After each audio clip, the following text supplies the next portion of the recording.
Ladies and gentlemen, what we are seeing on the stage is the Toro Doctor Princess Connect. On the other side, we have the Gymnastic Boys. Gymnastic Boys, you don't know what we want to do now. We are bringing upstairs. We are at the first floor. We don't know what we are going to do in the second floor. This is the Toro Doctor always.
A very good evening to you. Welcome to the news at 11. My name is Evan Sunokogi. The governor of Edo State, Senator Modo Okpebholo, has unveiled plans to transform Ramat Park in Benin City into a major tourist attraction as he inspected ongoing projects in Edo South Central District. The governor, who was also at Sapele Road, Iyanomo, Obaiti and adjoining communities, said the redesign of Ramat Park would not only address traffic congestion, but reposition the area as a center for leisure and tourism. Government House correspondent Kingsley Uchegbu has the details. Governor Okpebholo, as part of his routine inspection, was at the near-completed Ramat Park flyover and erosion control works at some adjoining streets in the area. While addressing journalists, he said the environment would be redesigned to reflect modern urban standards and serve as a relaxation hub and a sought-after tourist destination for residents and visitors. You can see the speed at which these people have taken this project. By the time we are done with this place will look like Dubai. We are not stopping just on flyover. We are going to build a park here. Representative of the contractor handling the project, Mr. Lee, assured the governor and his delegation that the project is on schedule and nearing completion. We're going to finish the major wall along the Ramat Park and the flyover by April. I think we can finish all the work by May. Governor Okpebholo, who also inspected the ongoing Benin Sapele Warri Road project, described the reconstruction work as a demonstration of the federal government's renewed hope agenda in action. He said within 1 year and 3 months in office, his administration has recorded significant achievements, attributing the progress to the support of President Bola Tinubu and the cooperation of Edo residents.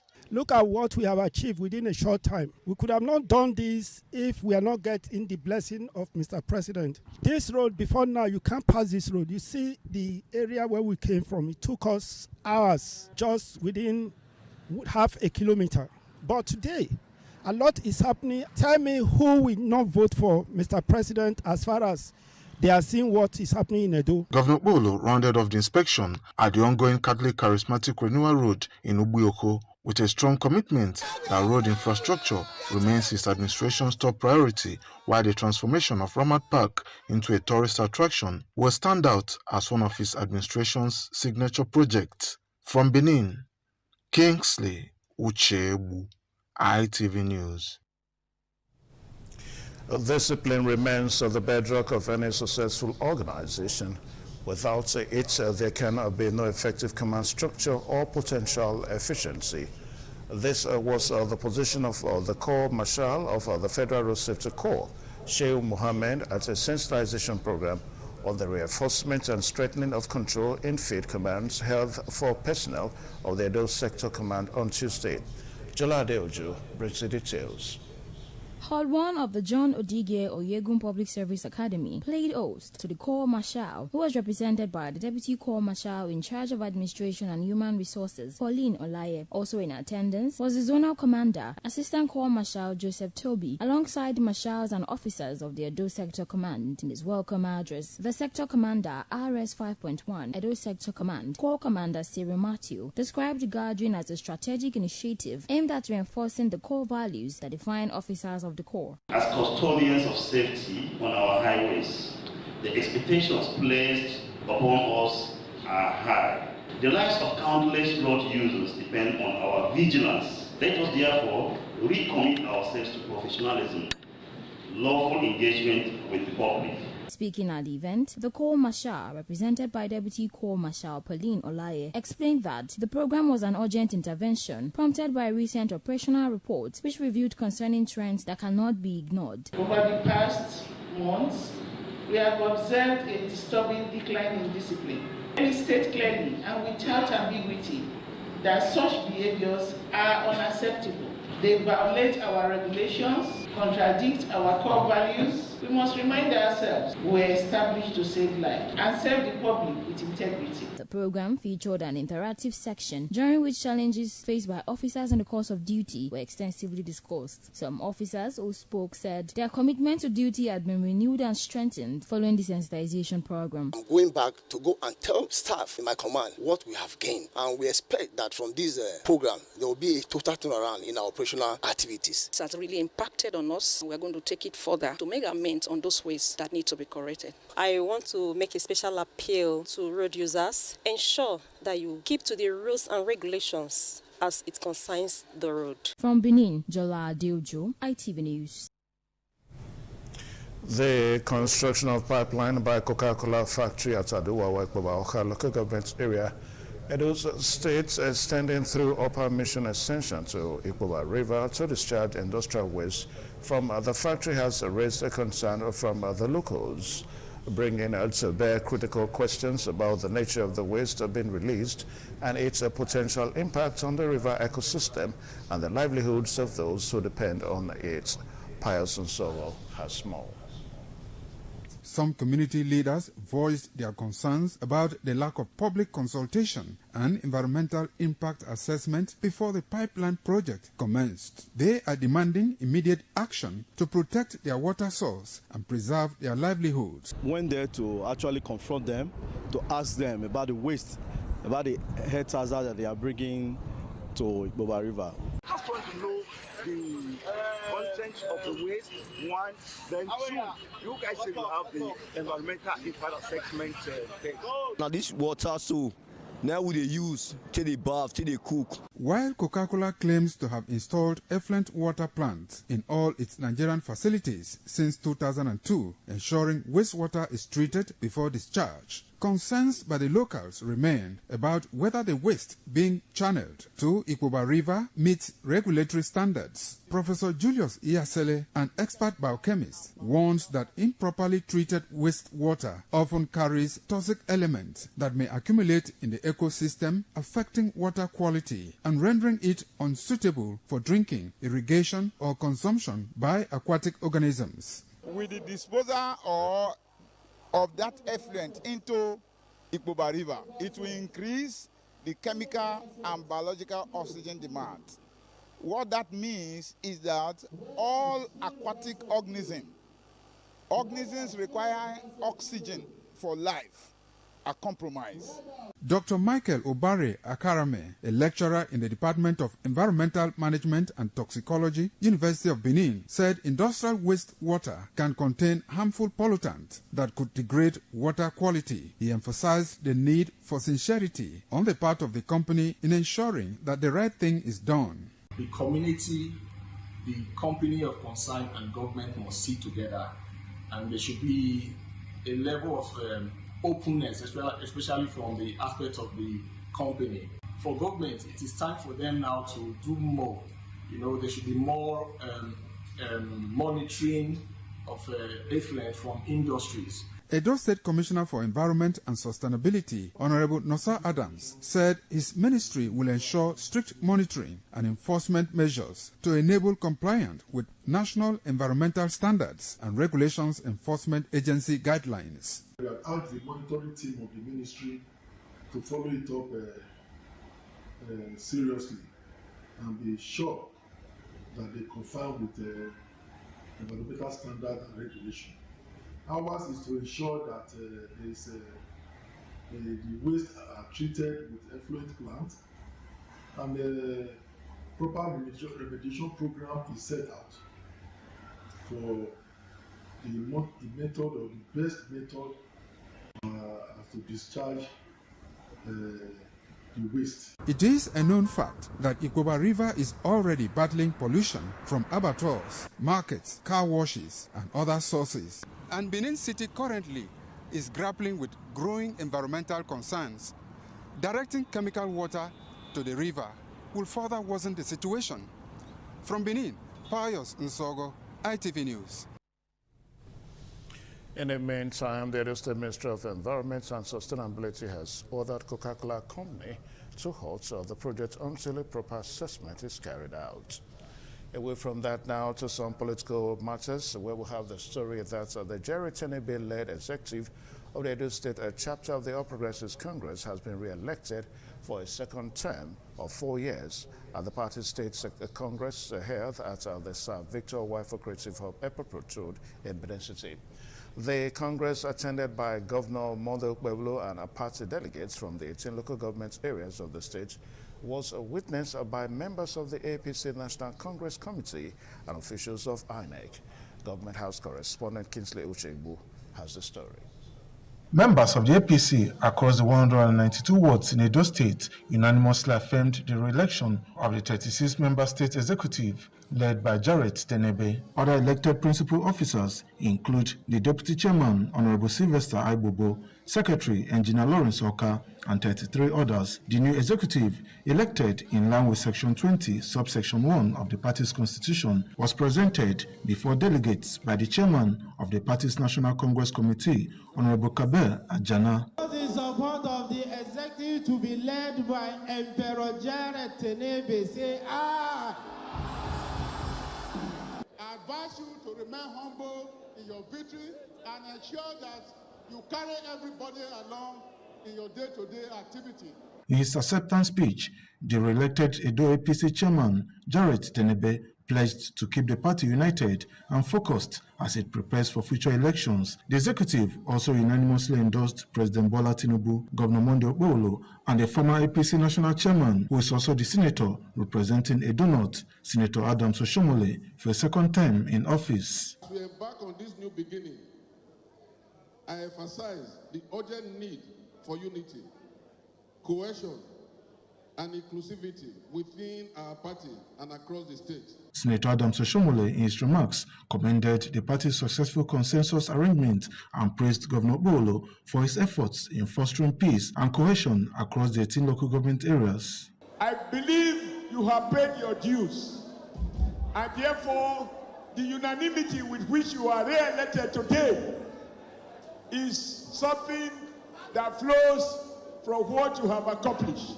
The event underscores the party's collective commitment to deepening internal democracy and heightens the political atmosphere in the state ahead of future elections. From Benin, Kingsley Uchegbu, ITV News. Some Benin City residents have called on Governor Monday Okpebholo to fix the feeder roads linking Sapele Road to ameliorate the untold hardship motorists and commuters are subjected to due to the ongoing construction of Adesua flyover bridge. Joy Obaisiagun reports that it was hit adjoining roads linking Etiti, which now serves as a bypass. As construction work continues, the pains residents and commercial drivers pass through has prompted them to cry out. What we are all going through now is hell most of the time. The feeder roads are not good. The main road is being constructed. In the morning, it is terrible. The government has started well. We expect him to finish well. Governor of the tribe, at least there are some all those Tete Road, all those places may still try to do well for us because the order too much is. Despite praising the governor's infrastructure efforts, they appealed for temporary measures to fix the feeder roads to ease the stress and hardship. I commend the effort of the government. They are doing so much. But we appeal to the government to help us to mend the adjoining roads so that it goes slow along Enoje, especially Enoje 83, would be easy. To make life easier for the people, for the masses, I think they should have cleared most of the access roads. We have a lot of access roads here. Cleared all access roads, then put diversions, directing the people that you can use this, you can use this, you can use here. The residents are hoping government and relevant bodies will address the situation, though the Ministry of Works in previous interviews assured that the affected street will be fixed. From Benin, Joy Obaisiamo, ITV News. The Department of State Services, DSS, has arrested a man suspected to be behind the recent attack on the 2023 presidential candidate of the Labour Party, Peter Obi, in Benin City. The attack was said to have occurred shortly after the chieftains returned from the ADC Secretariat, where they formally welcomed a former governorship candidate of the Labour Party, Olumide Akpata, into the party. Shortly after the attack, one Udeme Monde Stephen was alleged to have posted on his X account, threatening further attacks on Obi. The attack attracted condemnation from different people, including the Edo State Governor, Senator Modi Okpebolo. And moving on now, the Edo State Police Command has recorded a major breakthrough. You're still watching the news at 11. Moving on now, we quickly take a short break. We'll be right back. Please stay tuned.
Some days, there comes the Uge Mobo Festival, which the Oba celebrates outside the palace gate.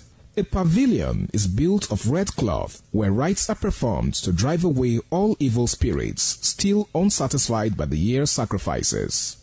The Mobo Festival is to commemorate an event in Benin history, which You're still watching the news at 11. Moving on now, the Edo State Police Command has recorded a major breakthrough in Aho, Uhunde local government area following weeks of communal unrest between Uselu and Aho communities. The crisis, which allegedly involved attacks, reprisals between the two communities, forced several residents to flee their homes over safety concerns. A statement by the command's police public relations officer, ASP Eno Okoedem, says the Commissioner of Police, Monde Agbonika, ordered the immediate deployment of tactical and intervention squads to the affected areas on February 18, 2026, following credible intelligence on the activities of criminal elements.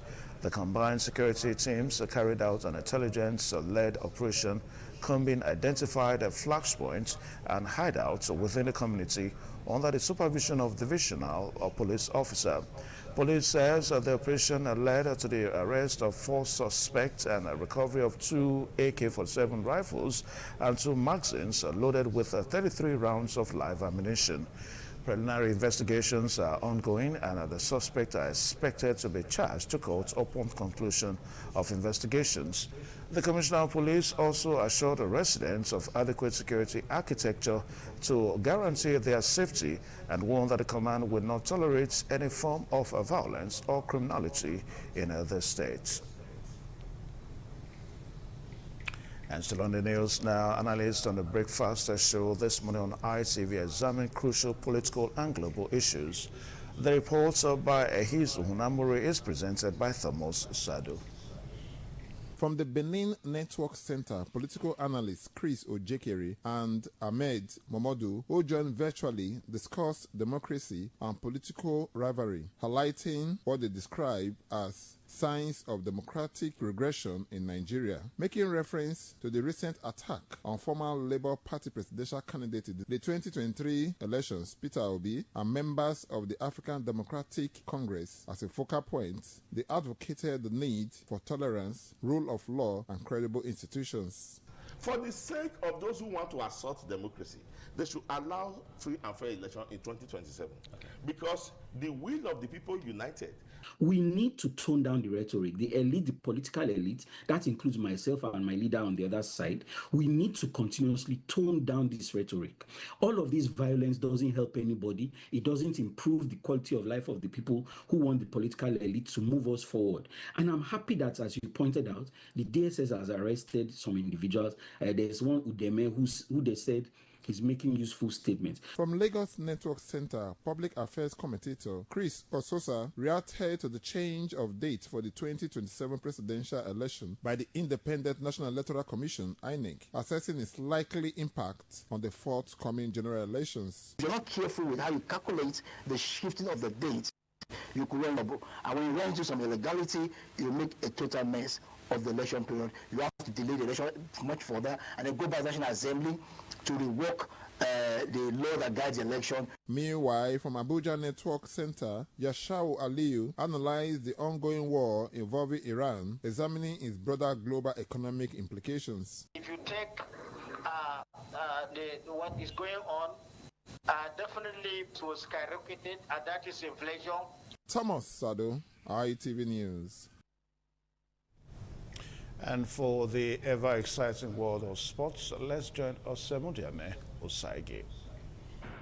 Super Falcons of Nigeria redeemed themselves from a 1-0 defeat against Cameroon on Saturday to seal a 3-1 comeback victory over the indomitable Lionesses after Cameroon's Christian Meiva scored in the 7th minute. Chinwendu Ihezua headed Nigeria level in the 32nd minute, connecting perfectly to a cross from Rinshola Babajide. Babajide then got on the score sheet shortly before half-time to give Super Falcons the lead. Defender Michel Alozie sealed the win for the Super Falcons in the 64th minute with a third goal from a Rashidat Ajibade cross, with goalkeeper Chiamaka Nadozie delivering another solid performance in goal and midfielders Ajibade and Jennifer Chegini controlling play. The win evens the double header and boosts confidence for the Super Falcons ahead of the 2026 Women African Cup of Nations. Nigeria head into WAFCON 2026 as defending champions and will compete in Group C alongside Zambia, Egypt and tournament debutant Malawi. And that's it from Sports Desk. I am Osemidame Osagi.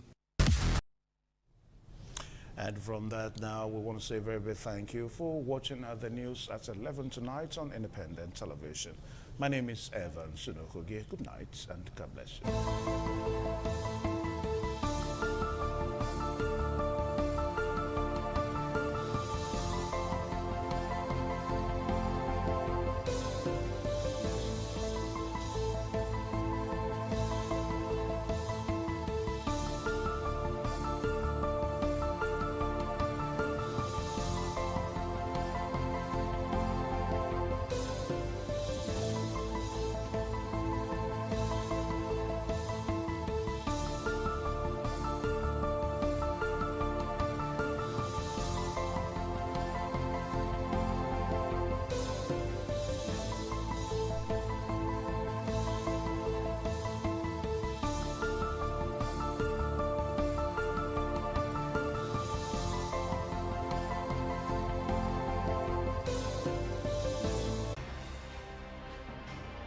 ITV.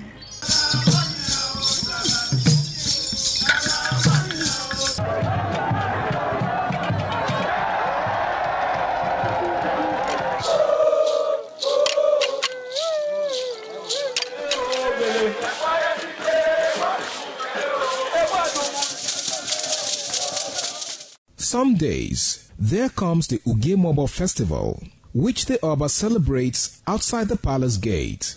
A pavilion is built of red cloth where rites are performed to drive away all evil spirits still unsatisfied by the year's sacrifices. The Mobo Festival is to commemorate an event in Benin history which dates back to 1504 AD.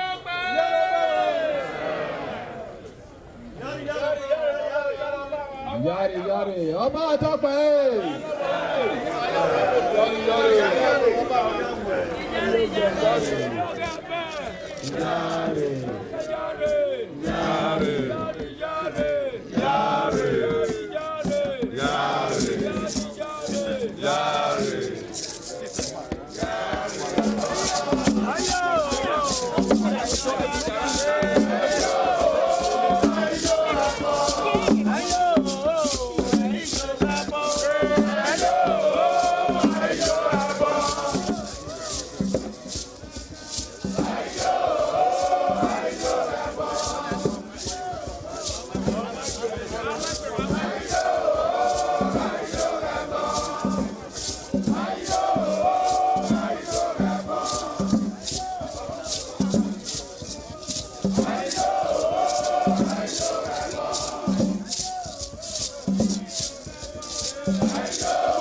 The Oba of Benin added a colorful mood to the year's celebration as he walks round the city center amidst cheers.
Certainly the best.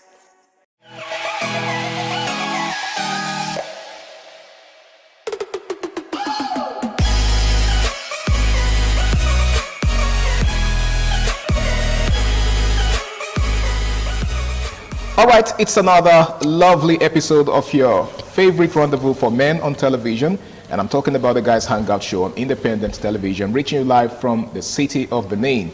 Yes, of course, it's always a pleasure to have you join us on this show because on the Guys Hangout Show, we have very important issues to discuss. Now, tonight is not going to be a different ball game because we have something very, very important to talk about. And of course, I'm not alone. I've got someone in the house with whom I'm going to be doing justice to this topic. He goes by the name of Emmanuel Walter. Welcome on board, bro. Thank you for having me this evening, Mr. Thank you for doing me the honor of being on the show with me. We have a very pressing issue, something that is becoming a problem, or should I say a challenge in the society, the growing rate of crime and criminality among the youth in the society. If you take a look around you, there's always one, story or the other about crime. Okay, someone is either being robbed or being kidnapped, right? And it's something that has eaten so deep into the very fabrics of our society. Now, what do you think is responsible, for the growing rate of crime in our society? A lot of things are responsible. A lot First of all, things. say hi to the viewers out there. Okay, good evening, good day, viewers. It's nice coming here today to on Guys Hangout. We're all guys, we chill and stuff like that. Absolutely. So back to what we're saying. Yeah. A lot of things fuel crimes. A lot of things trigger youths of these days to go into crime. Okay. But there are some major factors, you understand? Stuff like unemployment. The rate of unemployment in the country is very, very high, you understand? And you also see, if you check most of these criminals these days, but 80 to 90% of them, they came from what I would say single homes. Single homes? Yes, they were single parents home. They were trained by either a single father or a single mother. Okay. You understand? And drugs is another thing that fuel crime. Okay. Access to drugs. You imagine a 13-year-old kid or 12-year-old kid already having access to drugs, to substance, add substance like that. Okay. Yeah. So these things are part of things that fuels crime. You understand? Let's say for unemployment now, imagine someone who has not eaten, who has no job, he has no money to take care of basic needs like shelter, clothing, food. And all those stuffs like that. An idle mind is the devil workshop. Yeah. You get? So what comes to that person mind now? When he's alone, doing nothing, he's jobless, he's not mentally engaged. Stuff that comes to his mind that, how can I get this to achieve this? For they start thinking, should I do ritual? Should I go and rob? You understand? So what you're saying in essence is that to such a youth, crime is a means to an end. Yes. Crime is like the last option. The end justifies the means. Yes. Crime is like the last option. Then drugs, you see a kid, 12-year-old kid, like I said earlier, having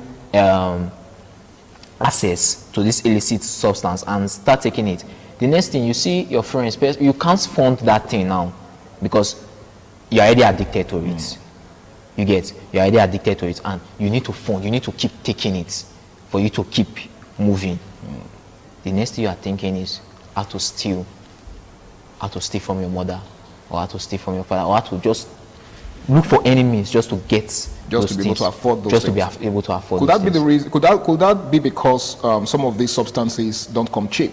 Some of them are expensive. Yes. Okay. It's part of the cost because now everybody needs it. And in the market, if you look at the market today, most of the stuffs that are in high demand, they are expensive.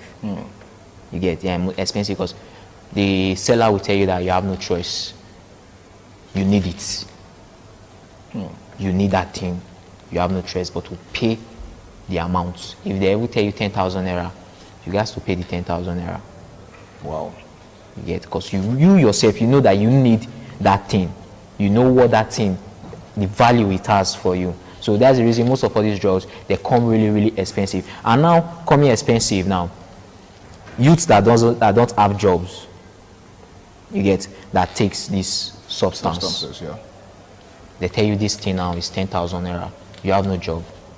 How do you can't even afford 1,000 naira. Yeah. You don't have 1,000 naira on you. So how can you afford something of 10,000 naira? What comes to your mind? Stealing. You get? Yeah. Stealing comes to your mind. Or let's say, okay, you say kidnapping now. You want to, let's just run one street. Let me use it in their own terms. Yes. More your run something now. We go one or two. We go all put small change for pockets. The next thing, if we just run this eats now, 1 M for your come out, 100K for your come out. You get? So them is big money. Yeah. And in most cases, when they do that thing, they won't use the money for something reasonable. They'll squander that money on hard drugs. Wow. You get? Okay, so what role does peer pressure play in all of this? I'm sure you know what I mean by peer pressure. Yeah, peer pressure plays a lot of role. Okay. For instance, now a child, because let me use myself as an example. I was brought up. I'm asking this question because people say that evil communication. I think it's even scriptural. Yes. That evil communication corrupts good manners. Yes, corrupts good manners. I was brought up by a single father. You get? I was brought up by a single father, so most times I'm always with my friends because my dad was never available. Okay. Was never around. So most times I'm always with my friends. So being with my friends, I want to do what they are doing. You get? Imagine in that scenario now, I see a friend, I have like 3 friends. 3 of them, they are smoking. And you're in their midst. And I'm in their midst. After I try this stuff, the other one, after I try, within 2 to 3 weeks of associating with them, I'm already in it. Especially since your dad is not around to protect you. Yes, to caution me. Yes, I'm already in it. From taking cannabis or those stuffs, we are indulging in other activities, other more dangerous activities. For we start sleeping outside, coming home late at night, clubbing, from clubbing to, we start growing. Let me just say we are growing in it, in bad activities, those activities, illegal activities. You get? So that is one of the peer pressure role that plays. Peer pressure, you want to do what your friends are doing. Let me give you another example. Let's say a kid now is in a society where he's not welcome at home. The house is scattered. You get? The house is scattered. So he finds solace outside. And the people he mingles with outside, they are the big boys. The big boys, the big girls. And their means of income or their lifestyle is a wayward lifestyle, illegal means of income. You want to be like them, you want to feel among, to avoid criticism. You get? You want to be with them. That fear of they won't take you as their own. Don't want to be left out. You don't want to be left out. Thank you. That is one of the role peer pressure play. Okay, let's talk about poverty in all of this. Poverty has been known, to be a major, should I say, driving force for crime and criminality. A lot of people that go into crime always, cite poverty as an excuse. Some of them will tell you, they can barely survive. Apart from the unemployment is, closely linked to this, to poverty. But you see, beyond unemployment, some people are just poor. They are in abject poverty. And for them, crime and criminality is the only escape route from poverty. What do you make of that? Yeah, poverty, unemployment, poverty, they are related. You get? But there are some set of people, they were born poor. Okay. They worked so they their have way poor out. Background. Okay. Yes, they came from poor background.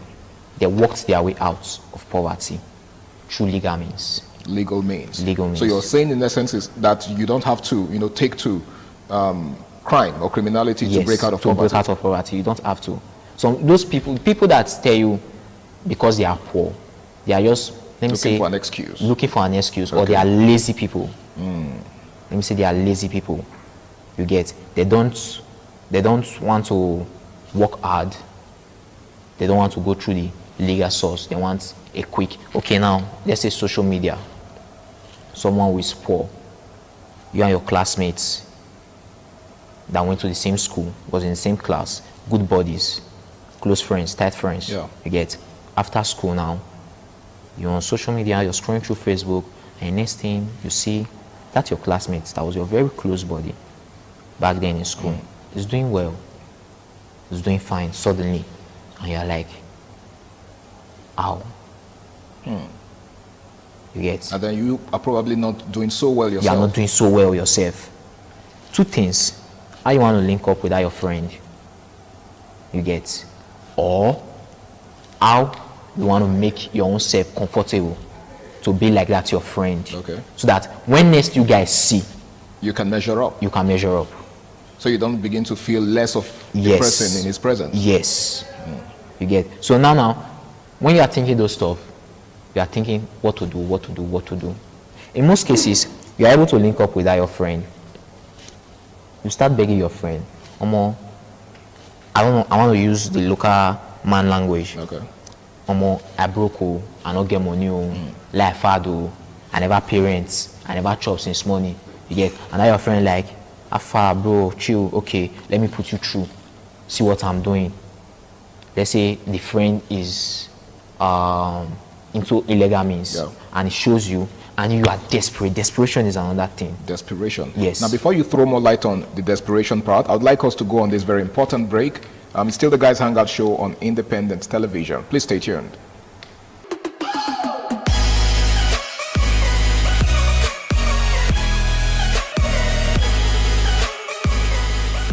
All right, welcome back. It's still the Guys Hangout Show on Independent Television, and tonight we're discussing the rising spate of crime and criminality in our society. And I've got Emmanuel Walters right here with me to discuss this. Now, before we went on that break, Emmanuel, you were talking about desperation as a factor, responsible for crime and criminality. Yeah.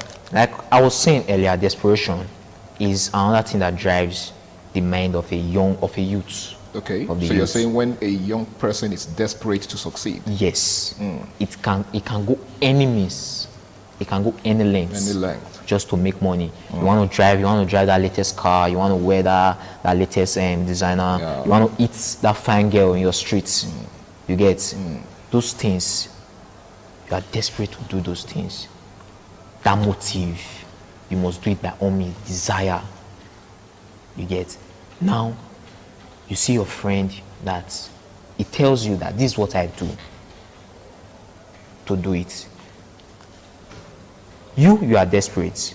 You are thinking also, if I decide not to follow my friend's advice, not to do what he's doing, you get the way my friend will say, look me. There's a way he's going to take me. He's not going to take me serious. You jump into it. Without thinking of the consequence. In most cases also, you just say, okay, let me just do it once. Once the money come, I will use the money, invest, I will use it and quit, you understand? But once, it's very sweet. You really enjoy the funds. You go again, and before you know, you are full-time. It's a full-time business for you. That's it. Okay, so let's take a look at the government's role in all of this. Because we can't talk crime and criminality without examining the role, or should I say, the action or inaction of government, as regards this. So what do you think the government isn't doing right? A lot of things the government isn't doing right. I will say this in my terms. The youth are the symptoms. The government are the disease. You get? Because in many cases, I'll break it down for you. I'll give you 2 examples. Now, there's an election coming up. This government now, they want to rig election. The country system, the system of the country. They give arms and ammunition to these youths who are desperate to make money. They give them, they just put small change in their pockets. Okay, do this. Now, those youths, they have done what they were asked to do. What they were paid to do. What they were paid to do. The government forgets about them. Imagine a young man who has a gun at home, that hasn't eaten, that hasn't paid his house rent. His wife and his kids, they are looking at him. You get? Expecting so much from him. And he has a gun under his bed. What do you think his next move will be?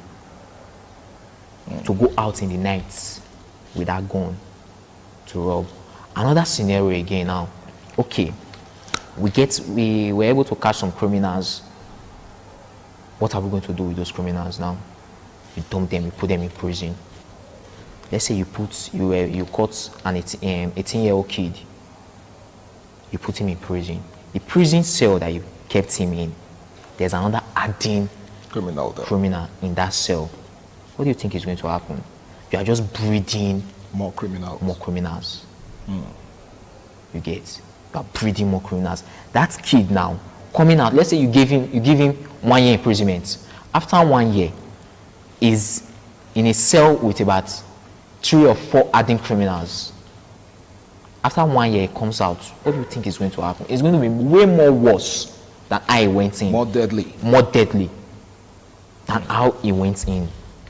You get? So governments, there are a lot of things they are not doing well. First, they should create jobs for the youth. Okay. It's one of the major things we keep talking about. Because I was going to ask you what you think they should do, right? Yes. Jobs. They should create enough jobs for the youth. And we should also talk about rehabilitation. Rehabilitation? Yes. These kids, let's rehabilitate these kids. Let's put them. Do you think we have the adequate facilities to make that happen in this part of the world? We don't have. This is another place government should look into. You get?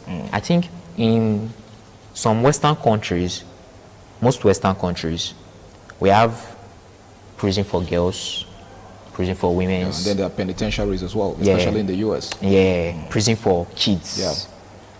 This prison, they don't just put those kids there for doing nothing, ad labor. No. They go to school, they are being taught, they have therapy classes. They even have skills acquisition centers in the prison. So after the 6 months, 1 year that they are spending in the prison, when they come out, they have something doing. Their life is way more better than when they went in. Okay. You understand? They have something doing. They learned that the life they were living before is not the life they are supposed to be living. You get? So government should focus on rehabilitation and jobs. Rehabilitation and jobs. Now, how effective is the criminal justice system in rehabilitating young people? It's very, very poor. I don't think I've seen any... Because we're still talking rehabilitation yes, now. I don't think I've seen any rehabilitation center in Nigeria. I don't think we have. If we have, please let me know. I don't think we have any. We just see a kid, we just dump them in prison, say it was an armed robber, it was this, it was that. Take him to Oko, take him to Kirikiri. He goes, serves his term, he comes out. What do? You just make that kid more angry. He's pissed with you for putting him there. He was trying to survive. He was looking for what to eat. You get? Okay. He was trying to survive. He was trying to make a living for his family. Trying to make his father or his mother proud of him, his younger sisters proud of him, before you put him there. And this is not a justification for crime, though? This is not the justification for crime. You get? You place him there now.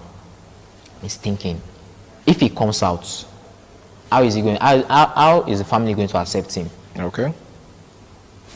You get? Most cases, the family will accept him, okay, because he's their son and stuff. Most cases, they won't accept. Sometimes, the child will be too ashamed to go home, relocate to another state, start another crime there again. Because the state you are going to, you know nobody. Okay. You are starting from square one. It's a neutral place. You understand? Now, you are back to the same crime again. So the cycle continues. The cycle continues. Okay, now you talked about dysfunctional homes much earlier. Yeah. Right? The fact that some, children are from dysfunctional homes. Yeah. There are children who were exposed to lots of violence as kids, right? Yes. Especially when they were still in their infant stage. Yeah. Right? They saw their parents, indulging in different stuff. Exactly, indulging in violence and all of that. And that, in turn, has shaped their mindset. How do you think this also contributes to crime and criminality? They say, there's this saying that they do say when I was growing up, charity begins at home. You get? The father, the mother, they are the best teachers. Way more better than those in the school, than the ones we meet in school. Now, I see my father every morning smoking. In the evening, the same thing. Okay. The next day, the same thing. Same routine. Okay. Every day. To me, it's a normal thing. Okay. It's good. Before you know, I'll start it. Maybe the one that my dad just kept somewhere carelessly. Let me try this thing and see how it is. Experiment with it. Yes, I want to experiment with it. And before you know, I'm in it. Let's say a scenario where a father is beating his wife. The man is beating his wife. The kid, the same thing, he grows with that mindset. He grows with that mindset. And the next thing is making his own relationship toxic. He's already beating his own wife because it was what his father saw. His father would tell him that you are a man, you need to control the house, you need to control your wife. Don't let your wife control you. And that's his own way of controlling the home. That is his own way of controlling the home. The kid will have that mentality that that's the right thing to do. All right, quickly, before we call it a wrap on the show, right? What's your final word? What's your advice for young people out there who are already neck deep in crime and criminality? And of course, those who are also thinking of towing the same line, in less than a minute before we call it a wrap. For those thinking of towing the same line, I would say there's no gain there. There's no gain there. I think we have to look for other ways. They have to look for other ways. Legal ways to survive, because most of the factors driving the major factor driving this thing, they want to survive. Survival instinct. Yes, survival instinct. So they have to look for other ways to survive, legal ways to survive. And the government, the family, the church, the society as a whole, the community as a whole, they have major role to play in this. All right.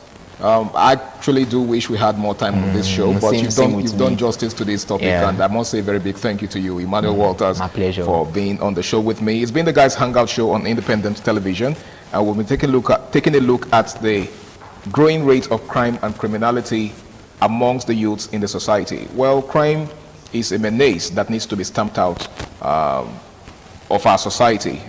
Well, I think that responsibility doesn't just lie on the shoulder of one person, but it's something that we must all rise up, to stamp out of our society. And that responsibility must be taken up by, both the citizens and the government. And the bulk of the responsibility lies on the shoulders of the government. Well, it's been an amazing show so far. My name is Harry Igboje, and until I come your way again, same time, same station next week, do the right thing, stay out of trouble, and bye for now.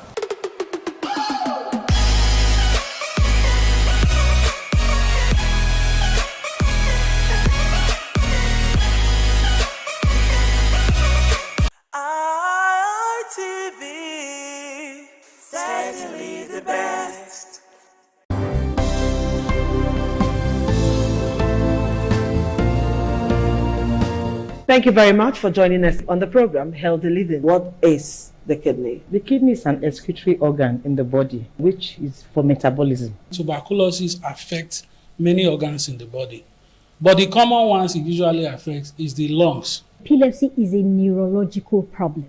Okay. It is an injury in the brain, which causes someone to begin to convulse, to go into fits. It is curable, but the cure is a long-term thing. If you eat well and avoid those risk factors that will make your immunity to be down, then the risk of contracting tuberculosis will be reduced. If you're healthy, then you're wealthy.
TV, certainly the best.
Top on the list of the initiates was the eldest son of the Esama of Benin and former governor of Edo State, Chief Lucky Nosakare Igbenedion. 11 of his siblings, namely Bright Ayamekwe Igbenedion, Honorable Charles Osenwike Igbenedion, Peter Osawari Igbenedion, Dr. Fred Osanwi Igbenedion, Barrister Mike Osarene Igbenedion, Efosa Douglas Igbenedion, Upuma Enes Igbenedion, Osawe Igbenedion, Edosa Igbenedion, Dr. Daniel Omorige Igbenedion, Agbon Steve Igbenedion, as well as the Executive Director Operations, ITV and Radio, Chief Elder Ugbeide Nwonse.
It was a vital aspect of Okada community's cultural heritage, which emphasized the significance of age, responsibility, and community service. Over 50 notable sons of Okada were also initiated. According to tradition and customs, those initiated, dressed in white traditional attire, were made to undergo some rituals, while the Odionwe pronounces blessings on them and assisted them to take a seat with the elders.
ITV,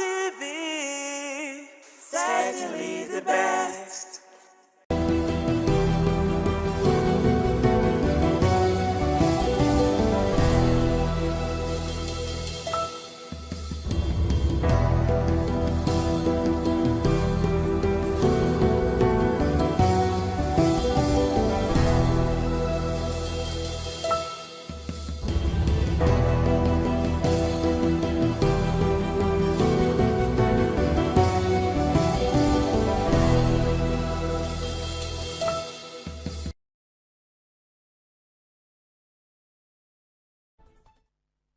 It's always exciting, do I say intriguing, waking up and seeing the spotlight that you need to catch up with and basically looking at how to do this. Well, that's why we're here.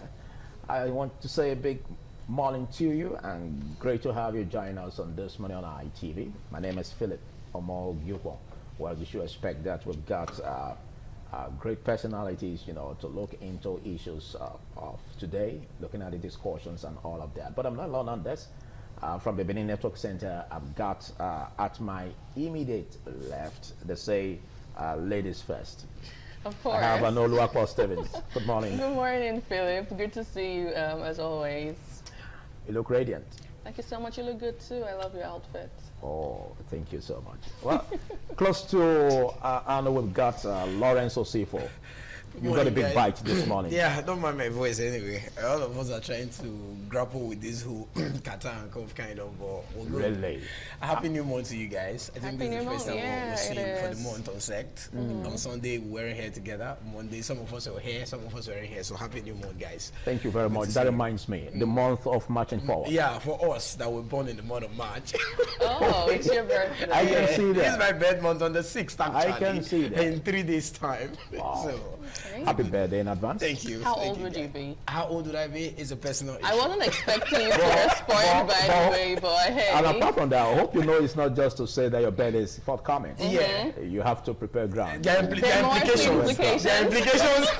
Like someone would say. We will do the implication later on. But for now, let's just leave it the way it is. All right. Well, good to know that at least we have some peaceful atmosphere in Nigeria. Absolutely. Because there's no tension. Just like waking up one day and then you see super nations pounding your country, like what was witnessed in Iran. Okay, looking at the existential threat of Iran building a nuclear program and the US and of course Israel against that fact. And of course, all of these has necessitated a war. We call it a war on Iran. And reports have it that over 1,000 targets have been hit already in this respect. And of course, what could this be coming towards, most especially when Iran has not even rested on its oars, but still finding a way to attack the U.S. bases in Gulf countries like Kuwait, Saudi Arabia, and what could be this existential threat mean? Well, all of this basically is trending, and of course, how to tackle it headlong.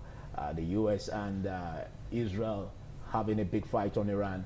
It's another big challenge. But before I get back to the network centers at Abuja and of course Lagos, let's get a bite on that. You know, like they always say, US is a world power.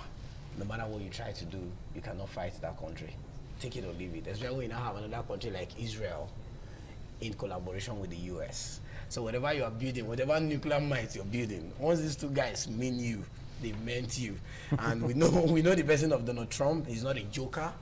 He said they were going to get down Khamenei, and they did that.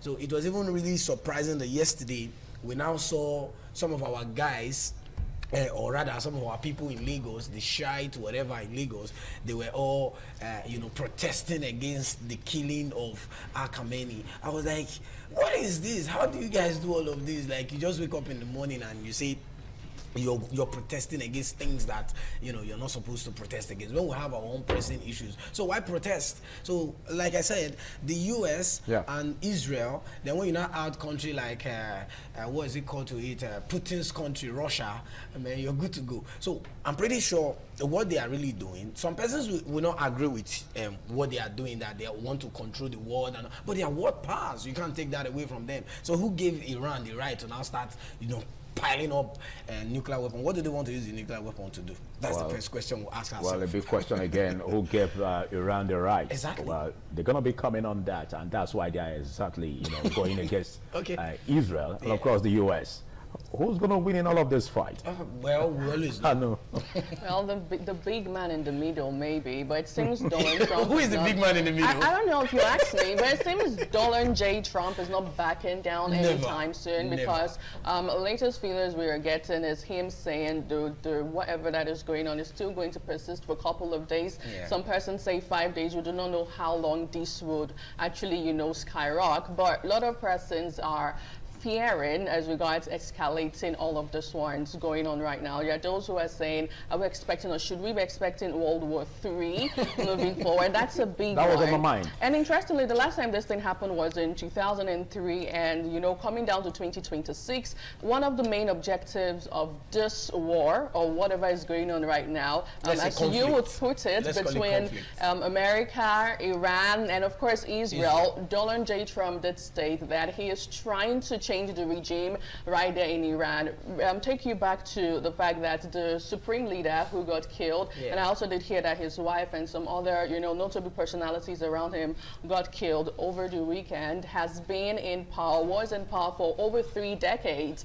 And, this has sparked a lot of reactions right there. Interestingly, when the news broke out that he was killed, we had mixed reactions. Some persons were glad, while some persons were crying. I don't know if you guys saw the video. Yeah, talking about Ali Khamenei. Yes.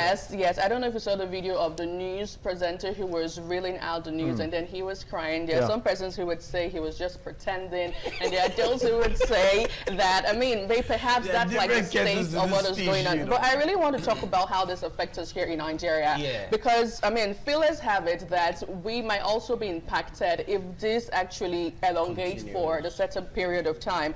How are we going to be impacted? Higher oil prices, higher fuel prices, that's like paying for consumers, inflation, cost of living, and so on. I don't know if Nigerians are ready to buy fuel for 1,000 naira per liter. Talking about we might actually Dangote refinery. No, it's not that fear. Dangote refinery yesterday released a statement already that fuel is hitting 1,000 naira and above any moment. I think he has also added 100 naira to it already. Okay. So in the next couple of days, you that have a fleet of cars, you might actually have I think sometimes some things are better left alone. Taking it one step at a time. Yes, we've got a lot on our table. A lot indeed. Oh, well, let's bring this to you. Joseph Kaderi of our Abuja Network Center. Good morning. A very good morning to you, Philip. And of course, good morning to Messalina from our Lagos Network Center. I can see you. Oh, Patricia, I mean. Thank you all for, of course, having us on this discussion belt. Well, in Abuja here, the issue of the war ongoing in Iraq. In Iran, it's something that we have looked at it with the eyes, laser eyes, economic implication, in the near future. As we speak now, yes, Iran may not be that big country, so to speak, but it has a channel through which countries around there, one of the big economy in the world, China, gets its product from that route. But as we speak, that those for now are on suspension because you really cannot see the movement of ship passing through that war zone. What would that lead to? Of course, there will be inflation, the demand for goods will increase, and of course this will take inflation.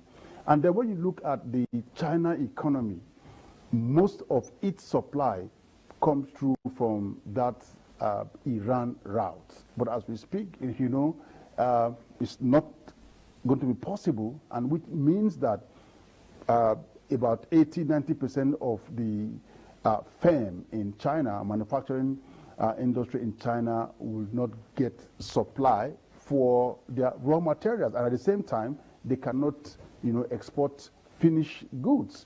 So you see, in the long run, the global economy will be suffering from the war in Iran. This happened some years back when, of course, Russia, was pounding Ukraine.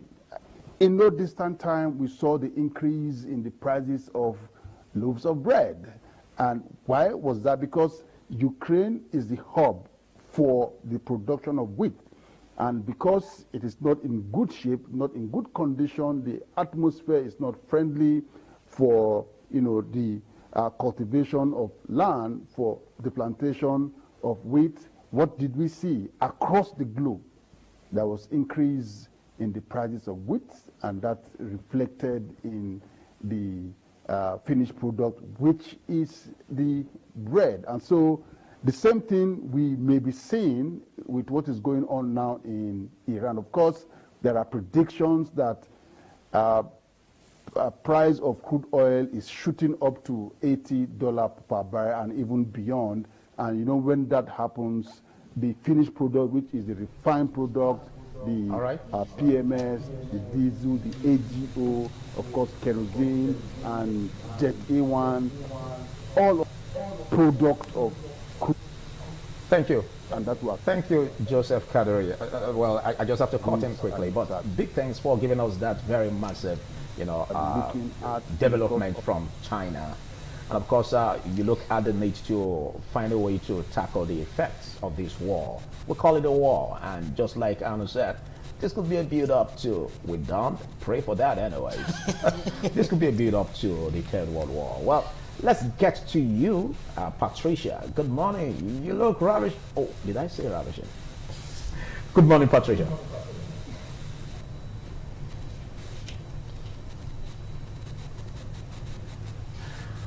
Oh, I believe we are having a network issue as much as we're able to get. Good morning, Philip. Good morning, Patricia. You look very handsome this morning. And I'm going to say Happy New Month to you guys. And then to Lawrence, birthday in advance. Thank you.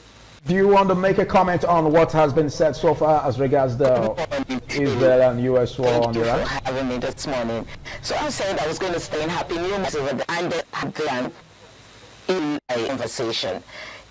Some people say Donald Trump is doing this just because of the oil of Iran. You tell I can't put my hands together on why this is being done. Other people say he is fighting this war, if we could call it war, because he wants to break the wings of China. We all know China is actually for some recent years now getting stronger in the economy of the world. So some people are saying Donald Trump is doing all this because he wants to break the wings of the China country. But that Abuja to us. Here we're talking on going on in Nigeria. So let's focus on Nigeria from our Lagos Network studio. Talking on the presidential election, I make moves state from February to January. What will this be on the effect of the general elections? Effective voters coming out at their mindset that they're going to be voting in February, and now it is moved to January. All of these votes, they're coming out, or will it affect the preparation from INEC? These are the things where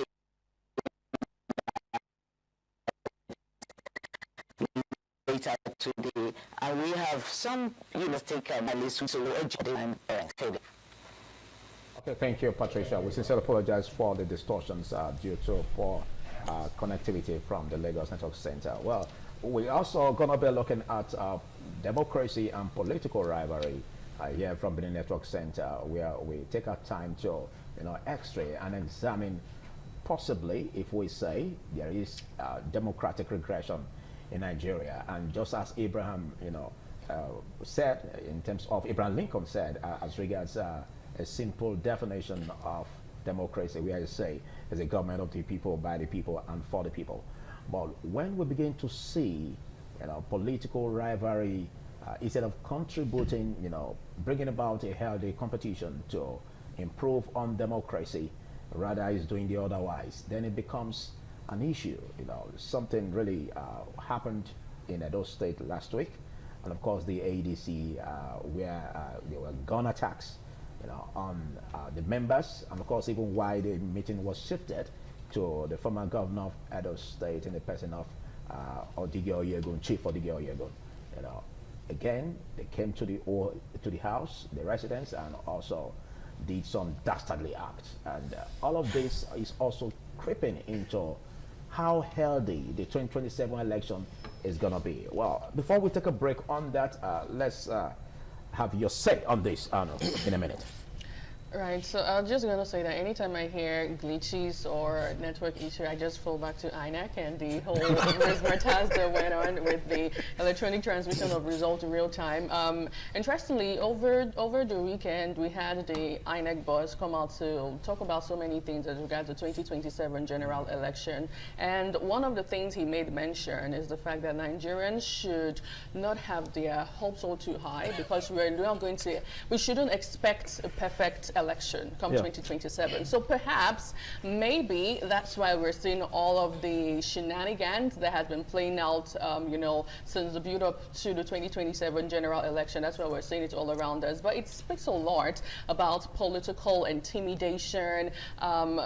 The opposition parties in Nigeria, do they even have a fair playing ground, an easy playing ground for them to thrive? Just yesterday, one of the prominent minister, I would say the minister of the FCT, did his usual media chat, and where he said under the tree, right, that in Nigeria at the moment we only have just one opposition party, and he said it's just the PDP and the APC. So what does that tell you? Now, mind you, we have one that has been vocal for a certain period of time since the, to the build-up of the 2027 general election, that's the ADC, but himself is not even seeing that as a party, and that rings a bell, and that sparks so many minutes. I also feel that as we get to move closer to everything, we're going to see more of this, but we hope that it doesn't skyrocket to violence come 2027. Exactly. We hope it doesn't escalate. Yeah.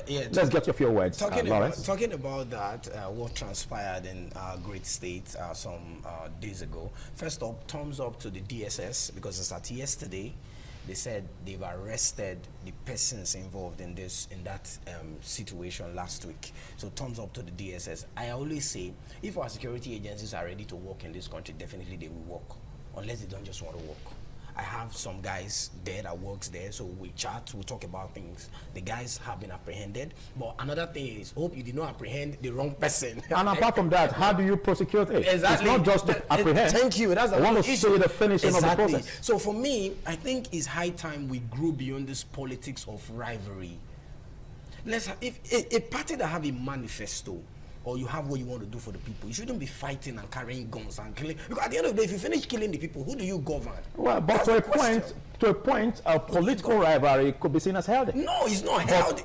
But when it goes beyond, it's not healthy. Political rivalry where the lives of the people are safe is healthy. But when the lives of the people becomes somehow, it's exactly what I'm talking healthy. about. So that is where the problem lies. Now, persons were attacked. A lot of persons were injured. The DJ who went to play, they stole his amp. When I was watching that video, I was laughing. It spiked a kind of humor, but it's not humorous. How would you go there? What does the DJ have to do with it? He was paid to come and to do the event. Leave DJ alone. Leave MC alone. Go out there and do your thing. Not killing yourself. That is exactly when we begin to see political rivalry being unhealthy to the point where lives are unsafe. Then we begin to ask the question, do we have the right leadership, or do we have the right ideology, or are the politicians doing the right thing? Talking about the need for us to have a plurality, in focus, most especially where everyone needs to, bring his own beat or a beat, to the table. And basically, it shouldn't be a one-party system. Exactly. But at least everyone should participate, and then we get a very healthy competition. But what are we getting? We just have close by 2027 election, and of course, with the timetable being changed. It's not here anymore. No. With the timetable being changed, we have the presidential election coming up in January 16th. In less than 9 months. And then campaign starting campaign start definitely maybe by June or July. August to there. Okay, August, you see. Well, do we say big thanks to the 2026 Amendment Act? I don't know, Philip. Well, we'll take a short break, and after which we're looking at the pages of the newspaper. Don't you go away.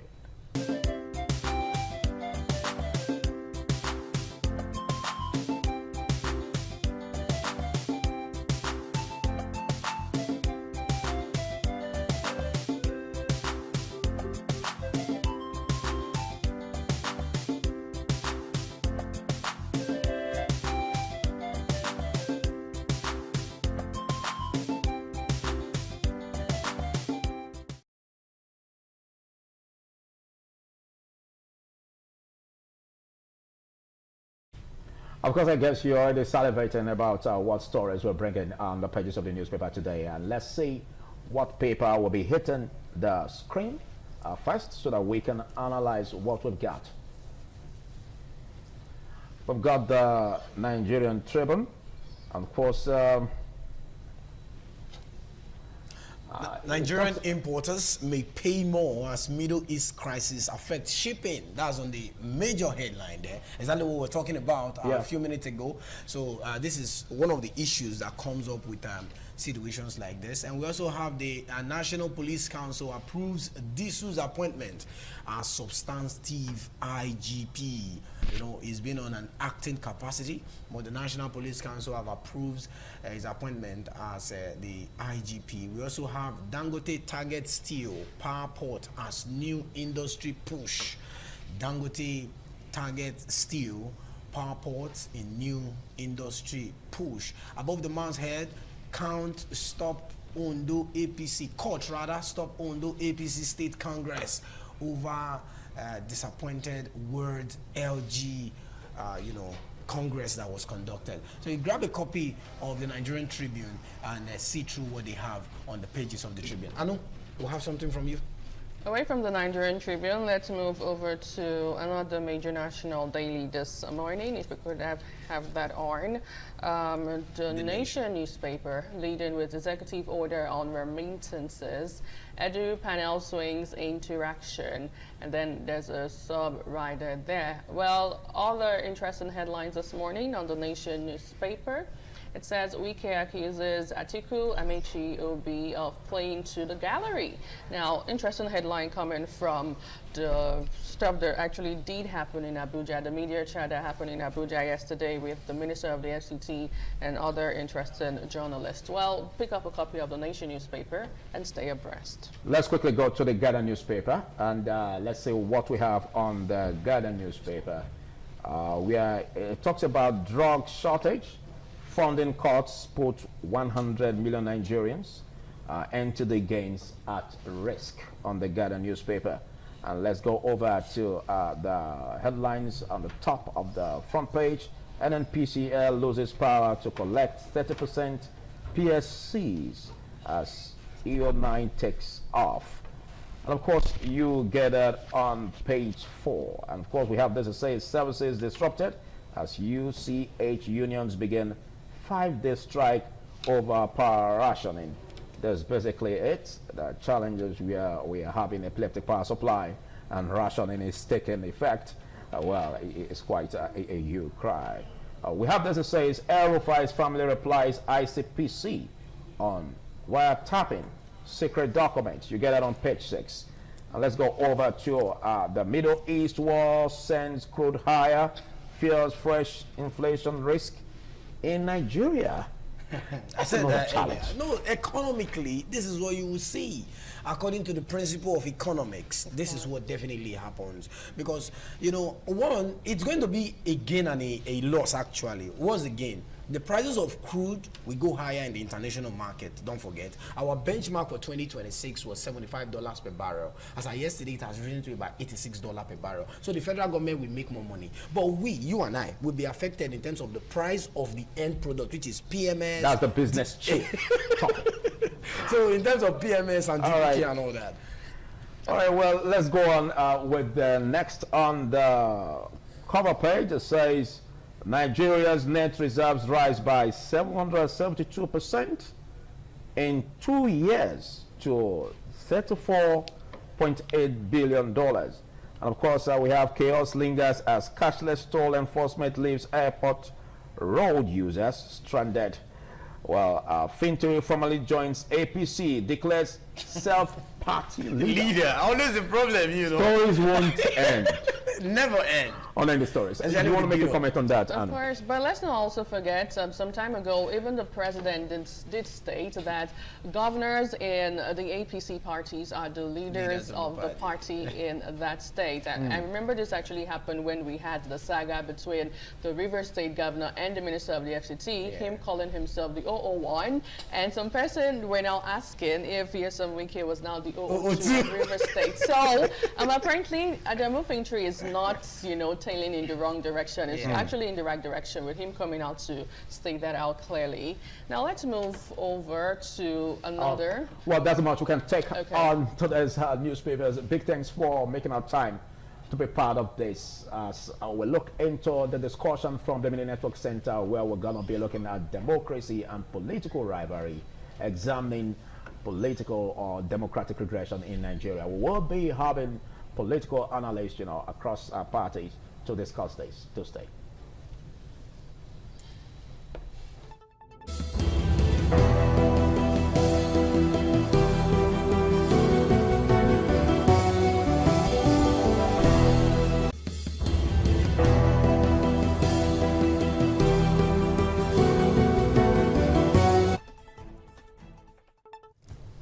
Well, from 1999 till date, we've had an uninterrupted democratic rule. And of course, the need for us to deepen democracy has been all of these conversations, across the country and even beyond. And how do we get it right? Well, they say democracy brings about competition. But how healthy is the competition that we are having just now in Nigeria, most especially as we are having the elections sitting closely, and the 2027 election that has been given a lot of people big headache. Well, joining me to discuss this in the studio with me, I have the former SSA to the governor of Edo State and a one-time chieftain of the PDP, but now crossed over to becoming the spokesperson of the ADC. I don't know if you mind over that introduction. Yeah, no, at all. I'm fine. You're giving a brief. Yes, because some would say you left PDP for ADC. Because you are a cross-capita. Because the problems are still there. We've still not seen the solutions. Is it a structural problem? So we'll continue to look for solutions until we find it. Is it a structural problem? It's both structural, substantial, psychological, social, political, economic, and everything. Before I pass a question to you, thank you very much. You're welcome. Before I pass a question to you, let's quickly go over to Texas, Houston particularly, in the United States, where we have Ahmed Mamadou. I apologize for disturbing your sleep once more. Good morning, Ahmed. Good morning, Philip, and gentlemen in the studio, as well as viewers watching us. Thank you for inviting me. And let me say Happy New Month to you. Indeed, Happy New Month to you too. Thank you. What will this month bring? Well, we hope that it's going to be a month of marching forward. Yes. But again, what the ADC experienced, last week in Edo State, I don't know if that would mean a month of marching forward, because we look at the need for us to make political rivalry healthy, competitions in the political stream healthy. But with what is developing, there are a lot of questions arising from the fact that, is it that this happened as a result of a self-inflicted development by the party? Because we understand then when the governor of Edo State one time said that for the former presidential candidate of the LP to come over to Edo State, he should seek his clearance as the chief security officer. But again, that was placed on the marble, and again we experienced this. Could it be that the party, as others are having it, could it be that the party, the ADC, afflicted itself just to give some attention, against the ruling party in the state? Well, that would be thinking like the ruling party and thinking like what the ruling party thinks that they want to turn Nigeria into.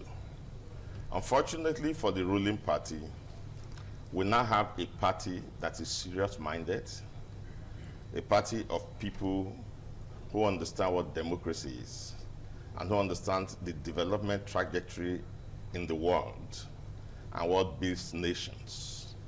And we don't intend to play in the same turf as they are playing. We will continue to adumbrate on political theories and practices that build nations. We'll continue to raise the profile of democracy.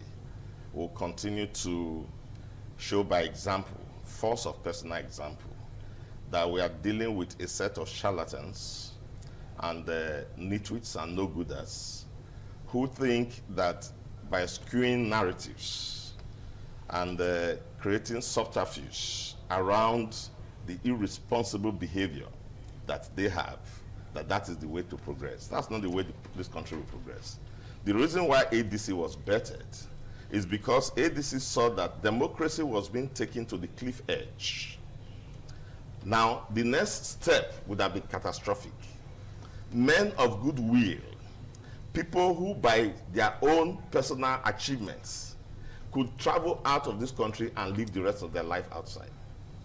Men who had no reason or have no reason to begin to stake their lives, to begin to receive this kind of insults from these deserters and these charlatans and criminals. They have staked their reputation, name, life to ensure that democracy is shored up and saved for Nigeria. And then it has spread. The grassroots Nigeria are seeing it, and they are rushing into the party. And then people are coming up to attack that very noble trajectory that would help this country and save this country. And then after attacking us, they come out with those their irresponsible narratives. The party cannot self-inflict itself, because the party, as at that very moment that we were afflicted by these marauders, was just increasing in number from the Labour Party people whose trajectory is for democracy, and they have seen that the ADC is leading towards that direction. They came in here with the former governorship candidate of Labour Party in Edo State, Lumide Akpata, and then because of the centrality of Edo State, and because of the fact that we are very significant and critical to democratic decisions in this country, Peter Obi decided to show his presence. It doesn't go to every state like that. Decided to show his presence, to honor, because as you know, Obedient had a lot of followers in Edo State here. In fact, it's considered by some as the headquarters of the Obedient movement. So Peter Obi decided to come out, have solidarity visit with the Labour Party people who were coming in. All our leaders, Chief John Odige Oyegu was there, the former governor of Edo State, Osareme Subo, was there, first chief whip of the Nigerian Senate, Roland Owe, was there, and all other people were there. Okay. And we had finished from there and proceeded to John Odige Oyegu's house. And then shortly after, we started hearing through feeds from videos that we were getting. Did you finish from there, or you quickly on intelligence gathering, you people quickly left there for the Oyegu's house? If we left on intelligent tips, or we left on our own, by the time we concluded our program, we have finished, haven't we? Yes, so yes, we finished from there, and then we move on to John Odige Oyegu's house. Okay. Yes. Let's look at this from the 2027 perspective. We are less than 1 year to the election with the new INEC timetable. Do you see this, what happened, what transpired in Edo last week, as a big threat to the forthcoming election? Because if opposition as ADC could be attacked in this manner in Edo, not in one local government in Edo, the state capital, and the residents of the former governor of the state, it sends a big message. Do you see this as a threat to 2027? Well, just to add that he's not just the former governor of the state. Yeah. He was the first executive governor when the state was created. He's an octogenarian of over 86 years. He's the head of the policy and manifesto committee of the ADC nationally. He's a highly respected statesman all over the country. He was a former super permanent secretary. Boys could be instigated by what kind of minds was behind that to go and shoot at the gate of that octogenarian and shoot at his house. And if not that the gate was solid enough, God knows what would have happened there. Now, the only way the ruling party can exonerate itself is to bring out the culprits. The only way they can give assurance. Are you indicting the ruling party that they were the one who They are indicted in two ways. How? One, the ruling party is the governor of the ruling party, is the chief security officer of the state. If he has failed in other ways, like failed, everybody knows the kidnapping going on in Edo State today. Everybody knows the robbery that's going on in Edo State today. If he has failed there totally, I should think that the only constituency he ever knew, which is politics, that he would have tried to ensure that in Edo State, they say, okay, well, we have a politician as governor. He's protecting is providing security for the security class. He has also failed here woefully. It's a known failure in every department. Okay. If he is not able to produce those who shot at the house of the octogenarian. But he is not a police officer. It's not his job to do the investigation. It's his job to put pressure on the arms that do the investigation. But yesterday, the power of the DSS. Yes, they want to see them. The power of the governor and the influence of the governor over a state is enormous. If it was ADC secretariat, or let us assume that it was Adams Oshomole's house that was attacked, or the house of any of their big chieftains, they are becoming very short of chieftains these days. Let us assume alleged anyway. Yes, Adams Oshomole's house that was attacked. You think we'll be having all this back and forth? By now, we'll be parading some people. Okay. So the point we are making is that if he fails in that responsibility, and that's in Edo State. Edo State isn't a volatile state. We are gregarious people. We are agile and all that. But when it comes to politics, go and look at our history. Even those days, you used to have boys snatching ballots and so on. They just shoot into the air and then they snatch ballots. And then Obaseki came and stopped that culture. Now that culture is being reintroduced by the laxity responsibility of the government that we have in place. And it's being introduced in the motor parks, it's being introduced in the political arena, it's being introduced everywhere. Okay. In fact, I was with the publicity secretary of the APC about 2 days after that, and he was threatening me right on set that I will be arrested for saying on another program set, on this matter. Wow. He was threatening me. And I told him, I said, the things you are saying belie your degree as a lawyer. Okay. You claim to be a lawyer. But I have civil society background. And we know our rights, and we know when to use our powers. So this state must not be turned into, we are not charlatans in this state. Okay. It's unfortunate that charlatans are calling the shot in a lot of places, but we are not charlatans in this state. Right. Okay, let's get to Ahmed Momodu. You heard what Ojekere said, Chris Ojekere, most especially when we have issues surrounding what the governor of Edo State said earlier about getting security clearance. And again, fingers are pointing to your party, the All Progressives Congress. What do you have to say? Let me first let me use this opportunity to thank you again for inviting me to share my views and to greet my leader there and ask him bon voyage from the PDP, and hopefully you have a better stay in the ADC or PDC or something. Anyway, my greetings to you, sir. So let us get to the matters of hand. You see, I know this culture of security that he's talking about and that he's mentioning here and there. I will have him cast his mind back into, he said, if it was Adams Oshomole's house that was attacked, the response would have been different. During the reign of Godwin Obaseki, his former principal, Adams Oshomole's house was attacked. Several APC members' houses were attacked. There was even a bomb blast. It was so bad that the House of Assembly members that were meeting in a hotel were chased by hoodlums sponsored by Godwin Obaseki. So for you to now come and feign some kind of ignorance or surprise that the chickens that you let loose have come back home to roost, it befuddles everybody that is of any modicum of intelligence. Now let us demolish these things that you raised out one by one.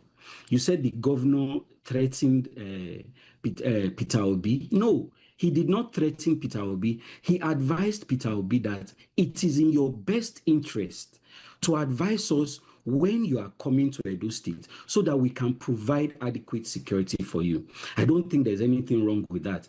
In nationwide, Peter Obi is known as a very divisive element. He's very divisive. His politics is divided. He comes into a place, he causes confusion, and then he leaves the whole place confused. Now, you said while you were being interviewed, he mentioned while he was being interviewed, that they had finished their meeting and they had gone. No, they had not finished their meeting. We will recall that it was in the news that after that meeting was when Pa Oyegun now went ahead and sponsored the candidature of Amechi, and that is what the vagabonds were trying to prevent, that they came and put fire to that surrounding and then were shooting guns. Everybody knows that the politics that they are trying to introduce is one of chaos, divisiveness, and bloodshed if we are not careful. But the Edo people are going to resist this thoroughly. If it is not for that fact, why was Peter Obi absent when Amici was being sponsored by Paul Yegun? Why was he not present for that sponsorship? Why had he left? So you see, you come out and then they make all these things and then they try and blame APC. APC is a peaceful, democratic loving party. We have come this far because we follow the tenets of democracy one by one. We are only interested in the betterment of the Edo people, and they are coming out to see that. How are you going to accuse a governor who just only recently provided an excess of security gadgets to the police, not just to the police, also to the DSS and to the civil defense? He provided vehicles, he provided security equipment, he provided logistics for them. So, are you saying he did all of these things so that he will cause chaos in Edo State? That begs the question. I mean, let us raise our discourse to a level where we can talk about things that are progressive, not retrogressive. There is nobody that is interested in I'm sorry, that party keeps ADC. Is it ADC? There's nobody that is interested. It's a party of has-beens. You have a serial former vice president who is also going to come again and contest. He's going to contest. The party was made for Atiku. Any other person is simply fooling themselves. Peter Obi is wasting his time. Amechi is just there trying to make sure he's taken as the vice presidential candidate, and so on and so forth. So these are all has-beens. El Rufai, what is the story of El Rufai?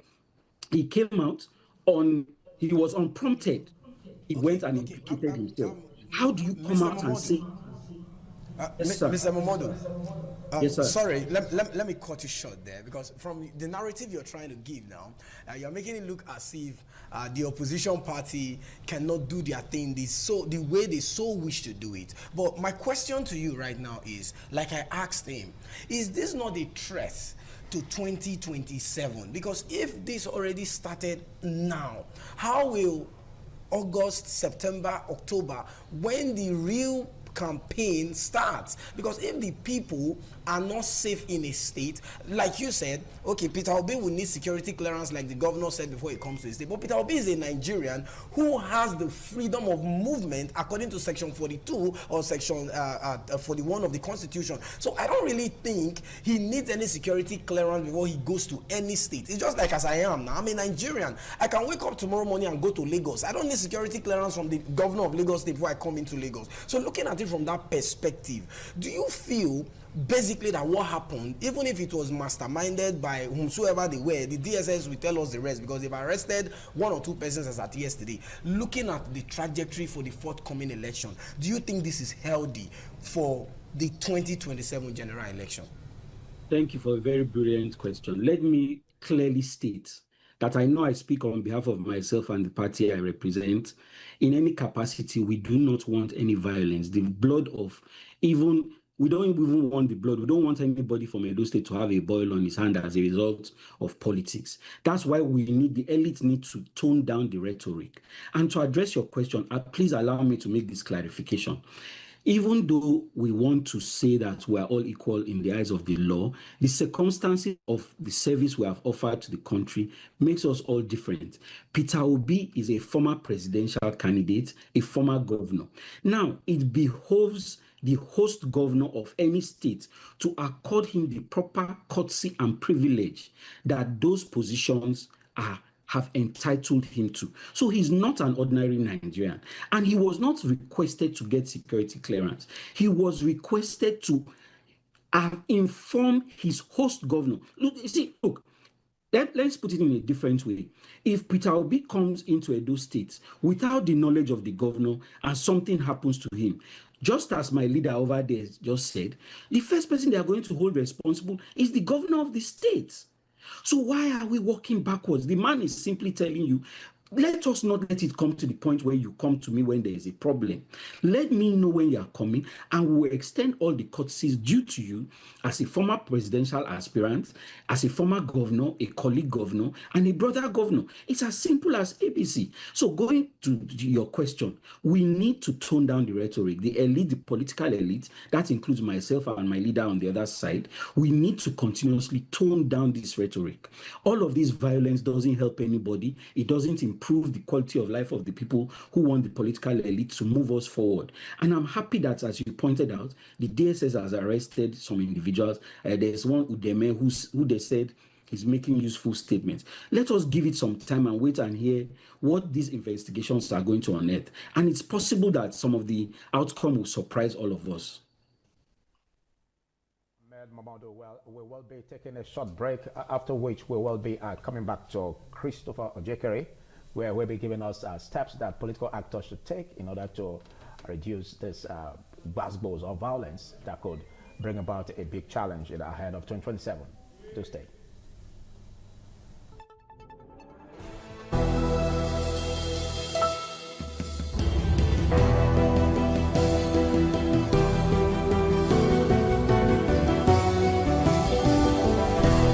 Good to have you join us this morning on ITV, and let's look at the way forward. Why you still have to make your reactions over what Ahmed Mamadou said, but at the tail end, we also want you to give us a very way forward as per how this violence or political rivalry can be prevented from degenerating into violence that could disrupt the 2027 elections. All right, my response to him is also the way forward. First of all, he said we should tone down on this rhetorics. But right there on the set, he has painted Peter Obi as a divisive Confucianist. That everywhere he goes, he creates division and he creates confusion, which is a very similar rhetoric to what Jared Tenebe said, that they hate Peter Obi. Yeah. And because they hate Peter Obi is why he shouldn't come here. It has nothing to do with being given security protection by the, but that they hate him. And he's also attacking his personality and saying he's divisive and creates confusion. Now, that tells you that the mindset is the same. You can see the spirit with which Mamadou, and otherwise a perfect gentleman, was talking. He can't even remember the name ADC. Also, what Jared said, when Jared said, what's the name of that party? Is it ADC or what's his name? Anybody who identifies with it in this state will leave this state for us. Could it be a deliberate omission? No, they are just giving you explanation for why they are aggressive towards the ADC. He has just done that. So because it's under police investigation, we cannot begin to name names. Yeah, exactly. But there's a connection. If you study criminology now, that's apart. He tried to tie up events that have almost 2 weeks difference, distance between them. The event that happened in the state secretariat where I was the anchor, and I am in a better position to give you the event in sequence, is very different from the media event which he referred to that John Diga Oyegu gave with the South-South. That one was with the South-South leader. John Diga Oyegu is the leader of the South-South, as well as the leader of Edo State in the national level. So that was in the South-South. Okay. And that's why Amechi came into the story. It has nothing to do with this. So the people at home did not feed him with the right information. And if they have to make sure that we don't have all this kind of problem, first of all, they should give him the right information. Because tying that to that has created a very confusion and accusing Peter Obi of. So when you create confusions like that, and you create subterfuges like that, and then you have people at the helm of affairs whose life history, if you go into their profile, they've ever lived as outlaws. They've lived below the law. When they are not accused of bunkering, they are accused of being thieves and deserting the national service and so on and so forth. That's their life history. Then you have people like that at the helm of affairs. The only language you understand is bullets and guns. But we are saying the will of the people is too strong, because the people here gathered in ADC are not people who are neophytes to politics. Okay. They are veterans of all sorts of battles in the past that are gathered here. The democracy has come to stay. We are not going to have a one-party state. We must have an opposition democracy. And ADC has presented itself and have signed the oath to the Nigerian people to be this platform for that opposition democracy. We must have an opposition democracy. The idea is to wipe out all opposition. When we could not be bought to 250 billion as it is less, now they think that bullets can take us out of the scene. But the very next day after the shooting, we had the tsunami defection in Orion. We are having tsunami defections every day in the country. But some of your governors are also former governors of the PDP are joining the APC. No, we've never had the governor in the ADC. Oh, I mean the PDP, former yes, PDP. Yes, that PDP. So they think that now because PDP, some people in PDP have created problems for the PDP, and then the PDP couldn't manage that. That since they couldn't create the same problem with us, it's bullets they will use. Okay. Yeah, bullets won't work. Because when you have a people driven by strong ideology, especially the ideology of survival, in an economy where you can hardly eat 2 square meals a day, in an economy where your salary is so taxed that what is left is also a tax, in an economy where you used to buy fuel, you are now buying fuel almost 1,000%, 800%, we're trying to calculate it in increment from where they met it. And bag of rice over 100% from where they met it. You don't need too much preaching. The people are preached to enough. They just needed a platform. And the ADC, in its perspicacity, provided a platform. And now they are so angry against the APC. We should expect that people who understand and believe in democracy will be happy that you have another big party that is emerging from the grassroots that would not balance our democracy. He's in Houston. There's really deep rivalry between the Republicans and Democrats. But you don't see shooting guns. They don't shoot guns. It doesn't result to guns. Even in the country that have gun laws. Beating the Democrats silly here with superior intelligence, superior strategy, and economic growth. Yes, you have a very good expression. Yes. But again, the ruling party doesn't see your party as a threat, but rather it sees it as it doesn't even see it as an oppositional threat. Yeah, rather he's saying the PDP as that where you left. Action. So, and again, how do you see this could cascade to the 2027 elections? More especially when the people's vote is basically going to count. Okay, let me. What is the hope? What's the hope that your party can garner such votes that will make your candidates win? Let me put it this way. Let me use Edo State as an example. In Edo State, except you are so deluded that you need help, you will not deny that the obedient movement was very strong in Edo State. You will not also deny that the PDP was also very strong in Edo State. Yeah, towards the 2023 election. And that there was Labour Party also in Edo State. Good news, my brother. All of these people I speak to you now, we are all now ADCs. Okay. We are all now ADCs. Who is left? With the same ideology? Good. The ideology of sustaining democracy, the ideology of providing a better life for Nigerians, the ideology of fighting insecurity in the land, the ideology of helping, combining to ensure that our economy is restored back. We have unspoken tacit ideology. And so what did we do? We got 50 men of the best brains in Nigeria articulate this ideology in a document, which we call Policy and Manifesto Document, which Chief John Odiga is the chairman. Pat Utomi is the vice chairman, deputy chairman. People like Professor Sam Amadi, people like Professor Kila, people like, which I will remember this other names now, are all there. Otivio Ubuzo, they are all there. Chidi Odinkalu, they are all there. Formulating a policy, the best eggheads you will have. So that's why I started by my introduction that we are building a democratic party. We are building an institution that is going to increase the profile of democracy in Nigeria and sustain it. And this they don't like. They are not comfortable with that because people who have always been outlaws, I mean from the top, go and take a profile of them. Outlaws, they've always lived at the edge of the law. They have cases everywhere. They have been hunted by nations of the world. How can those people like democracy? How can they like the kind of thing ADC is doing? So that's the whole problem. So it is something very serious, which Nigerians must take very seriously. So when they say they don't recognize us because you don't have those big names that have all failed. The big names now you have in Edo State, the 3 of them can sit on the same table again. Or 4 or 5 of them can sit on the same table again.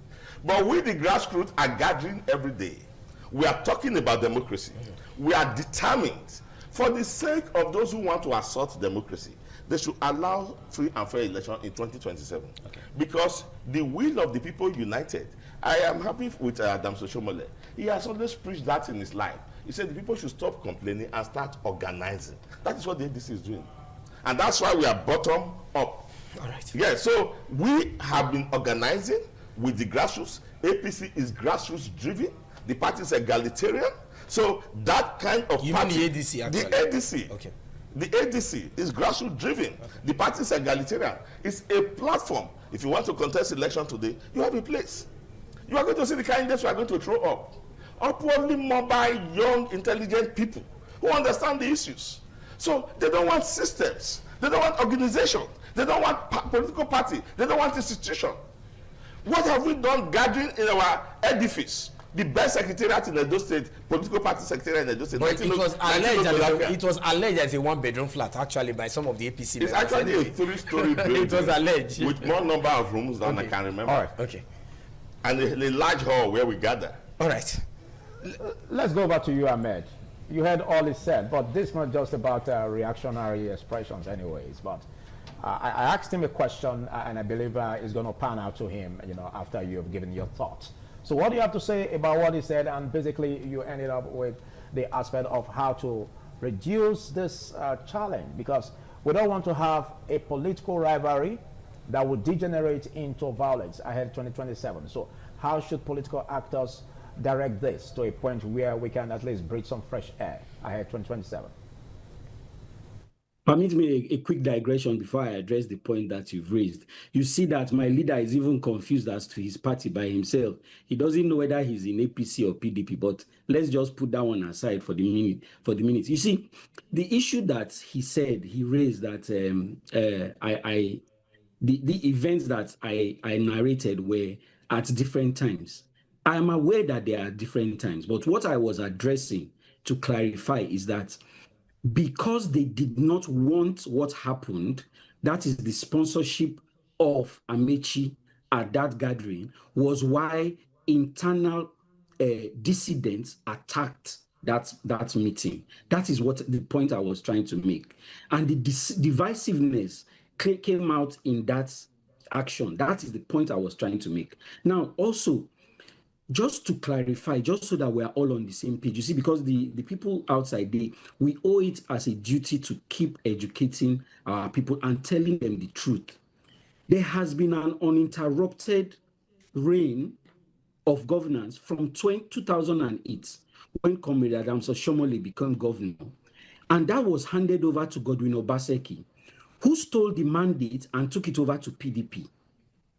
That mandate was returned back to APC with Senator Okpebholo, and it is going to continue.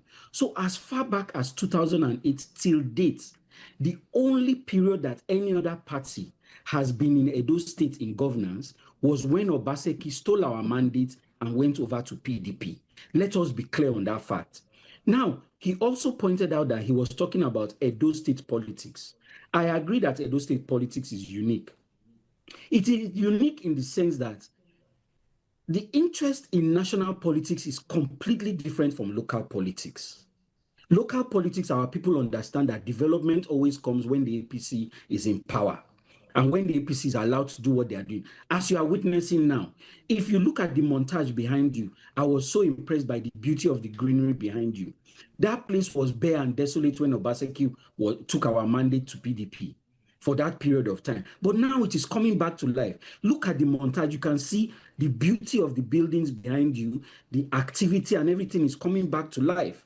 I can see the montage, and I'm so happy. I want to come back home. Now, to address what you pointed out, please give me that question again, because my train of thought was in addressing this, please. Please just, if you can help me out with that. We're talking about how the political actors, what do you see as steps that can be taken for political actors to turn down this aspect of rivalry that degenerates into violence? Good. So we must understand that one of the expressions of democracy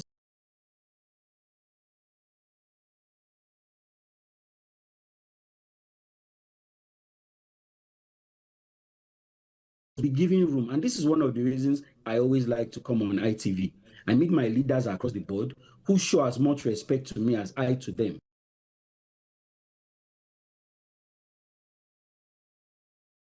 Political acumen, he's able to perform in any function, in any capacity.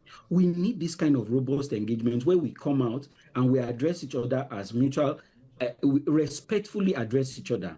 And then we need to keep on engaging our people and telling them, look, having a different political point of view doesn't make you enemies. In fact, it should allow you to come together to discuss how better to integrate both your ideas to move the state forward or to move the country forward. APC has always been a melting pot of different ideas and ideologies. We discuss, we communicate, and we've always been primarily the most democratic of all the legacy parties in Nigeria from history to date.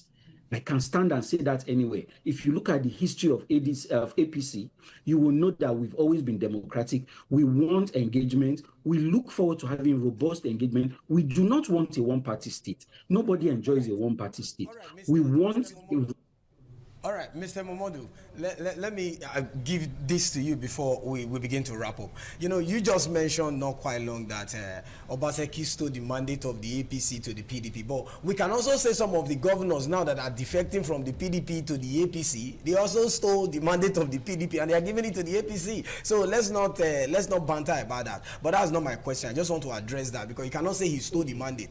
Defection is in politics is something that is normal to politicians. So tomorrow now, yes, can wake up again, you know, just like that. But the question is, with all of this happening, this fighting, maiming, destruction, do you think or do you see as our nonsense democracy as a retrogressive democracy or it is progressive? That's my question before we come back and wrap it up here. That's very good. Thank you for that question. I think our democracy is progressive. Now, let me quickly say this. When you say that, you see, one of the things, the previous question was, how do we move these things forward? Another way we need to move these things forward is to tell the truth when the truth is clear to be seen. Like you rightly pointed out, other governors are moving. It doesn't mean because other governors are moving, they did not steal the mandates. No, Obaseki stole the mandates. Other governors that are moving into APC are also stealing the mandates. We need to be clear on the language that we are using. It doesn't mean because he did it, it makes the others right. No, it is all wrong. It is all stealing. The people vote for you on one platform and you take that mandate and move to another party, you are stealing the mandate. We need to be clear on the language so that that continues forward. Now, how do we see these issues? Oh, sorry, I'm sorry, what was your question again? I lost my train of thought. I really apologize. Thank you for clearing the air about that. He's cleared it. Thank you for clearing the air. So the question was, is our democracy retrogressing or progressing? That is my question. I think shenanigans happening. I stand to be corrected, but in my humble opinion, our democracy is progressing because our people are now beginning to see that their votes actually count. Look at the simple example of Lagos State. As far as politicians are concerned, the greatest shame that any politician can experience is to lose his own state. The president of Nigeria today lost his own state, whether you like it or not. He lost his own state to somebody else. And then not only that, you had other party affiliations provide members of the state, of the Federal Assembly, the senators, reps, and even the State House of Assembly. So that is a robust democracy. Another example you can see is most of the outgoing governors. In time past, governors would transit from governors straight into the Senate. Look at the number of former governors that made it into the Senate. Very small. Look at the members of the House of Assembly that did not come back because the vote is counting. So whether we like it or not, our democracy is progressing. It might not be at the pace we want it, but it's definitely moving. Ahmed, big thanks. Let's give room for Christopher to react to that, and of course, look at the way forward on how to tone down this, because I asked you that question and I wanted to finish it. It's not cleared. I said he's done with that. He's done. I said he's done with that. You should come over to you. Obaseki did not steal any mandate. Obaseki left APC before the election. You talk of stealing mandates when you get the mandate from that political party. Obaseki left APC, joined PDP, contested the election in PDP, won the mandate and won the election. So it is the APC governors that are stealing mandates. Okay. So Obaseki did it. So it is now that it's clear. It's clear. Now, but when I used that, I didn't mean in that context. I know you mean he has answered the question. But what he answered was still untrue. Okay. The APC are so used to telling lies. They don't even know where truth stops anymore. So Obaseki did not steal any mandate. Let that be established. Because it's on record, historical record. Obaseki did not steal any mandate. He left APC for them. Went to PDP, contested. We had the best election in Nigeria in 2020. Okay, but I want you to attend to the last question. Looking at how to turn down this in order for us not to have a political rivalry that will degenerate. He gave the answer to that. Okay. He said, let us have politics of ideas. But with all due respect to him, if you remove 1 or 2 persons in APC today, because he himself is in America already, let him name for us 2, 3 persons in Edo State that will sit down and discuss what he calls ideas. Will you find? The man at the apex has severally embarrassed Edo and Nigeria everywhere with statements. A man who does not think that you have more than 300 people using GoTV and so on, and satellite internet in Edo State. What ideas would that one give to you on any table? Or a governor who doesn't know the titles of the president? Anybody can misstep, actually. Okay, when your mistake becomes a serial culture, it is no longer a mistake. To make a mistake is a mistake. To repeat a mistake is no mistake. You keep repeating mistakes. So when it was ideas, who are the people to sit down and discuss that? This is the issues. He should come back and help. He should come back and help. Okay. So the people here don't understand the language he is speaking. And that's why they use guns and bullets. So that's the real problem. But as an answer, that's the answer. Bring out your manifesto. We cried and cried when this election was there. Okay, give us your manifesto so that we can discuss on your manifesto. We have no manifesto. It is wake up today on this side of the bed and it's flyover. Tomorrow the same flyover is cancelled.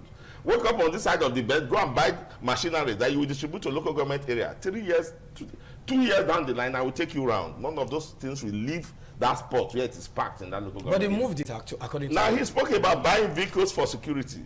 It is not vehicles. The man has been buying vehicles since he became governor. But we still don't have security. So it's not vehicles. So in essence, vehicles does not need security. Vehicle does, okay. But you have to have a personnel. Okay. People who are intelligent. We built a command center in Ogida. It's crashed. How do you do security when you don't have intelligence? Edo is the most insecure state today in Nigeria. To the point that APC, you can't say the most, maybe one of it is the most by my experience. There's statistics to that. Now to the point that even ADC bloggers that the social media boys, APC's old, and I'm beginning to get angry. I don't want to mention the boy's name. I said, look, are you Abuja governor or you are Edo governor? The insecurity is getting too much. Women are crying.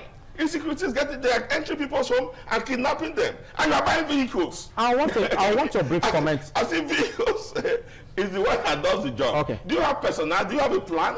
You don't have. You just want to demo. We call it optics. You bring that to the press. They take the picture and say, you are buying the bulldozers behind me. These bulldozers are not small. But what are they bought for? To go to a house of opposition members and begin to break them. People are buying bulldozers to repair roads. You are buying bulldozers to break down the ones that have been built. Okay, I want your brief comment on the 2026 Electoral Act Amendment. And we saw Peter Obi then, when alongside with other civil society activists, barricading National Assembly, and all that panned out where the president had to give assent to the bill, which is now an Electoral Act that has been, panned out. The point must be made that the fastest assent given to any bill anywhere in the world. Do you see that as a basis of political rivalry that could degenerate? It's not a basis of political rivalry. It is an elongation of the president. The president has not hidden it. It's an elongation of his desire to ensure that you have a one-party state. The president does not support anything progressive. He has never done that in the past. Well, he's a member of a progressive party. Yes, he's a member of Progressive Confusion. We have Progressive Confusion in this country. Okay. So he has never supported. Now, if you say elected representative, do you know what that means? That means that what you want me to do is what I will do there. Can those elected representatives point to 4 people in their constituency that support that thing they say they pass? Electoral Act. Every Nigerian who sent them, they say, give us this Electoral Act. We want prompt real-time transmission. We want only electronic transmission. Without manual. We want that the election is conducted electronically and transmitted. The people who said they are our representative, who said they are representing us, they went and passed what we say we don't want. And then the president could not tell me that he has studied that paper through the night. By the time I woke up in the morning, the president has But to him, the boys did a good job at the National Assembly. Which boys? The boys, the representatives. Oh, yeah, that's right. Your So they are his representatives. boys. You get the point? So those boys that he sent, they did a good job. But And they are the your boys- representative as well. No, they're not my representative. You have a senator representing your senatorial. Who is his district. boy? Okay, but do you see that development as unsettling your party ahead of 2027 election? It has unsettled Nigerian democracy, unsettled Nigerian voters, and as far as Nigerian voters and citizens are concerned, they have not passed any new electoral law. What was passed was what had always been in the Electoral Act, which we say we have amended. Just an So if you pass the old one, you have not passed any Electoral Act. It will be represented again, and then it will now be redebated. So if the president doesn't give us that, and this 10th Assembly does not give us that, then we as representatives know that they did not represent us in their 4 year of governance. We change them in 2027. Simple and short. All right, we're just beginning to take a short break, and after which we extend the frontiers of this discussion to stay.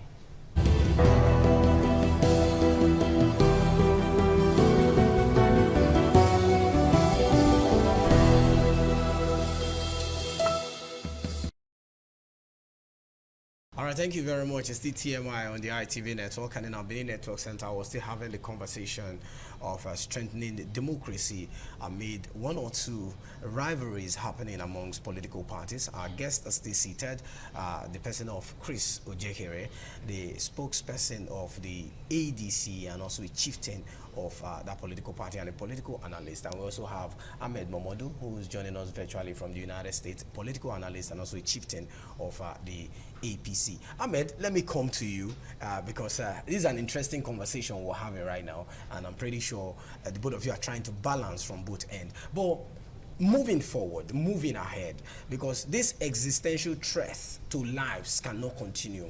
Like I was saying, you know, talking to my co-anchor, if we continue in this trajectory, it means the people the political parties are supposed to protect, it becomes a problem. The people might be scared at the end of the day. This could also lead to electoral apathy on election day. This is build up to election. We're already seeing bullets flying back, front, left, and center. What now happens on election day, the D-Day of the election? So don't you see this also, probably or possibly, it can also lead to political apathy in terms of participation and even going out there to vote by the people from your end? I do agree with you. I think it's something of concern where as a run-up to the elections, there's already some kind of violence where people are concerned about their lives and property. And it's at this point in time that the government of the day, including the government of Edo State, must stand up and say, look, this is not acceptable behavior. We do not want this. I remember as a run-up to the last election where Omonoba had to call all the contending parties and say, look, we do not want any more violence as far as this election is concerned. And we want to make sure that everybody is on the same page. We don't want any loss of lives. And this politics must be played very simply for the betterment of Edo people. Now, having said that, let me go back to the point, because the truth is sacrosanct. You see, Godwin Obaseki had a tenure from November 12, 2016 to November 11, 2020. Now, on June 19, 2020, June, July, August, September, October, November, for 6 months, he stole the mandate he was given in APC and took it over to PDP. If we want to be clear, let's be clear about the facts. That's the fact. You have the floor. Issues have been raised about the 2.5 million votes that the governor of Edo State has promised for the president ahead 2027. Some have said that, well, this could be a build-up to achieving that. What the governor is simply doing is he's using, it's called alliteration. He's allowing the people to imagine that they are able to provide that number of votes. Now, it's better to aim for the sky and, aim for the heavens and end up in the sky. The governor is not telling you that he's going to rig the elections. He's telling you that as far as he's concerned, we have the capacity to bring out that number of people, and we want our people to be engaged. Now, you cannot be arguing about democracy and saying you don't want a one-party state, and at the same time saying you don't want people to come out and exercise their mandate. If the governor says he wants 10 million people to come out, and you are sure you have the numbers, you should even be on the same page with him, saying that, yes, we want 10 million people to come out, so that with the mandate that they freely express will be clear and open. There will be no contest. So I don't know why they are bothered about this. Even if the governor says he wants 20 million people to vote, yes, okay, 20 million people will come out, and then we will see 20 million votes, and then we will know what the people of Edo State actually want. It's not a big deal. These are minor issues that should be swept to one side. It's of no consequence whatsoever. Like a do-or-die affair, as in using the do-or-die affair approach to do that. What do you have to say as regards how to play this politics? Because the governor did say 2.5 million votes, for the party. Is that a threat to you? He didn't say 2.5 million votes. He said he would give 2.5 million votes to President Tinubu. He didn't say people will vote. Yeah. He said he will give 2.5 million votes to President Tinubu. Then at another time, he now increased the number to 3.5, yeah, and then signed his resignation on that it. If it doesn't happen, that if he doesn't declare this, he will resign. So when you hear us saying that Okpebholo is an OTP, 110 OTG, 110 governor, we know that he has resigned already, because it is impossible to have 3.5 million votes, because the number of registered voters in the state does not even come near that. So it means already the man is going to manufacture votes. And then since we are not going to allow for rigging and manufacturing, he has already resigned. It's very clear. So the governor, when he's talking, he talks and tells us his mind. People like Ahmed want to help us recalibrate those statements. We hear him very clearly. We understand his mindset. He started campaigning shortly after he was sworn in. Yeah. Tinubu, the president, had to warn overzealous governors like him to say, look, my friend, we've just been sworn in. Why are you disturbing? Let us face governance. His billboards, and he didn't remove his own billboard. Other governors who tried to do removed it. So the point we are making is that his mindset on manufacturing 3.95 million votes, and they don't exist. So that's the truth, and that's the issue. Now, politics should be played by people coming out. First of all, as Ahmed said, yeah, present your manifesto and your policies. Let's argue on them. Then convince us with how those manifestos items is being implemented in the lives of the people. Let us not believe that your federal slip that you are going to provide us with insecurity was meant. Because that is what people are referring to. That he didn't promise security, he promised insecurity.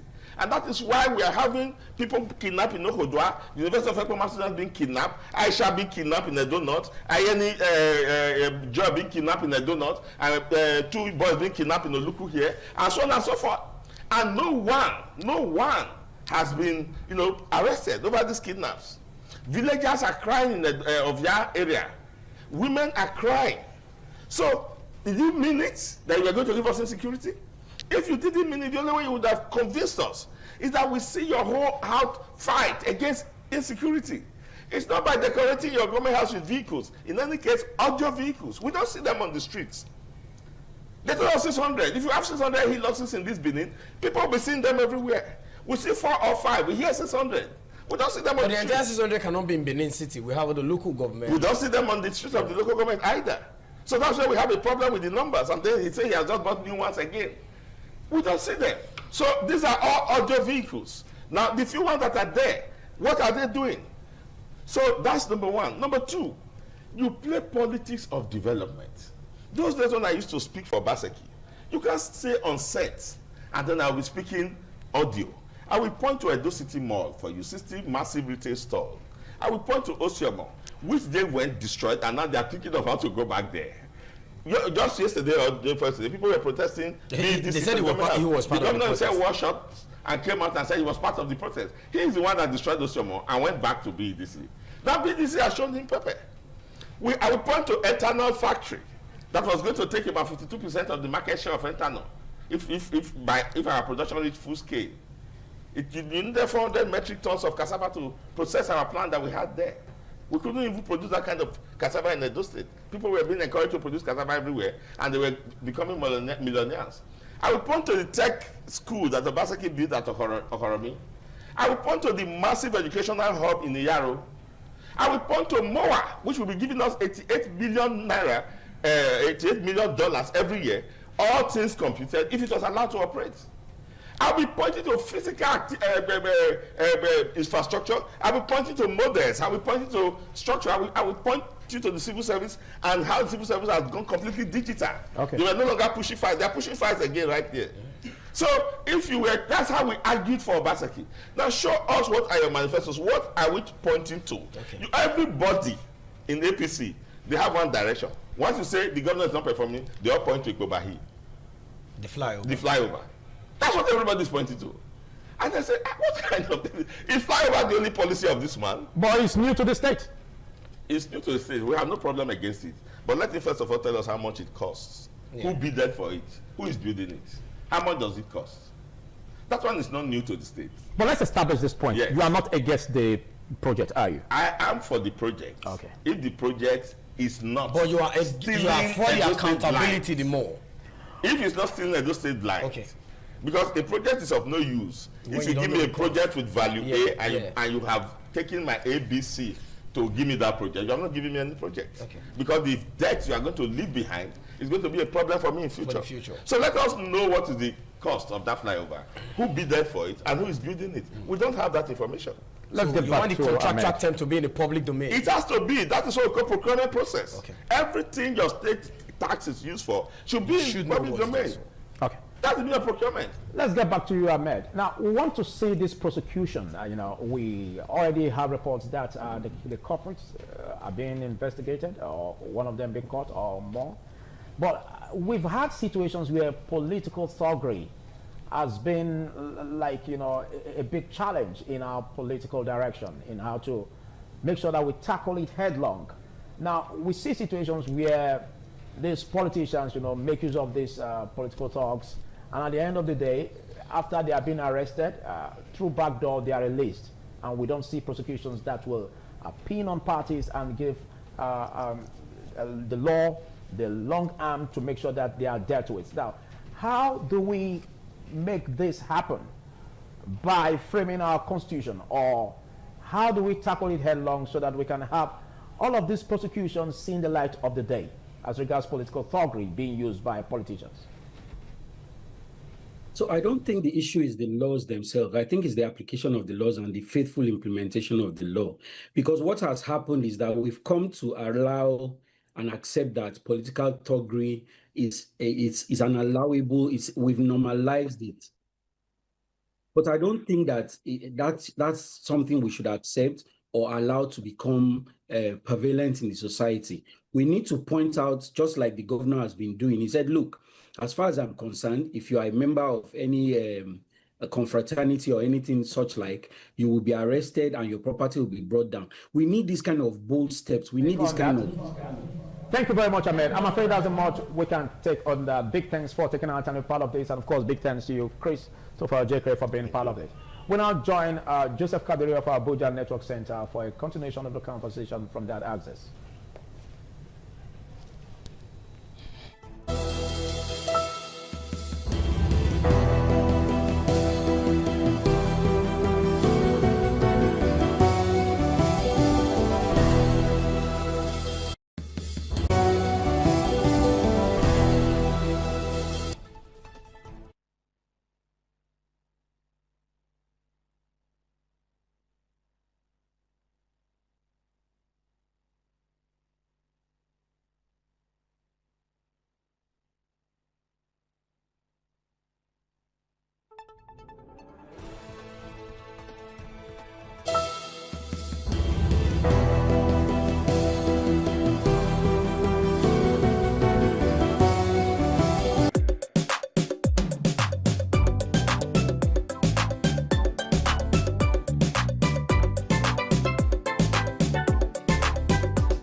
so much economic effect across the globe. And here we'll be looking at it through the eyes of an economist, Ali Ushao, who is with us via the phone line. Very good morning, sir. Good morning. Yeah, so quickly, let's get your take concerning the ongoing war amidst its economic implications. It has been a geopolitical tension for a very long time. And this tension always creates some economic instability. Those instability usually affect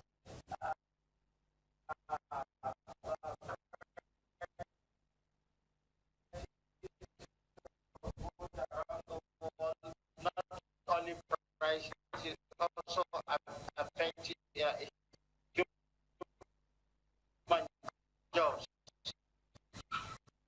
So when you put all this and you look at the commitment by both the Americans and is that is put an effort to be one in the trade zone. Is by so much demand, the supply is little, there's no employment, and you know, that circle just go. What can be done to cushion the effect?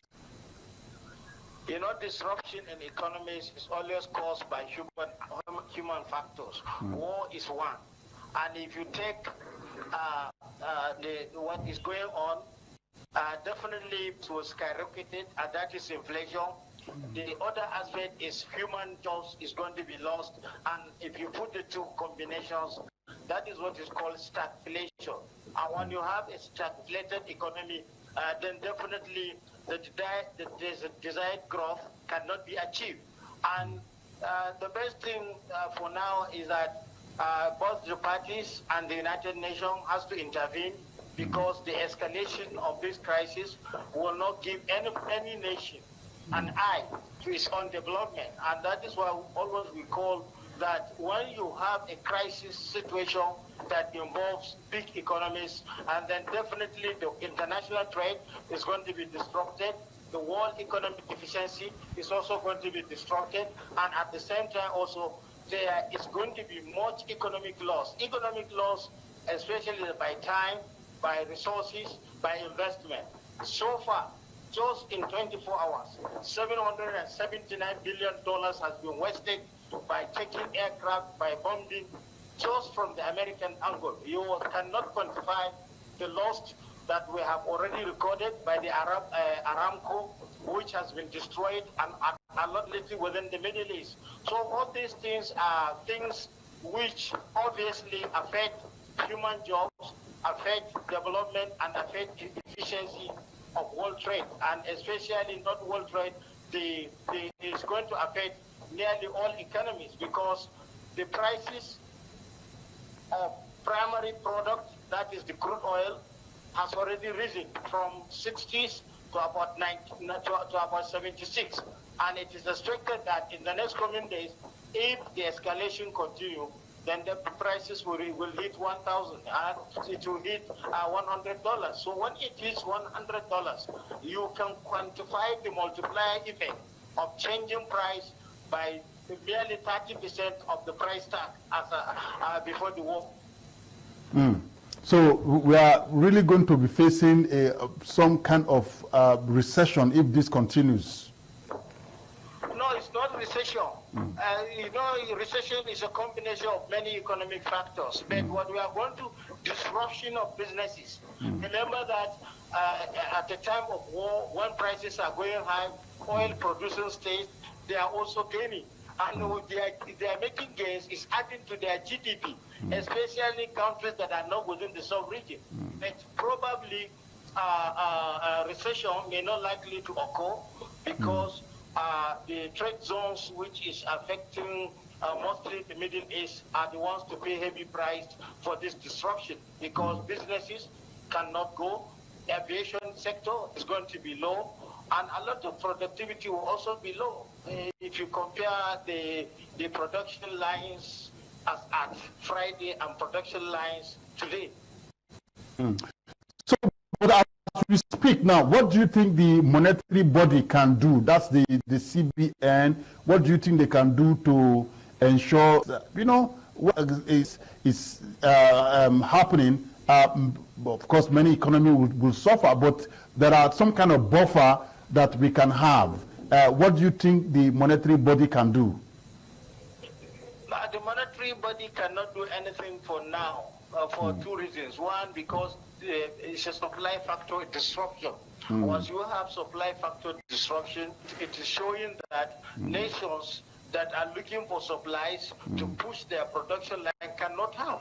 So, but monetary policy is going to be again for some economies, especially Nigeria.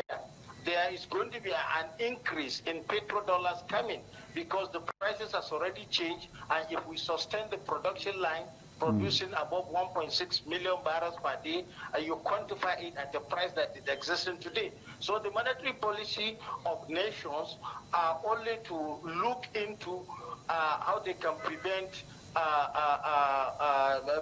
disruption in the exchange rate policy.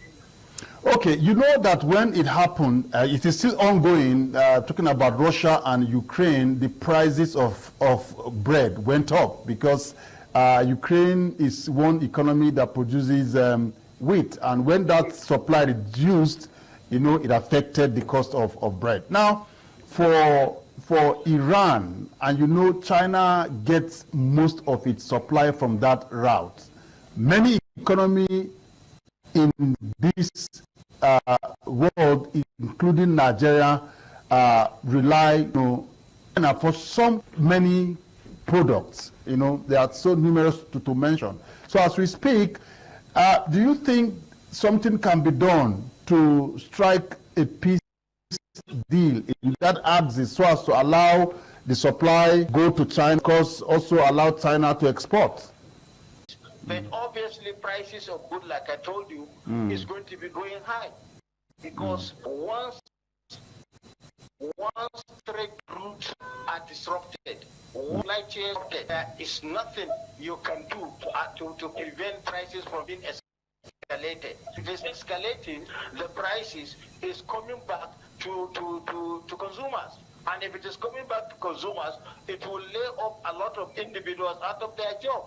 So stagflation is a concern, and it is a stagflated situation that is being induced by the geopolitical tension, which is deliberately created. Remember that this situation can be prevented. Did not attack Iran, and if America did not support Israel to attack Iran, so and Iran, there is no way Iran can now sit back and watch its own territory, its own leaders are being assassinated, not under any international binding law. These are the situation on ground. So other parties must come in to resolve the matter in a good time, or else the inflation will be going higher because supply chain distribution is affected, and at the same time, more goods cannot be transported along the route, and especially from the Middle East to other parts of the world. Okay, we know crude, the main to economic stability. If it's scarce, it means that, of course, the price will be high, and there will be the effect will be seen in the economy. So, OPEC, this situation increases the production quota, for its members. Don't you think it will address the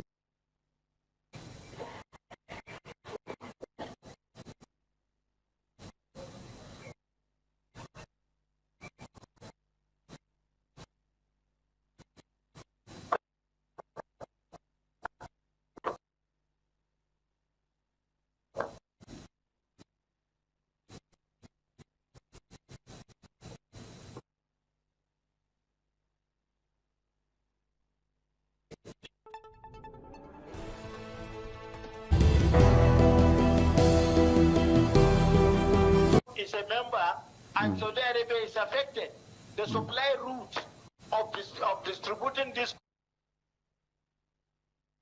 You cannot get Bahrain, you cannot get Qatar, you cannot get Iran. So what supply is OPEC deciding? These are big suppliers. These are big producers. And Iran has sanction, and you cannot transport the other ones from the region. So if you cannot stop the war, you cannot stop prices from going higher. All right, Amos, thank you for your time. Alhaji Ali Shau, economist based here in Abuja. Thank you very much. Thank you so much. Thank you. All right, viewers, this is where we pause this discussion. Yes, it has been with an economist, Ali Shau, looking at the implication of the war in Iran, economic implication. And in the coming days, things definitely will not be the same. As, of course, you've heard, it was $60 per barrel. Now it has moved up to 76, and there's a prediction that it may even hit $100. And when that happens, if the production cost increases, of course, the increase. This is where we wrap up, and we move to Lagos for continuation of the program.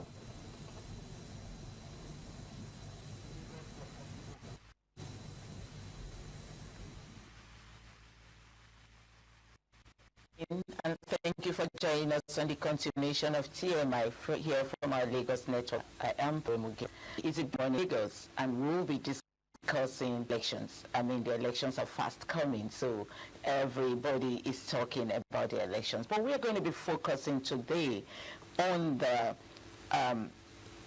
the change of dates from the presidential election from February to January. We're going to be looking at the effects on the general elections. And of course, I'm not going to be doing this alone. I have with me via Zoom Comrade Collins Osiaga.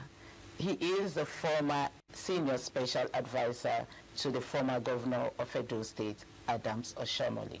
He's be joining us via Zoom. And also, I'll be having in guest house who will be joining us later to discuss all of this. Anyways, let's go straight to today's discussion. If Collins is here, can we have him via Zoom on the screen? Collins. Yeah, good morning, my sister. It's nice being with you, joining you in Lagos. I say very good morning to you. Good morning, Collins. And then you joining me from Benin shows that we can actually have our results electronically transformed during the elections. Don't you think so?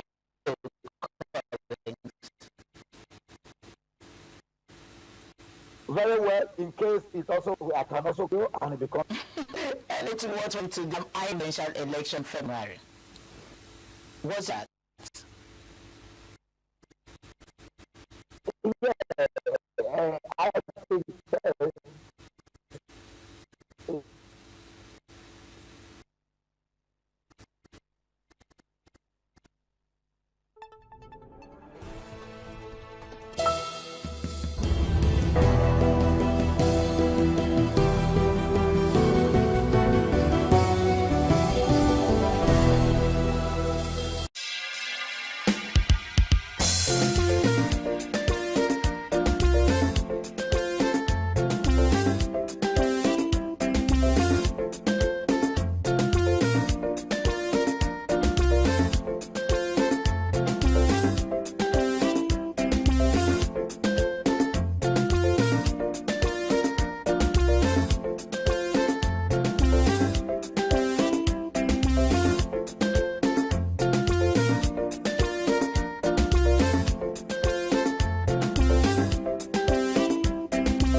we have over the time exhibited in this country, in our home, even our local places of work, have actually do, you know, the institution so backward.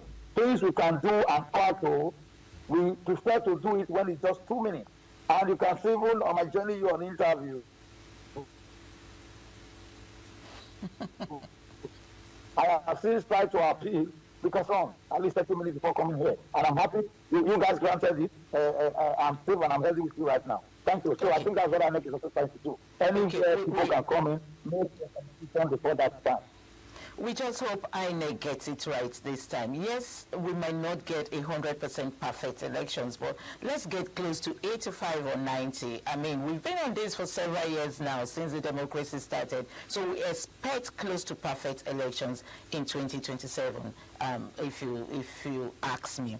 But anyway, let me go straight to how this might affect the campaign strategies and timelines of the parties.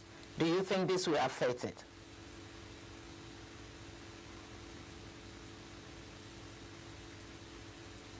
Collins. I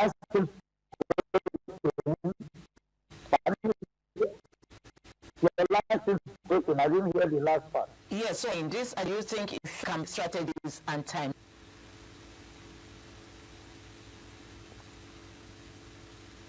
Yes, of course, for those who are not ready, for parties that are not ready, especially there will be an opportunity for them to lament.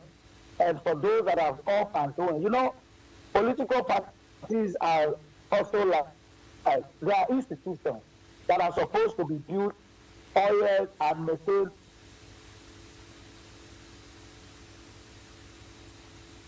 over the time. But in a situation, and they expect magic to happen, transmission, when activities are not required. So you can imagine what we're saying. You are acting manually and you want, you know, automatic magic to happen. This doesn't happen like that. If you don't plan to win, you plan to fail. So if, for example, politicians are doing what they need to, at the time they need to revalidate, you know, their membership, at the time they need to get this done, at the time they need to get on done, all of this. Even if I'm okay, even if, can you hear me, please? Yes, I can. Can you? Yes, good. I can. So even if INEC comes up, good. Even if comes up tomorrow and says election is going to be 2 months' time, political parties will not have problem because the party and members are all coherent and have all been ready, you know, to do the needful. But in a situation whereby immediately after election, party dissolve itself, there is no ESCO, no official, they can't even, they don't have what chairman, they don't have anything, they're in delusion. Then when it's close to election, they start paying people to become party officials, they start looking for secretariat to hire, and everything becomes in a hurry. Then they tell you that they have been ambushed. So for institution that is ready to change a system probably that is not working, you must be ready at all times, putting machineries on ground in order for things to work accordingly. So for parties, I can assure you there will be lamentation. I think one of the young parties is already lamenting. So they are not young, but because of those who invaded them, are now making a new party. You know, so I cannot say they are like a newborn baby. You know, you can see lamentations already everywhere. Because INEC, if INEC chooses to now also tell you that we are going to do the election a month to swearing in of whoever is being elected, they will still come with another form of lamentation. You just want to do it close to the election, then after you have ring the election, they will now rushly swear the person in, and the person holding the yam at the night. So you can see there will always be form of lamentation by those who are never ready. But I thank God that some parties are ready, very ready, and you can see how. Thank God that some parties are ready. I'm sure you're referring to your party. I'm sure you're referring to your party being ready. Anyway, we're going to be going on a short break. I'll be right back. Please stay tuned.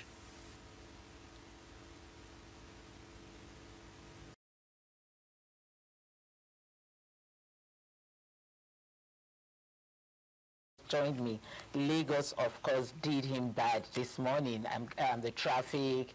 And if you don't mind, Chris, do you want me to say it? It's okay. And let me introduce him before I tell you what Chris feast this morning coming to the studio. We have one of the best fantastic guests here on ITV. Anyway, I have with me Mr. Chris Ososa. Mr. Chris Ososa is a political analyst. Thank you for joining us. Thank you for having me again. Let me say thank you for joining us despite the obstacle you faced this morning. I'm going to let the public know that Mr. Chris coming to the studio this morning had an accident on his way to come and discuss Nigeria. Yet he made it to the studio. Thank you so much, Chris. Well, it's just part of the sacrifice we put in, to keep the nation going, because what we're doing here is part of nation building. Sure. Anyway, we were talking about the presidential election. I was talking Comrades assigned SSA to the governor, former governor of Edo State, Adams Oshiomhole. So he's joining us via Zoom. So we were discussing presidential election, the move of the dates from February to January, the effect on the general election. Let me start with that. Do you think it's going to affect the general election? Well, essentially, not exactly, actually. Yeah. Okay, but in some be. But for a start, the reason for shifting the election is something I'm not absolutely comfortable with, because it has to do with the fasting period and all of that. We are too much into religion in this country, all right? Because sometimes it affects national project and all of that. I don't think the first should have been enough reason to have elections. Our politics, local terrain, like in the north now, is almost everything to them. You see how that they even shut down schools just to observe the fasting and all that. That again, I'm very opposed to. But anyway, they did that. Well, it's true. I won't kill anybody over that. But now going back to the election, okay, fine. There are two perspectives to it. The opposition are of the opinion that because they might not have enough time, okay, because as we speak now, the three leading candidates of the ADC, please forgive me not to mention PDP as part of the opposition for the presidential election, because of course they are not on ground for anything presidential. No, but in the chat that they had with the Minister of FCT, Wike, he said there's no opposition party beside PDP. Well, that's just a political statement. Wike is just trying to wink away ADC. But we do know when it comes to that presidential election, so ADC is the only opposition. But how viable they are is another subject. Okay. But at the moment,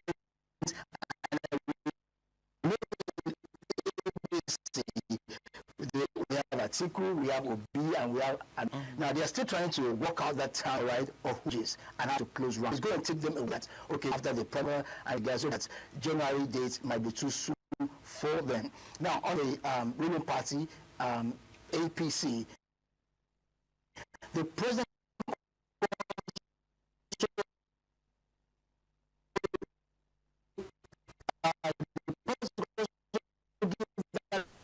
For more food.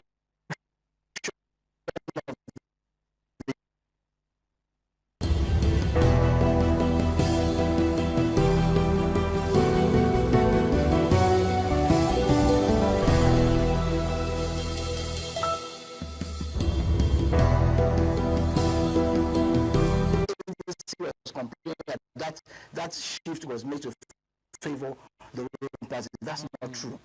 That's because they both have this advantage as regards that. But a party will have projected, your party will have structure to run by, because you know who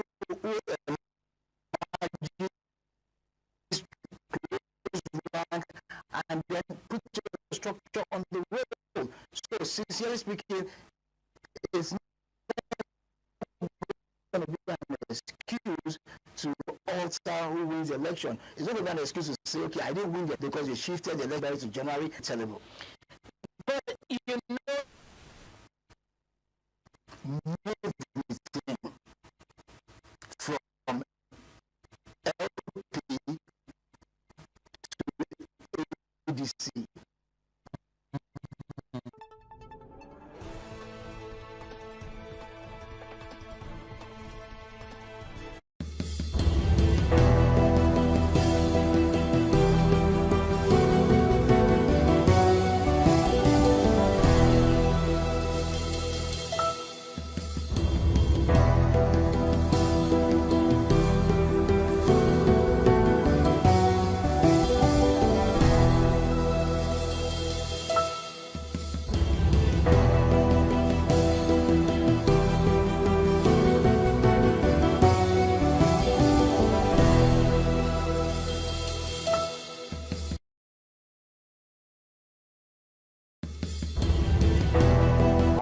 and probably have returned back to where their business are, then start also traveling again. Not imagining that the road is not always very good. And even those who have the money to fly, in most cases, have phobia for flying.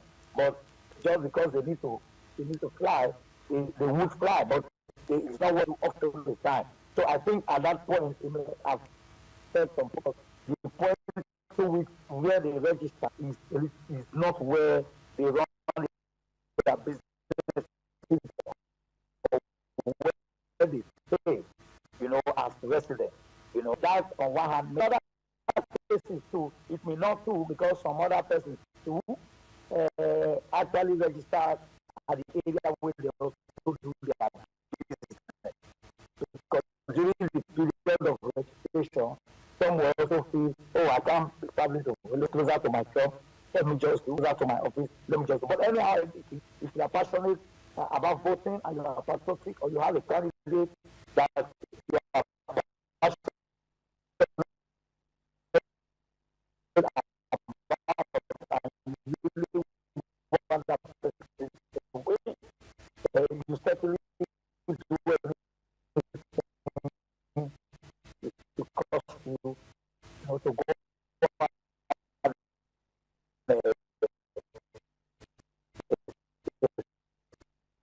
your franchise. So I think on that, it's not supposed to be an issue. Because you want to get that kind of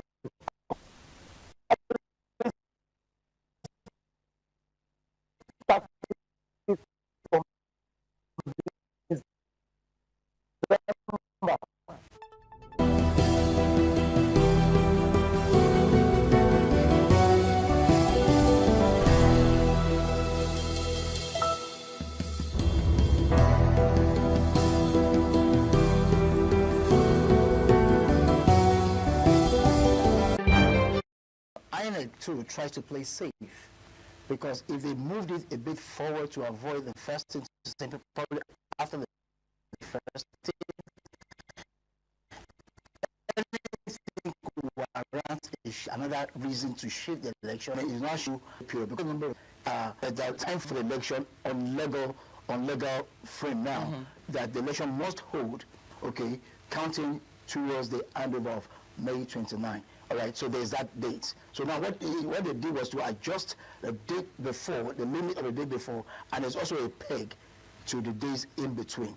So if it's shifted upward and anything warrants a shift in the election, there'll be a problem. Remember that the 2019 election, we're already going out to vote on the election day when suddenly we got the breaking news the election has been shifted by 1 week. All right, so anything could have brought about that. But though in 2015 there was also a shift in election date, although the government in power then of Goodluck Jonathan orchestrated that shift in date, all right, from February to March. Now they did that because at that point they were beginning against some team against terrorism. They thought that, okay, fine, doing that, having a bit more time will help them through the election process. But what I'm trying to say here is this: if you're not careful with how you calculate the shifting of the dates, you could run trouble. And when you run into some illegality, you make a total mess of the election period. You have to delay the election much further, and then go back to the National Assembly to rework the law that guides the election, so as to give you to accommodate the days around it. So there's a day time frame to it that has a legalness. So what is safe for INEC is to shift backward. Okay, so that if there's any reason again to shift, they will be very safe. So that's what I believe INEC did to be very safe. Wow. Okay, so INEC saw it ahead and then played safe. Yeah. Okay. Anyway, we just hope that this works for us as Nigerians. Now, people are talking about, some parties are crying out already that this is going to be a disadvantage to them, that the ruling party is going to favor the ruling party. Would you say this decision favors or disadvantage certain political parties, and why would you say that? Well, when I started, I did fears actually by the opposition party, because they're also trying to build up their steam and all of that, because the best of ADC we have now is just more or less like the noise they make on social media. Elections have held, ADC did not show up at all. In some cases, it was just the structure is still not on ground. For example, election held of recent in Abuja, ADC was far from the equation. Election state candidates and so that's probably why Wike would tell you that ADC is not an opposition party. It's not something. Because Wike further asked a question. He said, "Tell me any state where ADC is showing muscle." As we speak now, they've not been able to even attract a sitting governor. The guy in Osun saw the problem in PDP, needed to play safe to go to another party. He went to Accord. Accord is not even anywhere out of the ground, but he still will not go to ADC. You understand? So it shows you that ADC as a party has not to galvanize the kind of real-time grassroots political mobilization to form that formidable opposition.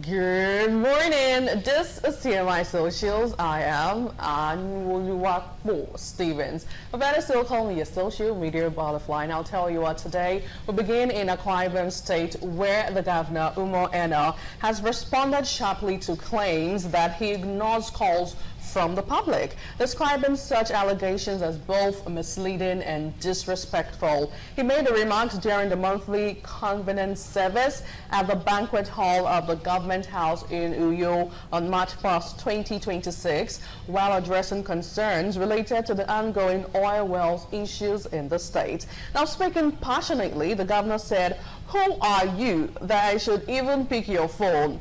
It's even an insult to be saying that to a governor," adding that public criticism should be constructive rather than personal. Let's take a listen. Stop saying the governor does not pick phone. Am I your receptionist? That's even an insult for you to, governor doesn't pick phone. Who are you? I should pick your phone. I don't know. Who is even talking? Who is the governor? Everybody here. So when people want to talk,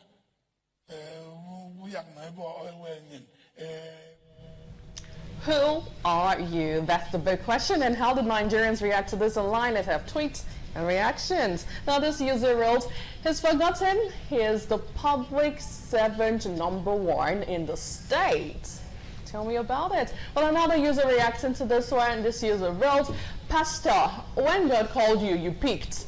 When people called you to govern, you picked. Now you're governing and you don't want to pick again. Whose call are you still picking? God, man, or none?" Well, this user, totally hilarious, as we move over to another one who wrote, "We really need to go back and check their duties and responsibilities. When it's election, they come out and dine with the people. But when they are in office, they become untouchable. I will continue to blame INEC, because if we have a transmission of results, that man will not spit this." Well, straight villagers touch INEC somewhere there. Now, back here in Edo State, yesterday we saw the state governor, Senator Monday Okwebolo, joined youth in Benin City to protest the activities of the Benin Electricity Distribution Company. Now, citing persistent poor service delivery, estimated billing, and inadequate power supply across the state.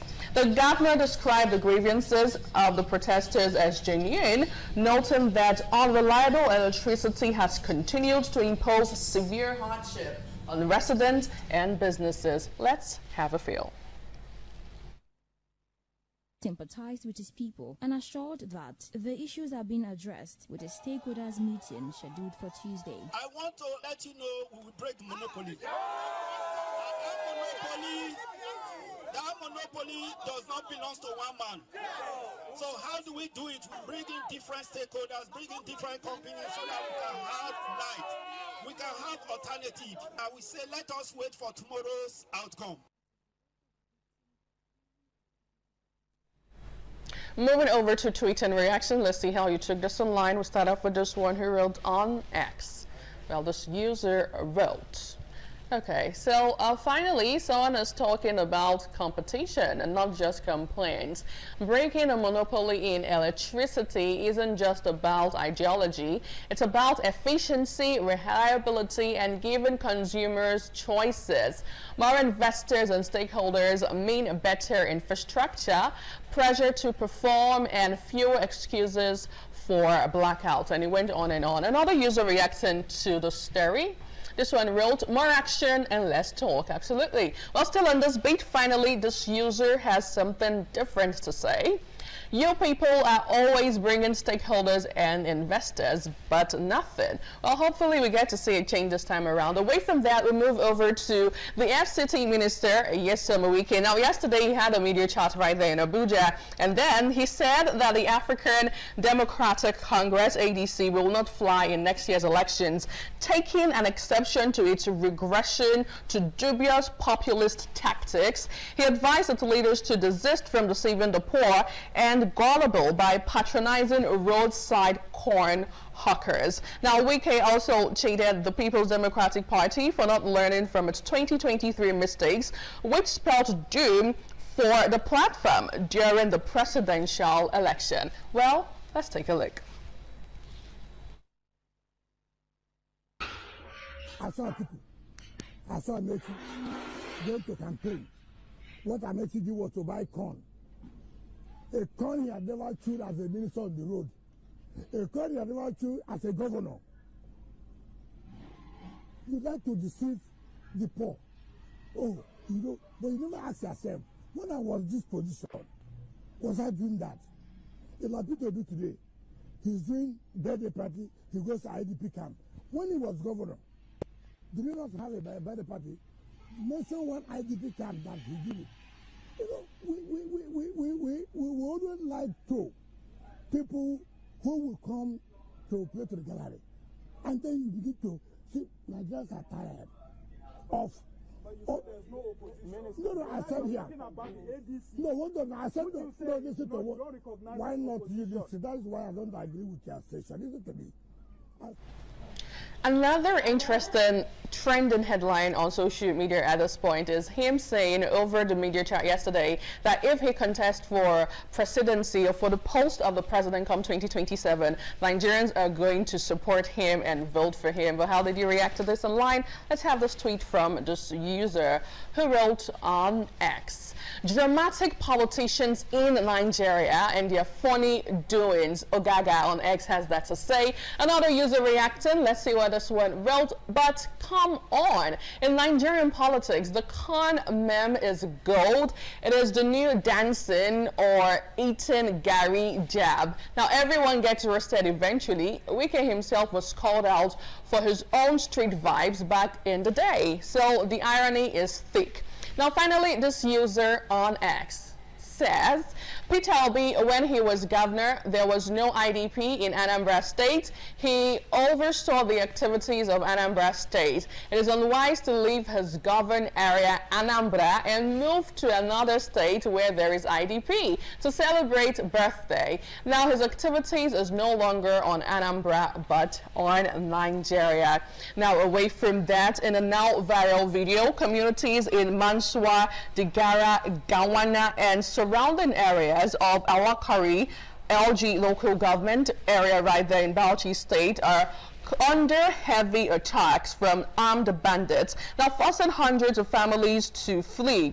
So residents report repeated raids, ambushes, and attacks on local patrol, with villages being driven and killed, livestock stolen, and homes destroyed. Now, many in this viral video were seen running for their lives as settlements are emptied. Let's take a look.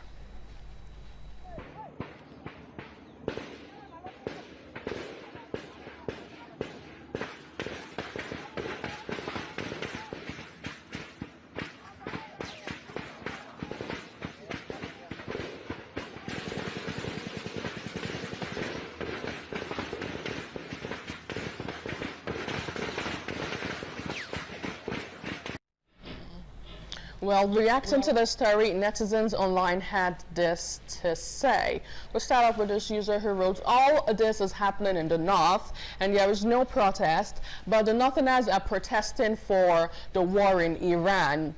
Now, another user on Instagram wrote, is this how people should live? The government should do better by waking up. Nigerians are not angry enough. Now, finally, this user wrote on Instagram, yet they are busy protesting for Iran. Well, on their note, we got to wrap up TMI Socials this morning. Please stay safe, okay? Please stay safe. Thank you so much for being a part of the show. I am Anuoluwapo Stevens. And from all of us, and this morning on ITV, Abuja, Lagos, and right here in Edo State, we'll see you again tomorrow.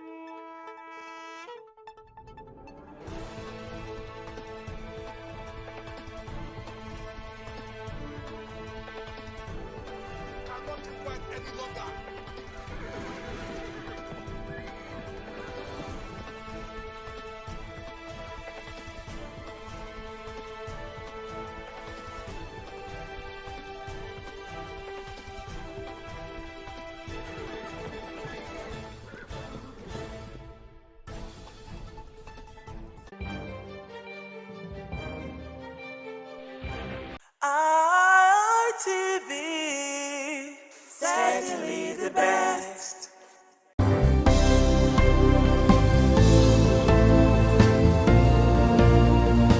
Thank you very much for joining us on the program Healthy Living. What is the kidney? The kidney is an excretory organ in the body, which is for metabolism. Tuberculosis affects many organs in the body, but the common ones it usually affects is the lungs. Epilepsy is a neurological problem. Okay. It is an injury in the brain which causes someone to begin to convulse, to go into fits. It is curable, but the cure is a long-term thing. If you eat well and avoid those risk factors that will make your immunity to be down, then the risk of contracting tuberculosis will be reduced. If you're healthy, then you're wealthy.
ITV, certainly the best.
tọ́jú ẹ̀ ọba àtọ́pẹ́.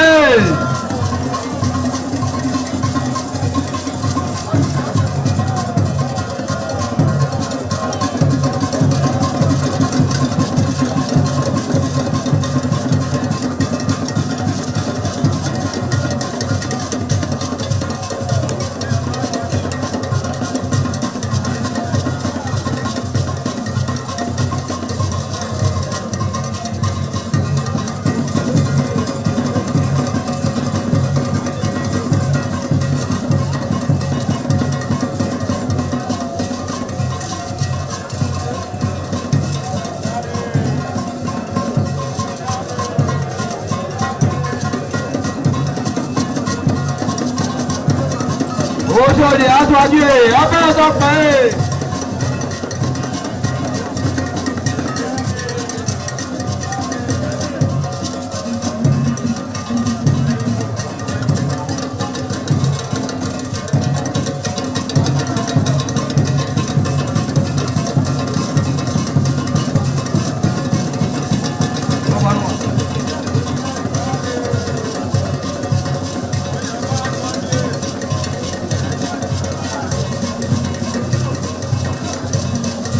Ayaba tọ́jú ẹ̀ ọba àtọ́pẹ́.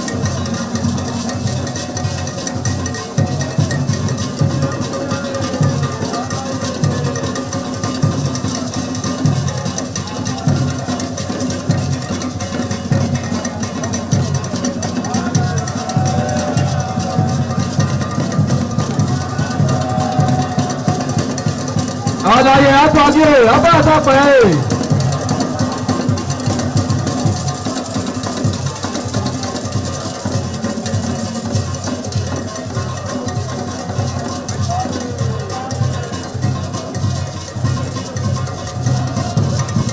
Ẹgbẹ̀túwà.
Hello there, thank you for joining us on this special interview series on independent television.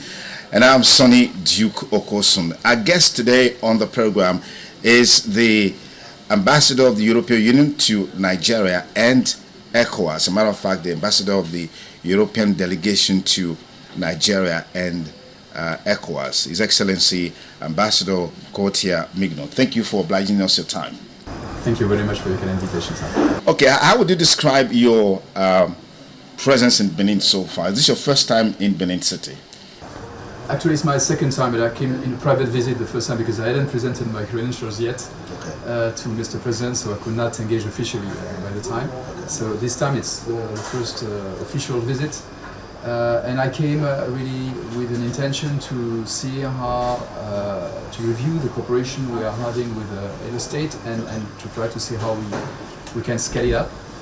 But I took the opportunity to visit yesterday to participate to a private preview of the Museum of West African Arts here in Edo State, which is a project that I already saw last year when I came first to Benin City. Also, so how would you describe the level of partnership between the European Union and, of course, Nigeria, and particularly Edo State?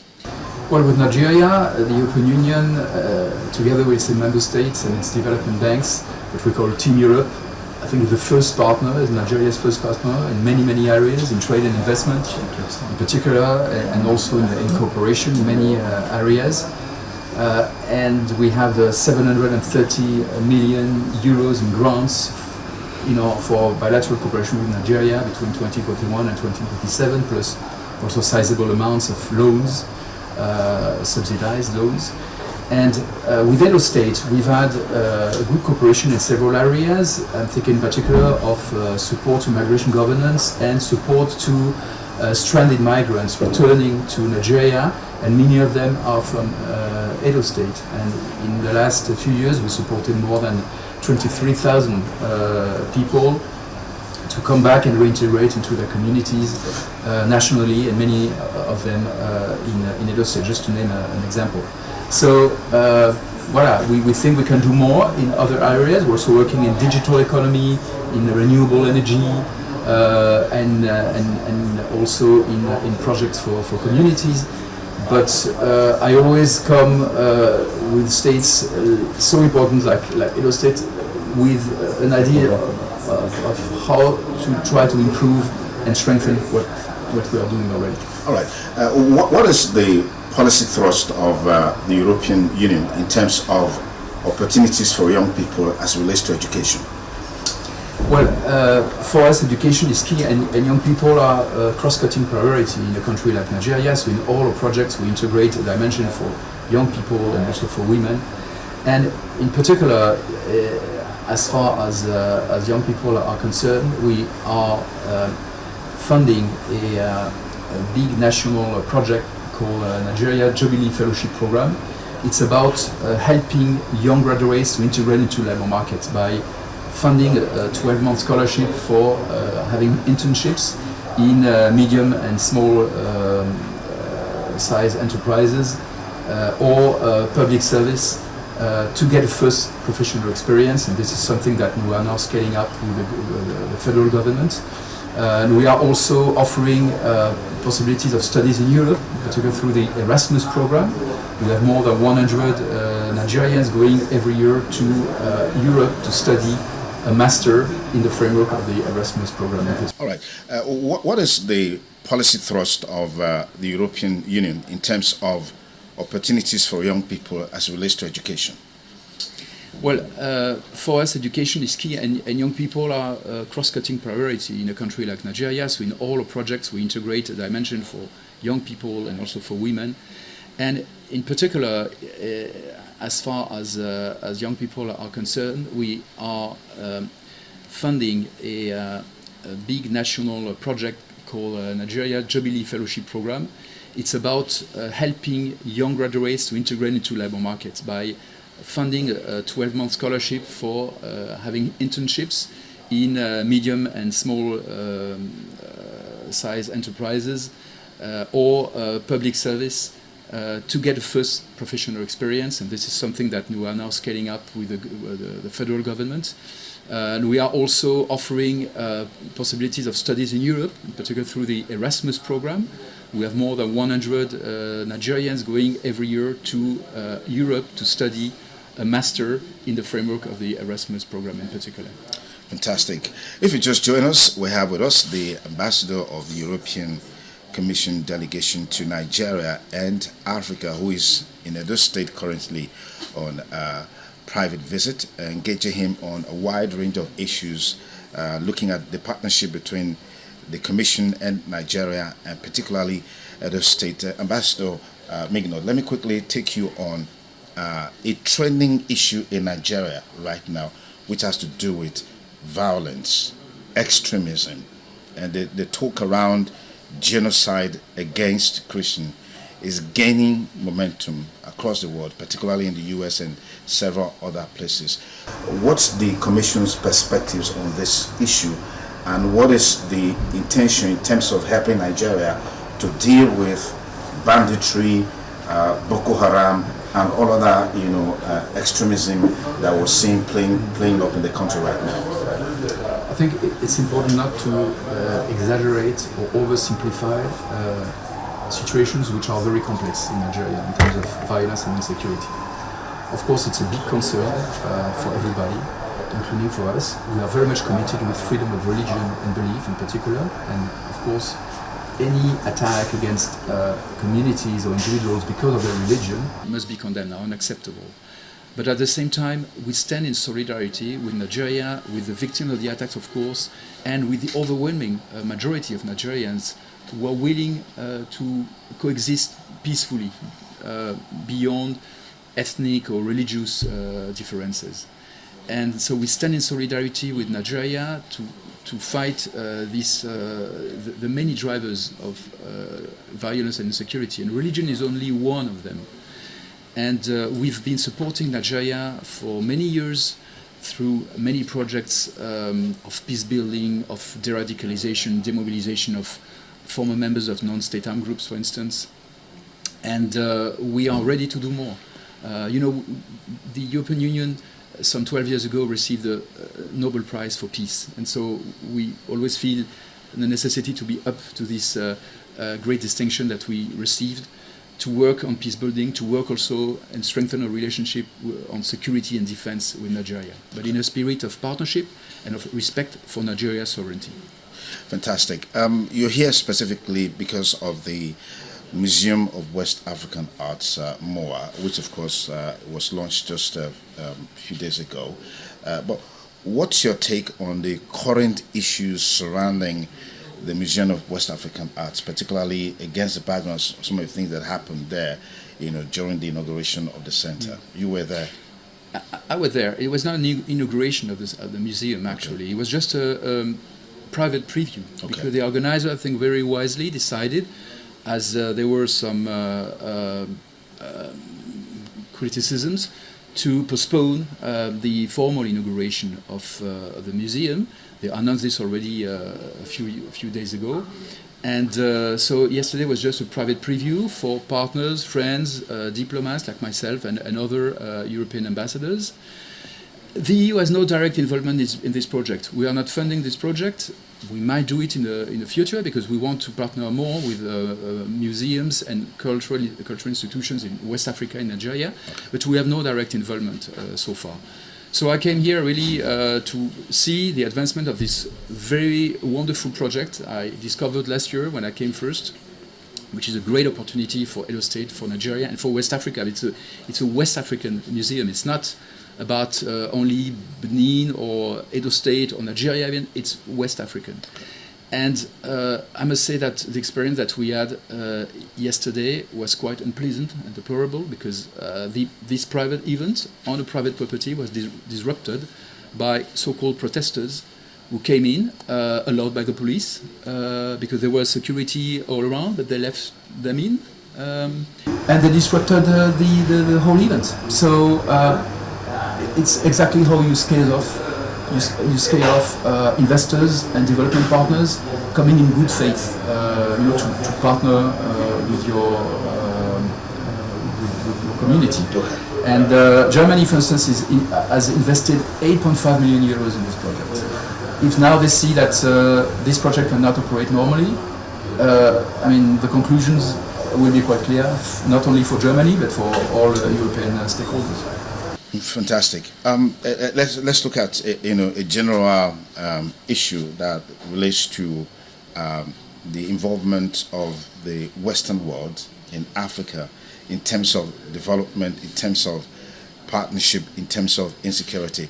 Talking about partnership, we're seeing the European Union, for example, always disposed to giving loans to African countries, Nigeria inclusive.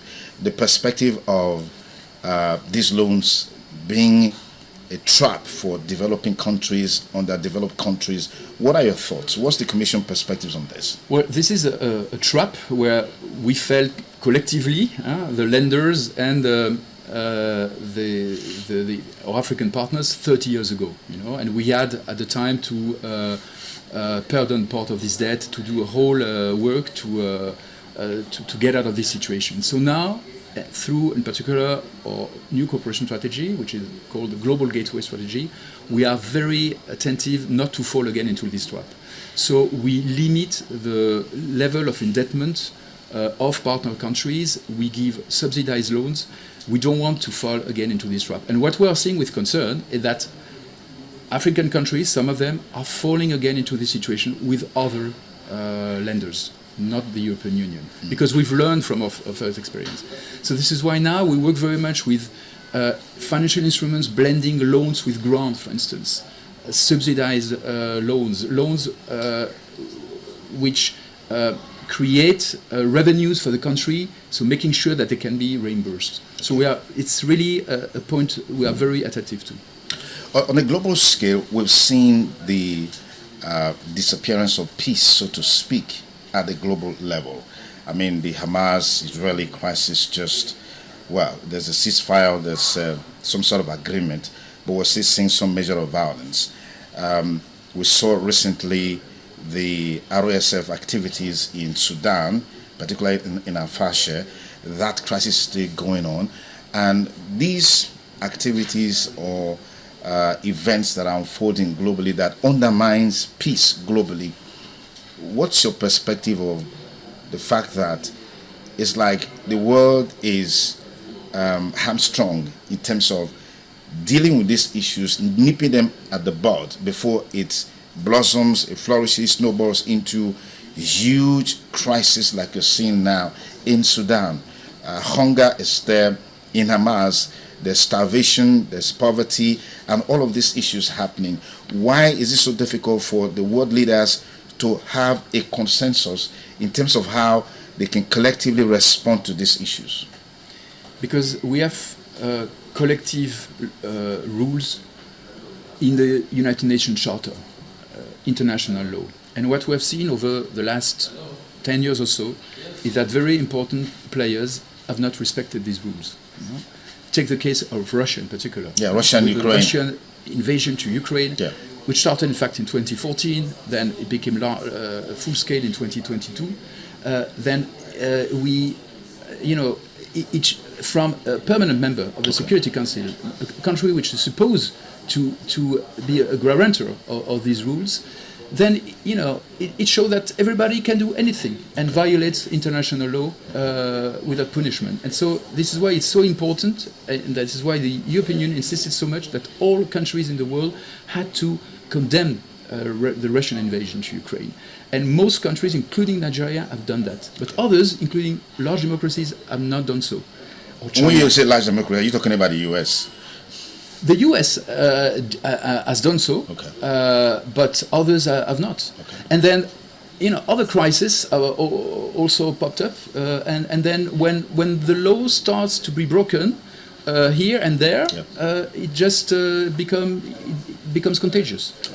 Ambassador Gotna Migno, thank you so much for your time. Truly appreciate this conversation. Pleasure. Thank you, sir. Okay, I've been talking with Ambassador Mignot, who is the head of the European delegation to Nigeria and Africa, is currently in Edo State on a visit, and we've been engaging him on a wide range of issues.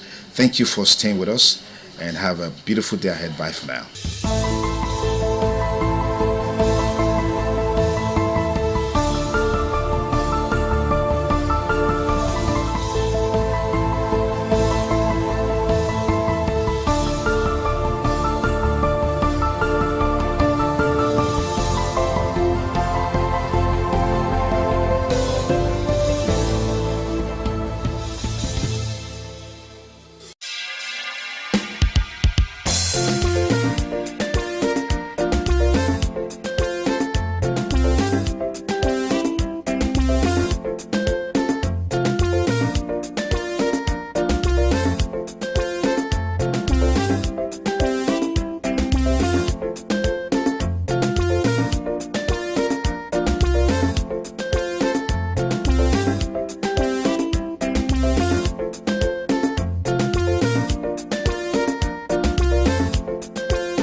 TV, certainly the best.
The new Edion expressed excitement as he danced and rejoiced before the Esama of Benin, Sir Chief Dr. Gabriel Osawori Igbinedion, who also joined in the dance.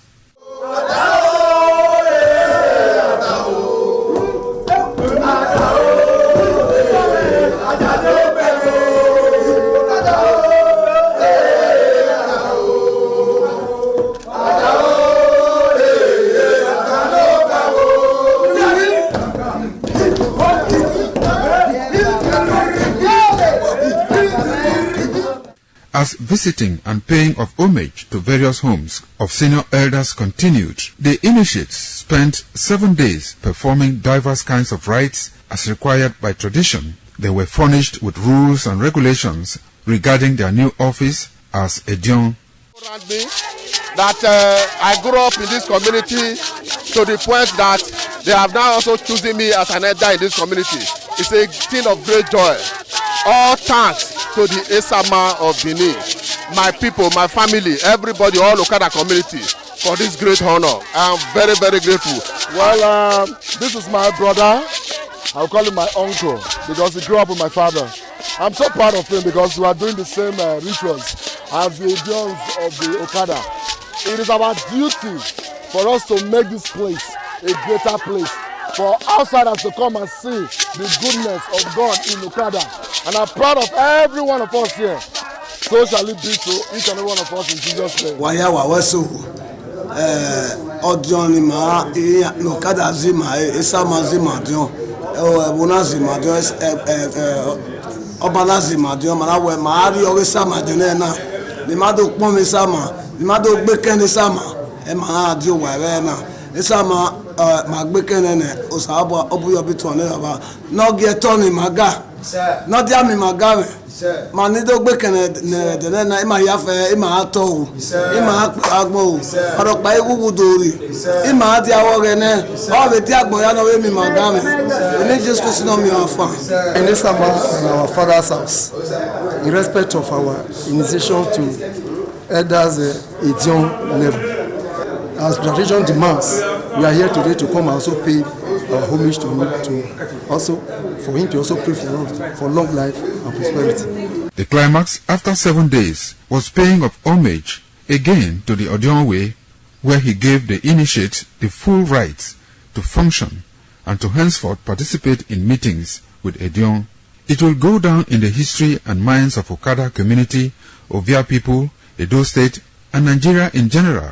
The ambience, style, and the colorful ceremony associated with the 2025 initiation into the Edion Council of former Governor of Edo State, Chief Lucky Nosagari Igbinedion, his brothers Bright Ayamekwe Igbinedion, Honorable Charles Osenwige Igbinedion, Peter Osawori Igbinedion, Dr. Fred Osanwi Igbinedion, Barrister Mike Osane Igbinedion, Executive Director Operations, ITV and Radio, Chief Elder Gbedion Wonse, Honorable Efosa Douglas Igbinedion, Ukponwa Igbinedion, Osawe Igbinedion, Edosa Igbenedion, Dr. Daniel Omorige Igbenedion, as well as Agbong Steve Igbenedion, among other sons of Okada.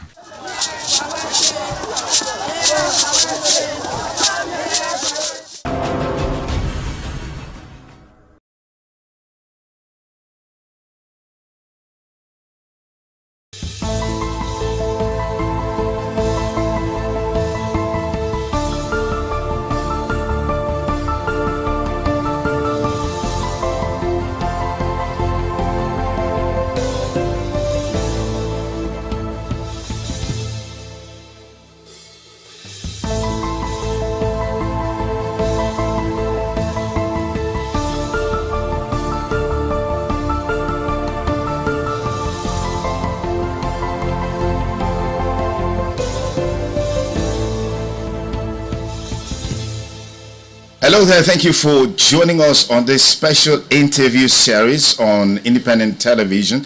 And I'm Sonny Duke Okosum. Our guest today on the program is the Ambassador of the European Union to Nigeria and ECOWAS. As a matter of fact, the Ambassador of the European Delegation to Nigeria and ECOWAS, His Excellency Ambassador Gauthier Mignon. Thank you for obliging us your time. Thank you very much for your kind invitation, sir. Okay, how would you describe your presence in Benin so far? Is this your first time in Benin City?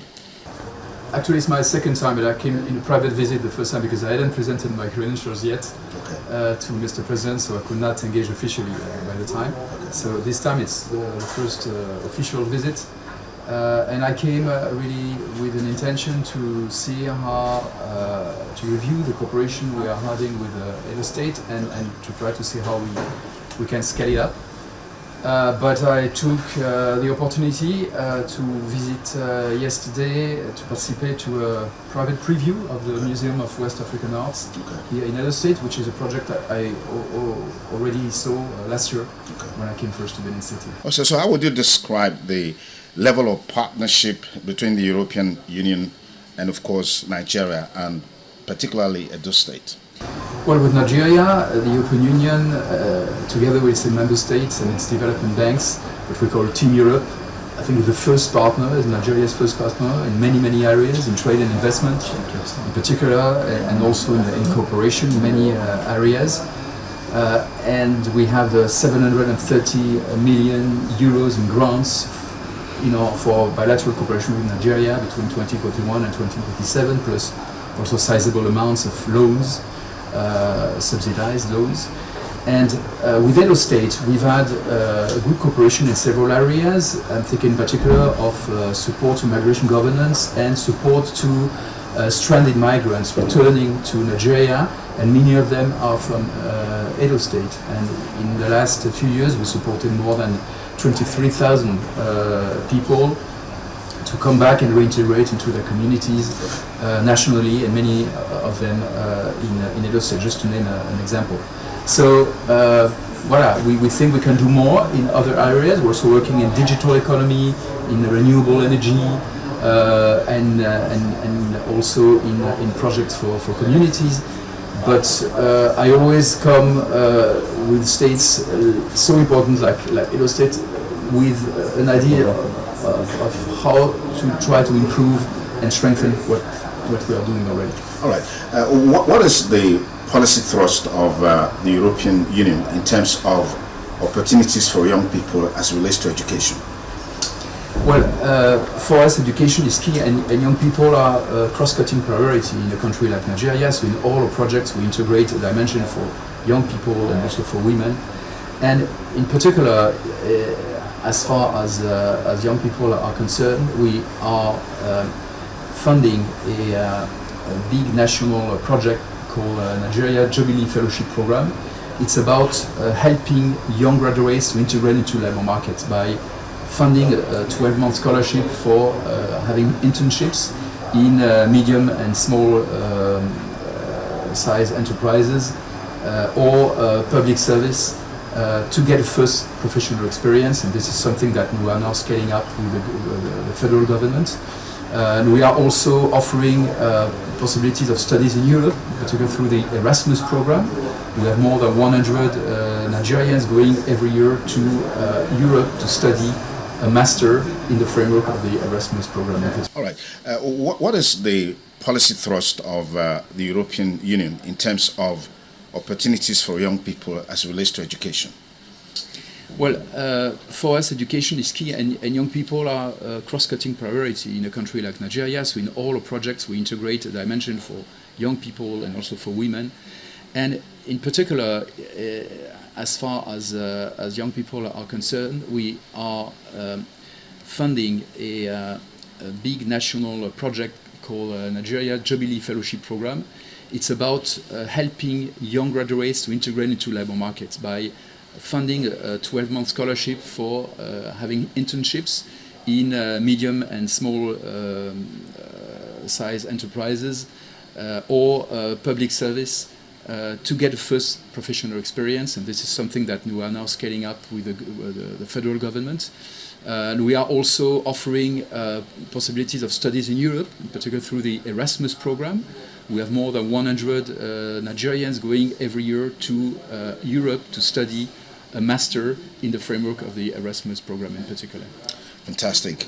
If you just join us, we have with us the ambassador of the European Commission delegation to Nigeria and Africa, who is in Edo State currently on a private visit, engaging him on a wide range of issues, looking at the partnership between the Commission and Nigeria, and particularly Edo State. Ambassador Migno, let me quickly take you on a trending issue in Nigeria right now, which has to do with violence, extremism, and the talk around genocide against Christians is gaining momentum across the world, particularly in the US and several other places.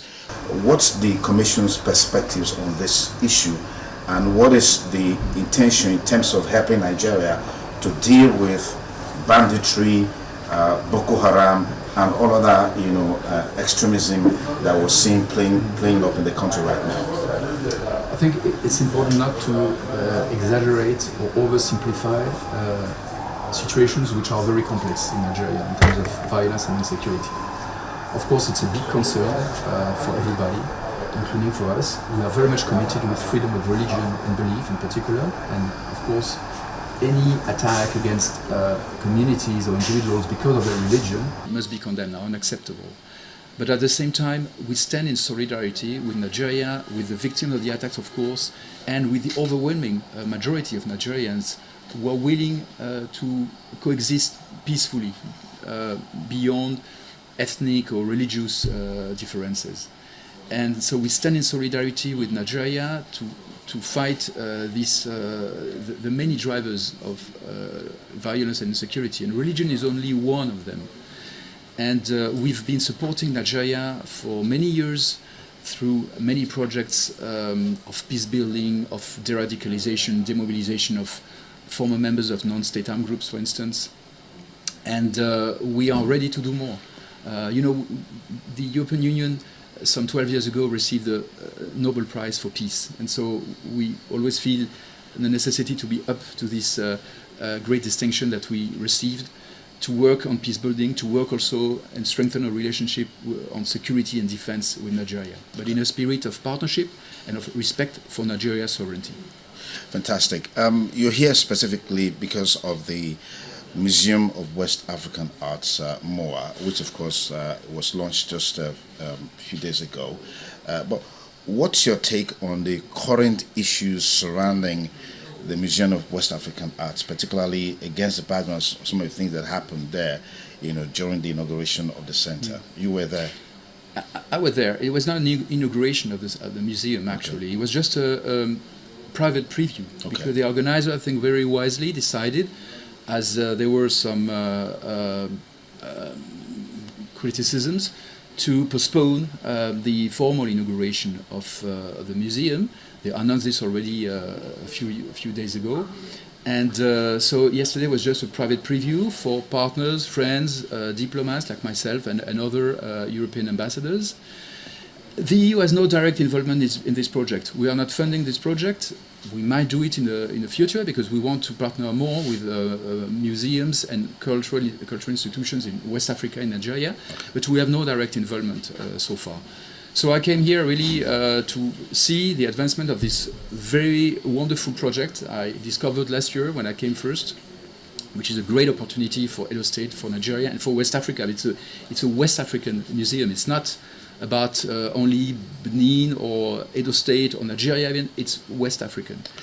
And I must say that the experience that we had yesterday was quite unpleasant and deplorable because this private event on a private property was disrupted by so-called protesters who came in, allowed by the police, because there was security all around, but they left them in. And they disrupted the whole event. So it's exactly how you scale off. You scale off investors and development partners coming in good faith, to partner with your community. And Germany, for instance, has invested 8.5 million euros in this project. If now they see that this project cannot operate normally, the conclusions will be quite clear, not only for Germany but for all European stakeholders. Fantastic. Let's look at a general issue that relates to the involvement of the Western world in Africa in terms of development, in terms of partnership, in terms of insecurity. Talking about partnership, we're seeing, the European Union, for example, always disposed to giving loans to African countries, Nigeria inclusive. The perspective of these loans being a trap for developing countries, underdeveloped countries. What are your thoughts? What's the Commission perspectives on this? Well, this is a trap where we felt collectively, the lenders and our African partners 30 years ago, and we had at the time to pardon part of this debt, to do a whole work to get out of this situation. So now, through, in particular, our new cooperation strategy, which is called the Global Gateway Strategy, we are very attentive not to fall again into this trap. So we limit the level of indebtedness of partner countries. We give subsidized loans. We don't want to fall again into this trap. And what we are seeing with concern is that African countries, some of them, are falling again into this situation with other lenders, not the European Union, because we've learned from our first experience. So this is why now we work very much with financial instruments, blending loans with grants, for instance, subsidized loans which create revenues for the country, so making sure that they can be reimbursed. So it's really a point we are very attentive to. On a global scale, we've seen the disappearance of peace, so to speak, at the global level. I mean, the Hamas-Israeli crisis there's a ceasefire, there's some sort of agreement, but we're still seeing some measure of violence. We saw recently the RSF activities in Sudan, particularly in Al-Fasher. That crisis is still going on. And these activities or events that are unfolding globally that undermines peace globally, what's your perspective of the fact that it's like the world is hamstrung in terms of dealing with these issues, nipping them at the bud before it blossoms, it flourishes, snowballs into huge crisis like you're seeing now in Sudan? Hunger is there. In Hamas, there's starvation, there's poverty, and all of these issues happening. Why is it so difficult for the world leaders to have a consensus in terms of how they can collectively respond to these issues? Because we have collective rules in the United Nations Charter, international law. And what we have seen over the last 10 years or so is that very important players have not respected these rules. Take the case of Russia in particular. Yeah, Russia and Ukraine. The Russian invasion to Ukraine, which started in fact in 2014, then it became full scale in 2022. Then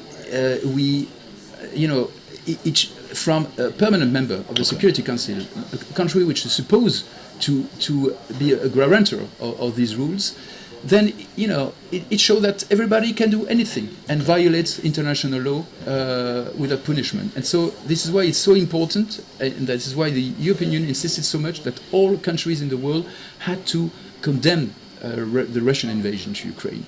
And most countries, including Nigeria, have done that. But others, including large democracies, have not done so. When you say large democracy, are you talking about the US? The US has done so, but others have not. Okay. And then, other crises also popped up. And then when the law starts to be broken here and there, it just becomes contagious. Ambassador Gotna Migno, thank you so much for your time. Truly appreciate this conversation. Pleasure. Thank you, sir. Okay, I've been talking with Ambassador Mignot, who is the head of the European delegation to Nigeria and Africa, is currently in Edo State on a visit, and we've been engaging him on a wide range of issues. Thank you for staying with us, and have a beautiful day ahead. Bye for now.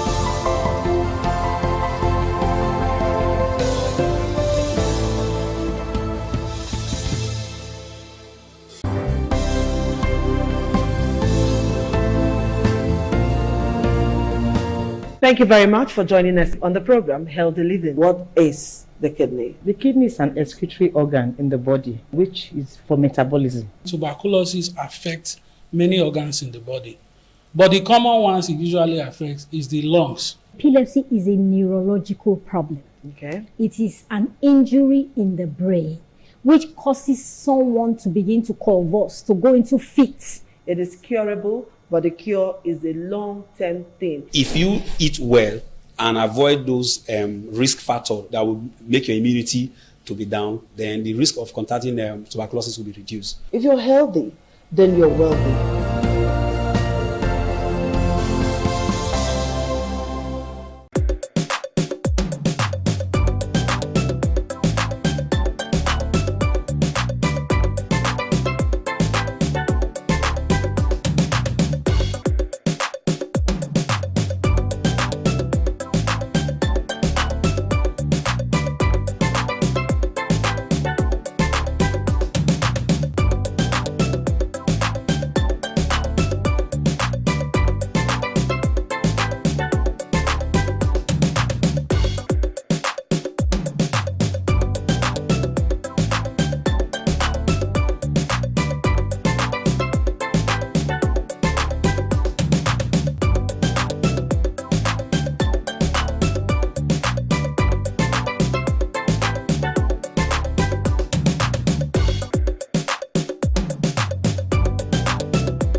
On the news tonight, Governor Pebolo unveils Ramat Park redesign plan to boost tourism.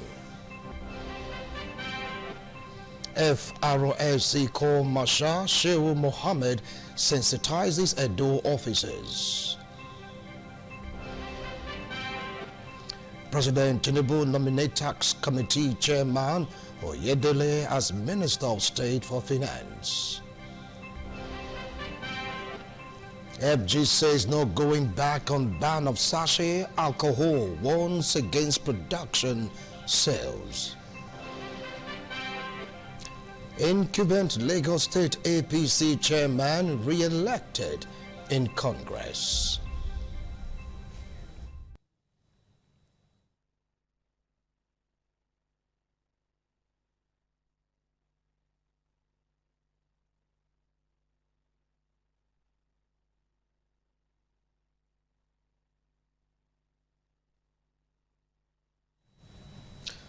Good evening and welcome to ITV Network News. I am Wilson Omasho. And joining us from Abuja Network Center, we have Victor Ogani. Victor, how are you doing tonight?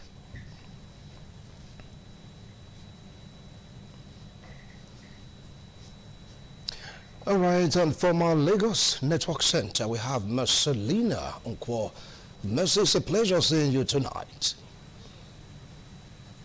Beautiful evening to you, Wilson. Good to see you tonight.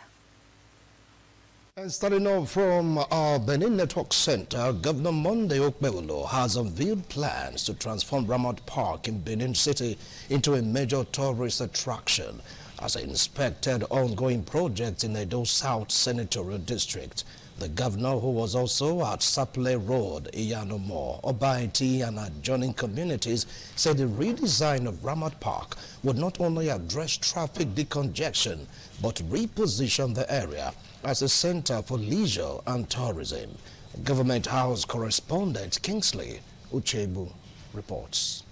Governor Bolo, as part of his routine inspection, was at the near-completed Ramat Park flyover and erosion control works at some adjoining streets in the area. While addressing journalists, he said the environment would be redesigned to reflect modern urban standards and serve as a relaxation hub and a sought-after tourist destination for residents and visitors. You can see the speed at which these people have taken this project. By the time we are done with this place will look like Dubai.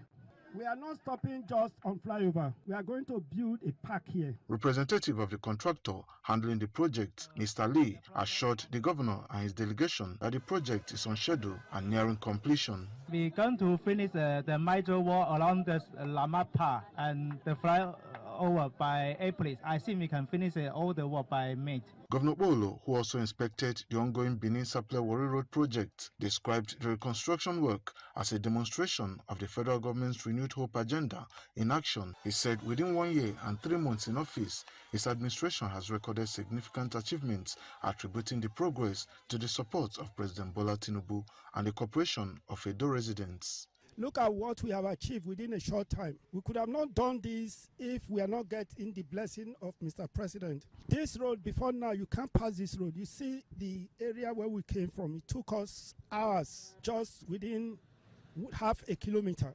But today, a lot is happening. Tell me who will not vote for Mr. President as far as they are seeing what is happening in Edo. Governor Bolo rounded off the inspection at the ongoing Catholic Charismatic Renewal Road in Ubuoko with a strong commitment that road infrastructure remains his administration's top priority, while the transformation of Ramat Park into a tourist attraction will stand out as one of his administration's signature projects. From Benin, Kingsley Uchebu, ITV News.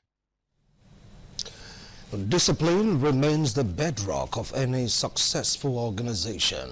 Without it, there can be no effective command structure or operational efficiency. This was the position of the Corps Marshal of the Federal Road Safety Corps, Shehu Mohammed, at a sensitization program on the reinforcement and strengthening of control in field commands held for personnel of the Edo Sector Command on Tuesday. Jolodojo reports. Hall 1 of the John Odige Oyegun Public Service Academy played host to the Corps Marshal, who was represented by the Deputy Corps Marshal in charge of Administration and Human Resources, Pauline Olaye. Also in attendance was the Zonal Commander, Assistant Corps Marshal Joseph Toby, alongside the marshals and officers of the Edo Sector Command. In his welcome address, the Sector Commander, RS 5.1, Edo Sector Command, Corps Commander Cyril Matthew, described the gathering as a strategic initiative aimed at reinforcing the core values that define officers of the Corps. As custodians of safety on our highways, the expectations placed upon us are high. The lives of countless road users depend on our vigilance. Let us therefore recommit ourselves to professionalism, lawful engagement with the public. Speaking at the event, the Corps Marshal, represented by Deputy Corps Marshal Pauline Olaye, explained that the program was an urgent intervention prompted by recent operational reports which reviewed concerning trends that cannot be ignored. Over the past months, we have observed a disturbing decline in discipline. We state clearly and without ambiguity that such behaviors are unacceptable. They violate our regulations, contradict our core values. We must remind ourselves we were established to save lives and serve the public with integrity. The program featured an interactive section during which challenges faced by officers in the course of duty were extensively discussed. Some officers who spoke said their commitment to duty had been renewed and strengthened following the sensitization program. I'm going back to go and tell staff in my command what we have gained, and we expect that from this program there will be a total turnaround in our operational activities. It has really impacted on us. We're going to take it further to make amends on those ways that need to be corrected. I want to make a special appeal to road users. Ensure that you keep to the rules and regulations as it concerns the road. From Benin, Jola Adeojo, ITV News.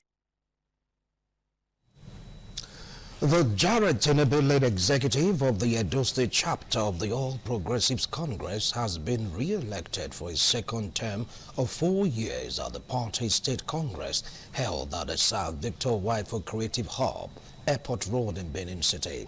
The Congress, attended by Governor Monday Okpebolo and party delegates from the 18 local government areas of the state, was witnessed by members of the APC National Congress Committee and officials of INEC. Government House correspondent Kingsley Uchebu reports. Members of the APC across the 192 wards in Edo State unanimously affirmed the re-election of the 36-member state executive led by Jared Tenebe. Other elected principal officers include the Deputy Chairman, Honorable Sylvester Aibobo, Secretary, Engineer Lawrence Oka, and 33 others. The new executive, elected in line with Section 20, Subsection 1 of the party's constitution, was presented before delegates by the Chairman of the party's National Congress Committee, Honorable Kabir Ajana. In support of the executive to be led by Emperor Jared Tenebe, say aye. I advise you to remain humble in your victory and ensure that you carry everybody along in your day-to-day activity. In his acceptance speech, the re-elected Edo APC chairman, Jared Tenebe, pledged to keep the party united and focused as it prepares for future elections. The executive also unanimously endorsed President Bola Tinubu, Governor Monday Okpebolo, and the former APC national chairman, who is also the senator representing Edo North, Senator Adams Oshomole, for a second term in office. As we embark on this new beginning, I emphasize the urgent need for unity, cohesion, and inclusivity within our party and across the state. Senator Adams Oshomole, in his remarks, commended the party's successful consensus arrangement and praised Governor Okpebolo for his efforts in fostering peace and cohesion across the 18 local government areas. I believe you have paid your dues, and therefore the unanimity with which you are re-elected today is something that flows from what you have accomplished. The event underscores the party's collective commitment to deepening internal democracy and heightens the political atmosphere in the state ahead of future elections. From Benin, Kingsley Uchebu, ITV News. Some Benin City residents have called on Governor Monday Okpebolo to fix feeders roads linking Saple Road to ameliorate the untold hardship motorists and commuters are subjected to due to the ongoing construction of Adisua Flyover Bridge. Joy Obaisiagbo reports that the worst hit are joining roads linking Itete, which now serves as bypass. As construction work continues, the pains residents and commercial drivers pass through has prompted them to cry out. What we are all going through now is hell most of the time. The feeder roads are not good. The main road is being constructed. In the morning, it is terrible. The government has started well. We expect him to finish well. Governor the travel, at least there are some all those Tete Road, all those places may still try to do well for us because the order too much is. Despite praising the governor's infrastructure efforts, they appealed for temporary measures to fix the feeder roads to ease the stress and hardship. I commend the effort of the government. They are doing so much, but we appeal to the government to help us to mend the adjoining roads so that they go slow along Enoje, especially Enoje 83, would be easy. To make life easier for the people, for the masses, I think they should have cleared most of the access roads. We have a lot of access roads here. Cleared all access roads, then put diversions, directing the people that you can use this, you can use this, you can use here. The residents are hoping government and relevant bodies will address the situation, though the Ministry of Works in previous interviews assured that the affected street will be fixed. From Benin, Joy Obaisiagbo, ITV News. The construction of a pipeline by Coca-Cola factory at Aduawa, Ikpoboka local government area of Edo State, extending through Upper Mission Extension to Ikpoba River to discharge industrial waste from the factory, has raised concerns from the locals, bringing to bear critical questions about the nature of the waste being released and its potential impact on the river ecosystem and the livelihoods of those who depend on it. Pius Nsogo has more. Some community leaders voiced their concerns about the lack of public consultation and environmental impact assessment before the pipeline project commenced. They are demanding immediate action to protect their water source and preserve their livelihoods. Went there to actually confront them, to ask them about the waste, about the health hazard that they are bringing to Ikpoba River. I just want to know the content of the waste, one, then two, you guys say you have the environmental impact assessment thing.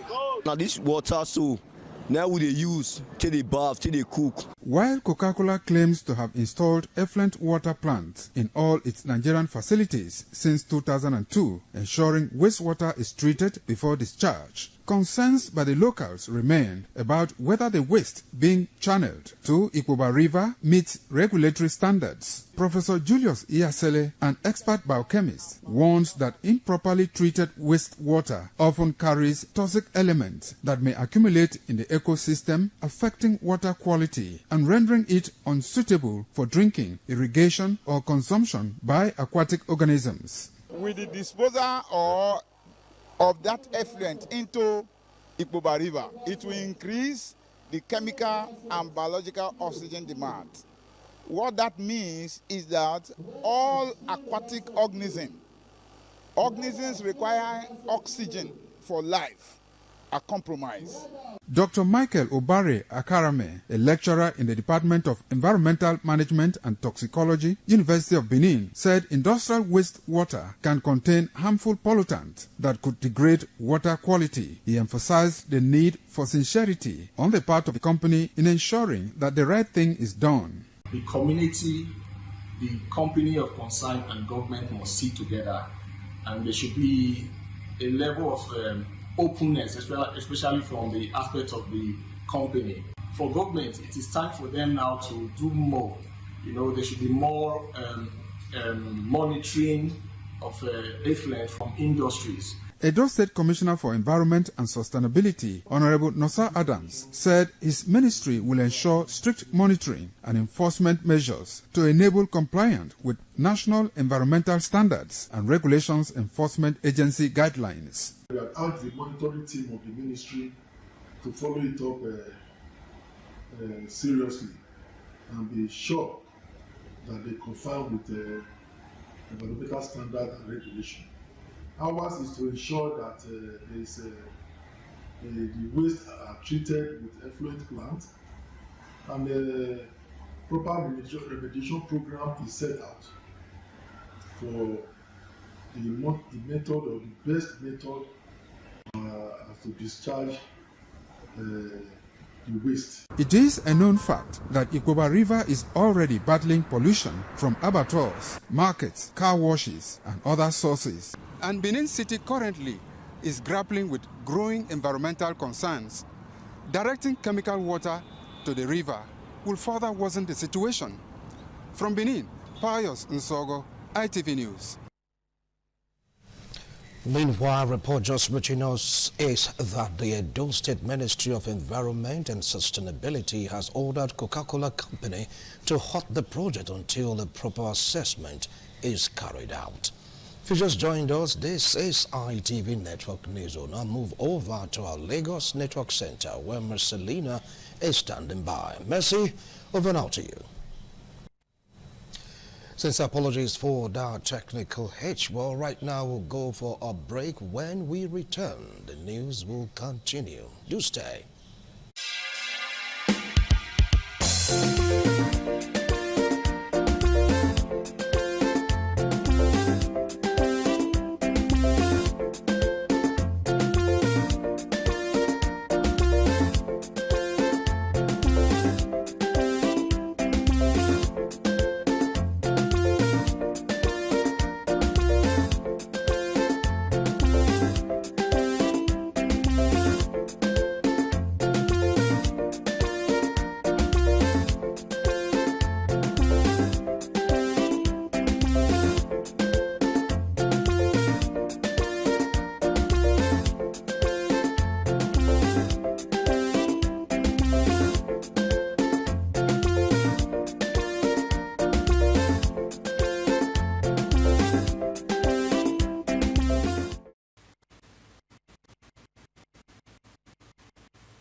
We do apologize once more for that technical hitch.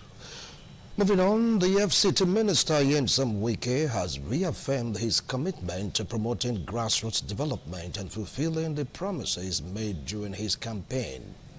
ITV's Wisdom Obakemi reports that the minister gave the assurance during a thank-you visit to Buhari Area Council following the council's early declaration of election of results. The FCT Minister, Nyesom Wike, commended residents of Buhari for their active participation in the recent area council elections, describing the choice as a step in the right direction. He cautioned residents against individuals who only show interest during election periods, urging them to continue supporting leaders who genuinely understand their needs and are committed to delivering good governance. Mr. President has directed me to say, because you are the first to be declared as the winner, that the incumbent chairman should let us know what we are going to do for the people of Buhari. I have said, and I want to say clearly again, we have no business to send somebody to Senate who does not understand what the people want. The chairman of Buhari Area Council, Joshua Ishaku Musa, reiterated his commitment to accelerating development in the area. He also pledged to work closely with the minister, the president, and security agencies to ensure the safety of lives and property within the council. We'll work assiduously with the security apparatus of Buhari so that we can secure life and properties. We're going to work together. As you can see, both APC and PDP are fused together. We're working together in recognition of what Ashwaju has done, in recognition of what the Minister of FCT has done. We can see developmental strides in Buhari. From Abuja, Wisdom Obakemi, ITV News. President Bola Tinubu has nominated Taiwo Yedele as the Minister of State for Finance According to the presidential spokesman Bayo Onanuga, in a statement made available to journalists on Tuesday, the former chairman of the Presidential Committee on Fiscal Policy and Tax Reforms will replace Doris Uzoka Anite. Uzoka Anite will now move to the Ministry of Budget and National Planning as the Minister of State, her third portfolio in the administration. The presidential spokesman added, in 2023, Tinubu appointed Oyedele, a fiscal policy partner and Africa tax leader at PricewaterhouseCoopers PwC, to chair the Tax Reforms Committee. Oyedele, age 50, is a public policy expert, an accountant, and an economist. His appointment came months after Tinubu assented to the tax laws masterminded by Oyedele and his team. The federal government has banned the production and sale of alcohol in sachets and PET bottles below 200 milliliters effective January 1, 2026. The Director General of the National Orientation Agency, Malam Lanre Issa Onilu, made this known at a press conference to mark the official flag-off of a joint nationwide campaign by the National Orientation Agency, the National Agency for Food and Drug Administration and Control, and the Federal Competition and Consumer Protection Commission on the enforcement of the ban on sachet alcoholic drinks in Nigeria. The ban on the production and sale of alcohol in sachets and PET bottles below 200 milliliters is aimed at reducing underage consumption and associated public health risks, following a multi-year moratorium, with the Nigerian Senate backing its enforcement. Speaking at the press conference, NAFDAC's Director General, Professor Mojisola Adeyeye, citing research findings, stated that 47.2% of minors and 48.8% of underage persons procure alcoholic drinks in sachets, posing severe health risks due to high alcohol concentrations of up to 43% in some products. Drinking alcohol as minors, as underage, will be closing opportunities for the future. As consumers, FCCPC is there to protect them. On his part, the Director General of NOA, Malam Lanre Issa Onilu, said early exposure to alcohol significantly increases the risk of addiction and long-term dependency. For too long, such alcohol has been dangerously accessible. It is inexpensive, it is portable, it is easy to conceal. In many rural and semi-urban communities, it became easier for a young person to obtain a high-strength alcohol than to access proper guidance and protection. It undermines educational attainment. It contributes to domestic instability and violence. It is linked to road traffic incidents, risky behavior, and declining productivity. Our sanctions are quite severe. By the time we begin implementation, and which we are commencing immediately, Nigerians would know. The NAFDAC boss also warned of strict penalties for defaulters, adding that the C-34 bill would be enforced. From Abuja, Abigail Adiremi, ITV News.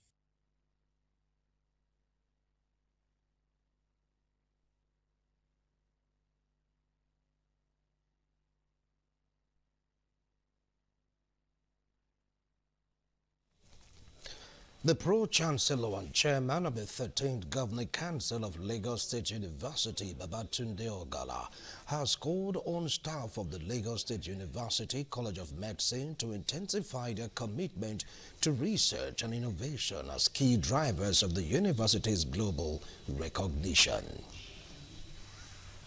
During the Council's annual tour of the university's campuses at Ikeja campus, home to LASUCOM, the Pro-Chancellor stressed that research must be given greater priority.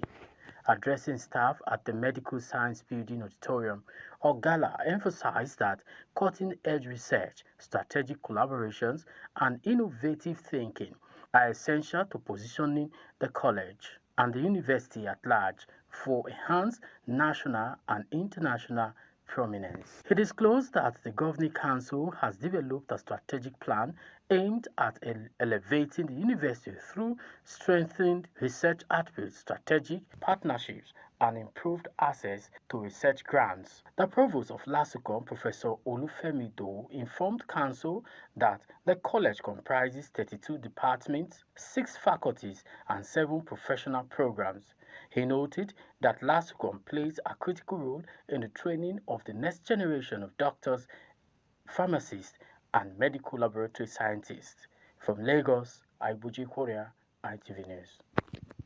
During the Council's annual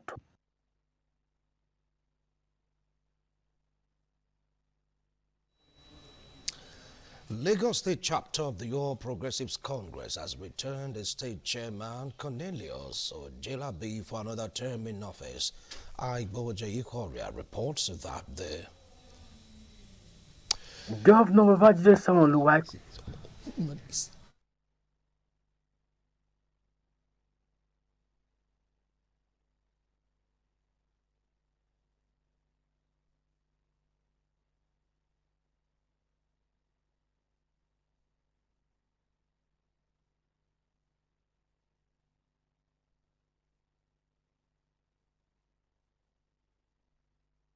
the incumbent state chairman of the All Progressive Congress, Pastor Cornelius Ojelabi, on his re-election, said the confidence reposed in him and his leadership style has translated to his victory.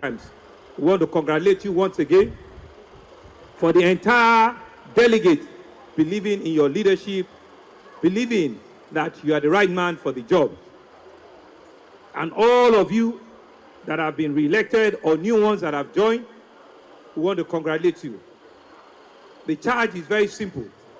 You have a responsibility to take this party in the state to a level that becomes a national reference point. Governor Sanwo-Olu also called on party members to continue to follow the leadership foundation established in Lagos State by President Bola Tinubu while he was governor of the state. We have demonstrated that the party is supreme. We have shown to everybody that for us in Lagos, we are imbibed and we are strengthened by the unity of purpose. We have demonstrated here this morning and into the afternoon that we have a single and a common purpose. Pastor Ojelabi was cleared to continue as the party's state chairman through a consensus arrangement with the party delegates who converged on Mobolaji Johnson Stadium, Oniko, for the State Party Congress. From Lagos, Aibuji Korea, ITV News. We'll go on the break. We'll be right back.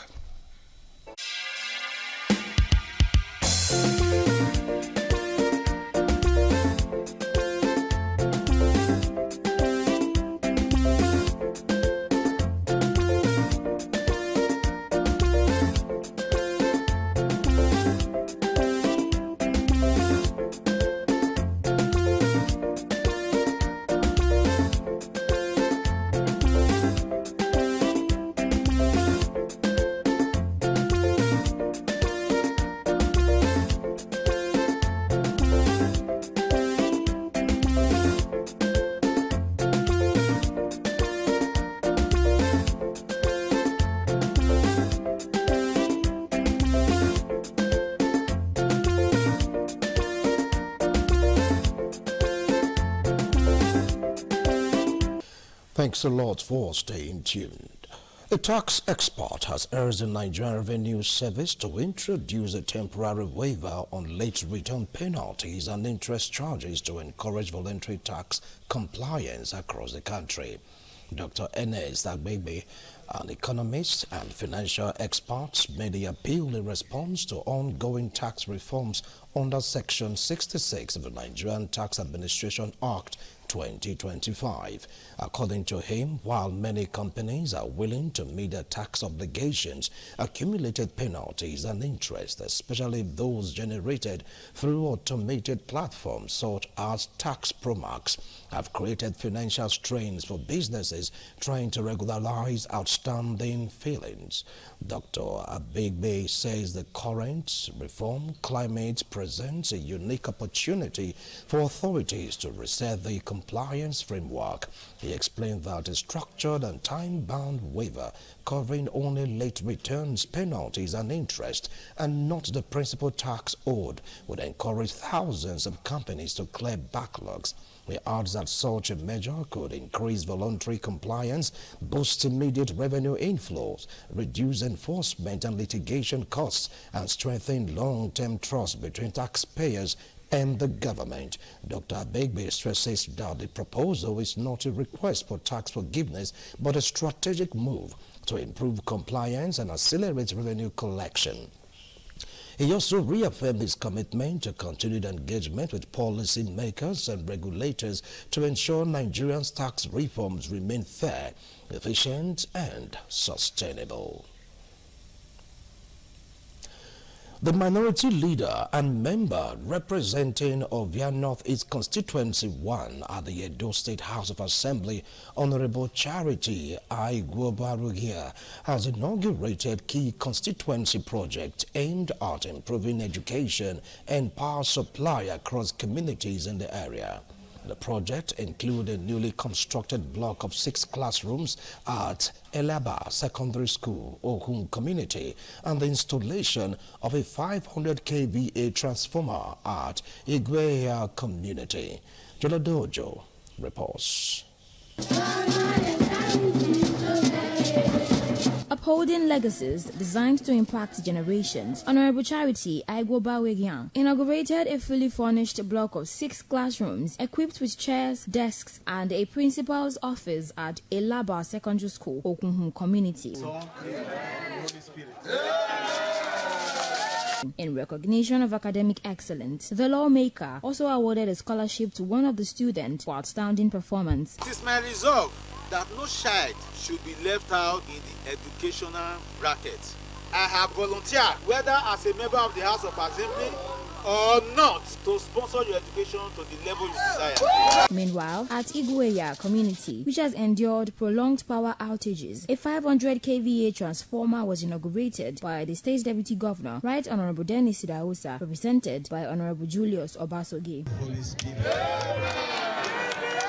Honorable Aigwobarugia assured constituents of more developmental projects, describing the interventions as part of efforts to consolidate on his campaign promises. I made the promise that if I be elected to become the member representing Ovia Northeast 1 in the House of Assembly, that cry of no will not be a matter of we want more. I want to thank you because what has happened is collaboration. Community elders, school authorities, and students commended the minority leader, describing him as a promise keeper. To our noble House of Assembly member, you are shown on what true leadership and service mean. Every lesson taught within these walls will be a living testament to your incredible benevolence. I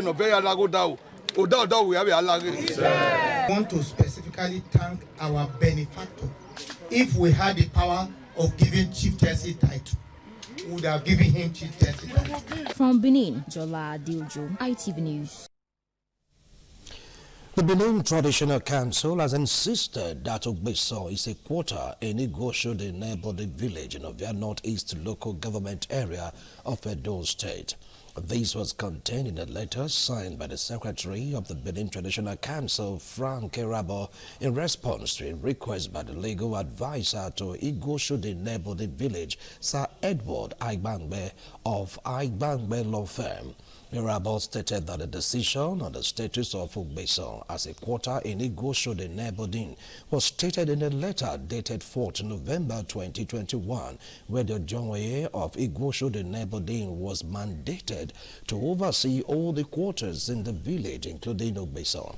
It added that the decision was further reaffirmed by the palace on 4th November 2025.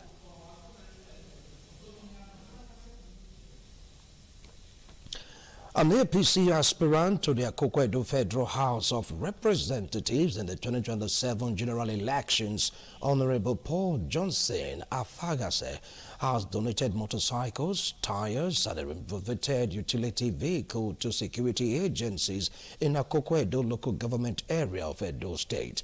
He says that the event, which was well attended by security agencies in Akoko Edo and other concerned groups, that the gesture is to boost security.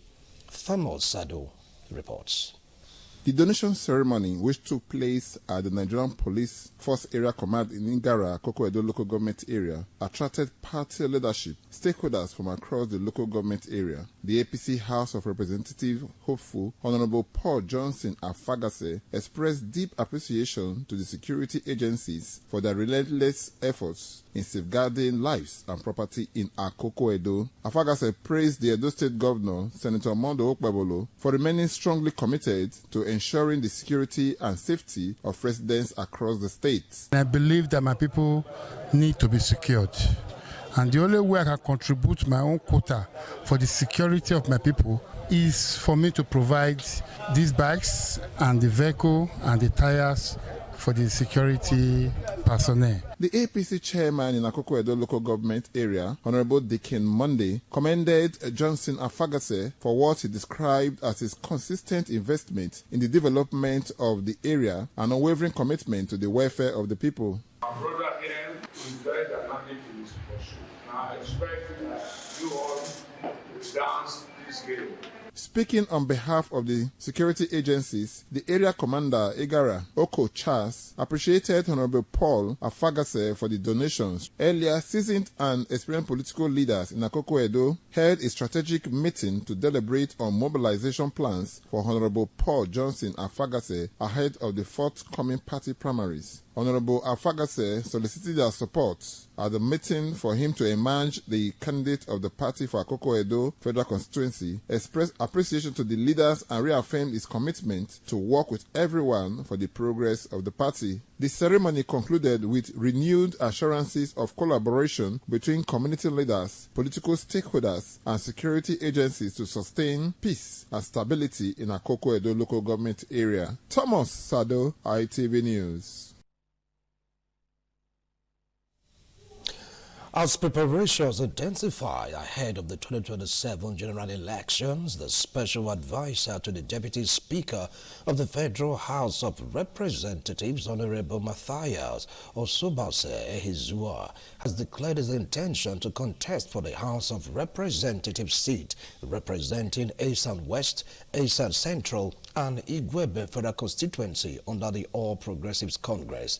Edo Central correspondent Chris Omeje reports that the declaration took place at the party's secretariat in Ekpoma.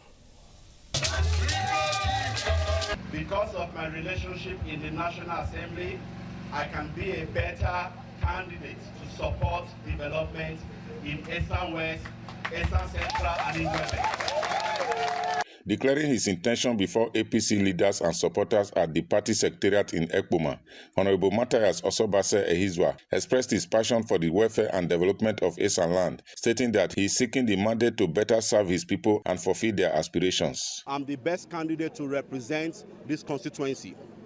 I'm currently a special advisor in the office of the Deputy Speaker in Federal House of Representatives in Abuja, so I understood the doings in National Assembly. I know how to bring developments, how to give a voice to Esan West people, and how to give a voice to Esan Central and Igweben people. I will ensure development comes to us. I believe that this is really the call that the Uyele people have been crying for, the Esan West people have been crying for, the Igweben people have been crying for, the Esan Central people have been crying for. He's a selfless person. He's a person who is willing to go out of his way to make you happy. I can tell you.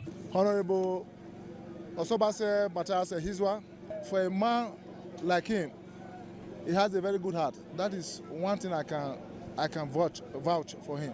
Receiving the aspirant and his supporters, the APC chairman in Esan West local government area, Edagode Okilu, alongside other party leaders, assured that the party would provide a level playing field for all aspirants to demonstrate their popularity during the party's primary election. You are also an aspirant now.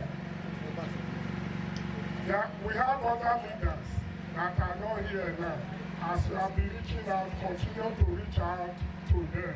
As the 2027 general election approaches, political aspirants across the constituency continue to intensify consultation and strategic engagement to secure their party tickets. In Ekpoma, Chris Omeje, ITV News. Elders and natives of Igeduma community in Ohuonde local government area of Edo State have reaffirmed Pa Enabahaye Ogbomo as the Odonwe village head and Mr. Oyi Okyokpanwoyi as the Okaigele youth leader of the community. The elders declared that an individual parading himself as an authority in Igeduma outside Pa Ogbomo is a false representative whose claims should be ignored and disregarded by the public. The made a clarification during a briefing held in Benin City to address the leadership tussle in the village. Ikpomusa Ugiagbe reports.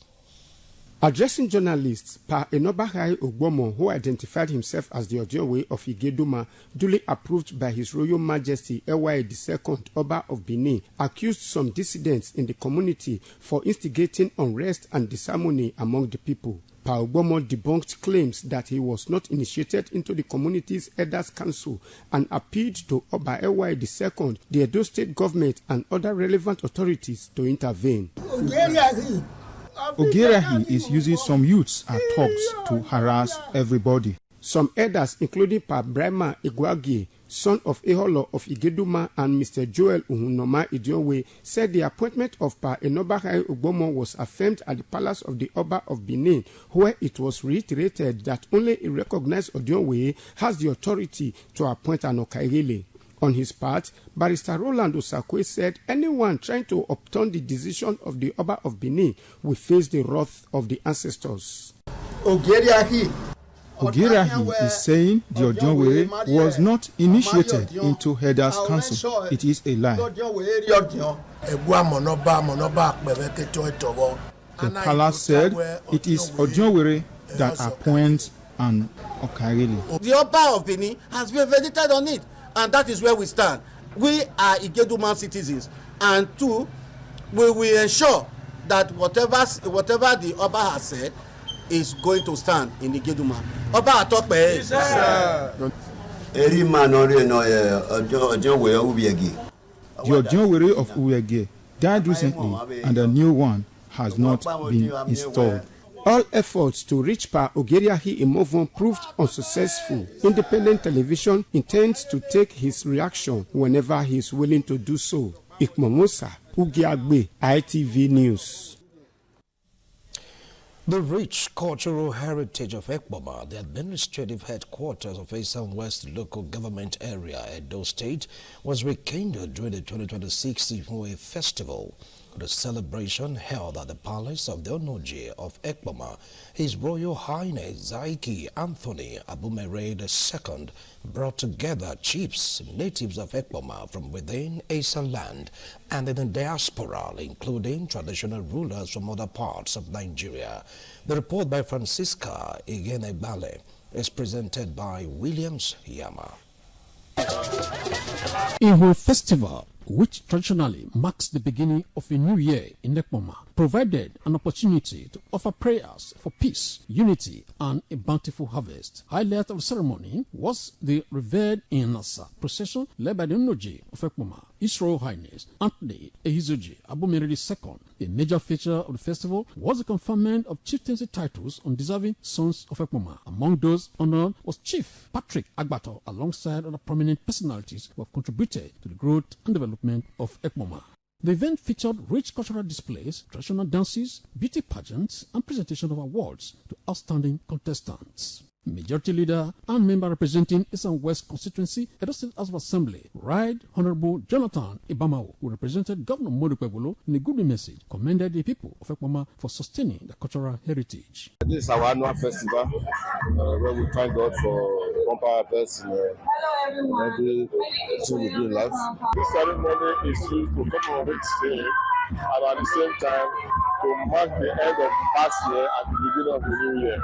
Dignitaries present at the event were His Royal Majesty Monday Whiskey Uduhie the First Ovie of Ideje Kingdom, Vice Chancellor of Confluence University of Science and Technology, Osara, Kogi State, Professor Abdurrahman Asipita Salawo, Ibasebo Solomon Esquire, delivered a lecture titled The Need for Constitutional Rules to Regulate the Duties of Traditional Rulers in Nigeria. We synergize in the traditional institution because we believe strongly that when one king is celebrating, we are all celebrating. God bless our Zaiki.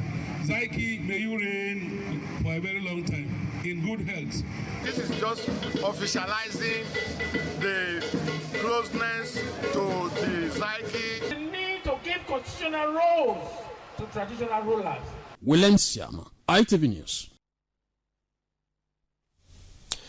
The elders and youths of Akenuwa community located at Kilometer 8 Benin Saple Road in Ipoboka local government area have begun reopening access roads allegedly encroached upon by some property owners in the area. The exercise, supervised by the Okaigil of the community, Comrade Stanley Aigbe, involved clearing overgrown bushes and restoring adjoining streets to improve accessibility and strengthen security. Patience Osaogiwa reports.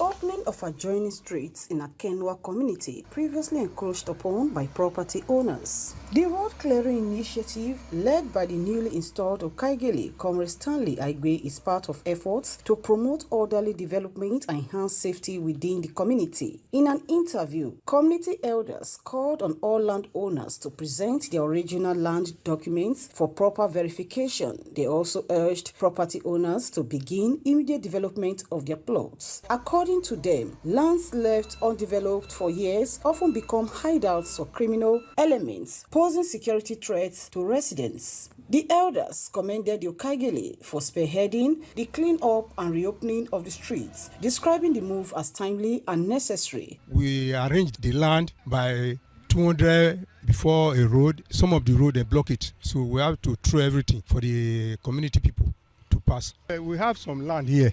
It's bushy. So we have to enter inside to know person who owns it, clear out the whole places where they block. We just decided to know the genuine people who actually claim to be owner of this place, because most of the places we see say they just block the road, so on and so forth. We are afraid. So we want to know who is so. Let them come with their documents so that we go through it. Everywhere is so bushy. Kidnappers used to rob people, camp people here all the time. They now decide to create road everywhere. So whosoever have plots along this community, they should all come with their verification to clarify their land so that everybody should go and work. We don't want bush anymore. They maintained that reclaiming and reopening the affected roads will restore order, ensure free movement and curb criminal activities in the area. From Akenwa community in the Ipoboka local government area, Patience Osaogiwa, ITV News. Jonasco Technical Enterprise has organized a freedom ceremony for 8 apprentices who have successfully been trained free of charge. The apprentices were presented starter packs to start up their business. Ikpomosa Ugiagbe has details. As part of efforts to empower youths and disabuse their minds from social vices, the CEO of Jonathan Technical Enterprise, Jonathan Ogbehome, took it upon himself to train youths, especially from his community, Ogwa, Esan West Local Government Area, Edo State, in wedding works and spray painting. Recently, 8 of those apprentices who have successfully completed their training in wedding fabrication and spray painting were presented with certificates and working tools to start off their business in line with their training. In his remarks before the presentation, the CEO, Jonasco Technical Enterprise, Mr. Jonathan Ogbehome, said the gesture is to empower youths in Ogwa and assured of extending it to youths in neighboring communities. So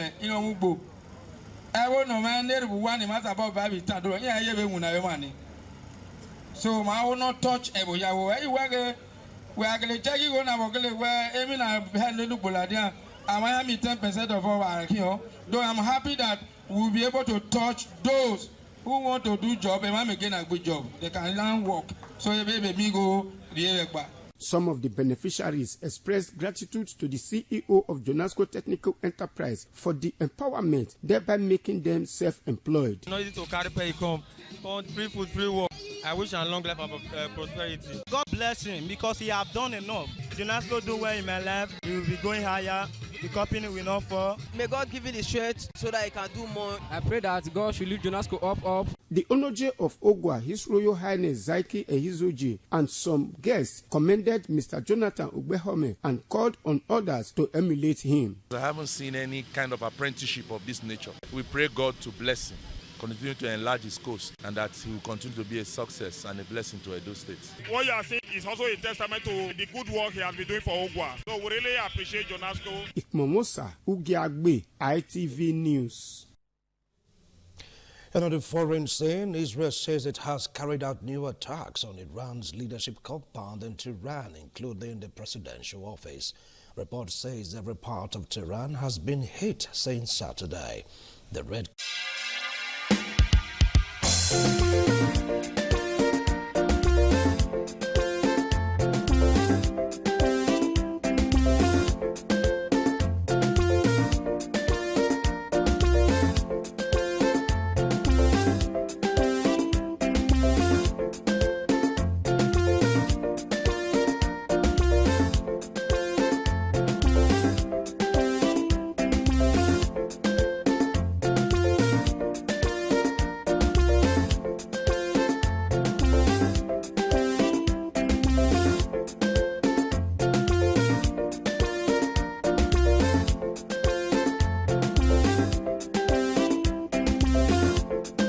Talking sports, Real Madrid missed the chance to move within 1 point of La Liga leaders Barcelona after Martin Satriano's spectacular strike gave Getafe a shock win at the Bernabeu. Satriano scored the winner before halftime when his breathtaking volley nestled into Thibaut Courtois' top corner, condemning the hosts to a second successive league defeat. It means Real Madrid 4 points behind Barca, having both now played 26 games. Madrid were again without Kylian Mbappe, as 27-year-old has struggled with an injury to the external ligament of his left knee since the end of 2025. Getafe's stubborn defense frustrated Madrid throughout the game as the home side were unable to score past David Soria. And that's it on ITV Network News tonight. Thanks a lot for watching. Good night.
Thank you very much for joining us on the program, Healthy Living. What is the kidney? The kidney is an excretory organ in the body, which is for metabolism. Tuberculosis affects many organs in the body, but the common ones it usually affects is the lungs. Epilepsy is a neurological problem. Okay. It is an injury in the brain, which causes someone to begin to convulse, to go into fits. It is curable, but the cure is a long-term thing. If you eat well and avoid those risk factors that will make your immunity to be down, then the risk of contracting tuberculosis will be reduced. If you're healthy, then you're wealthy.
ITV, certainly the best.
ITV, certainly the best.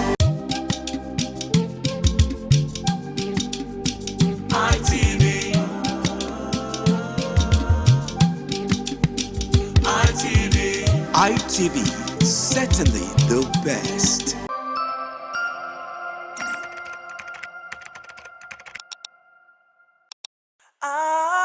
ITV, certainly the best.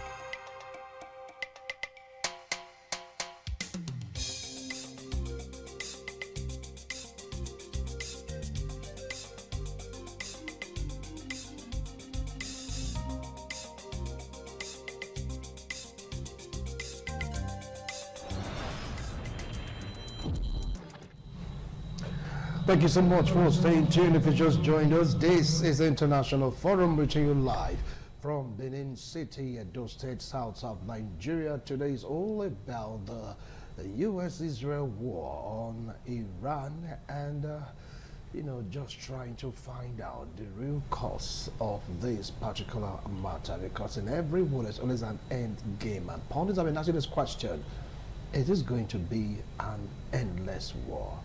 Is the war even useless or useful? What impact does it have on global peace? After all, the Middle East, when it starts boiling, definitely it has this effect on other parts of the world, directly or indirectly.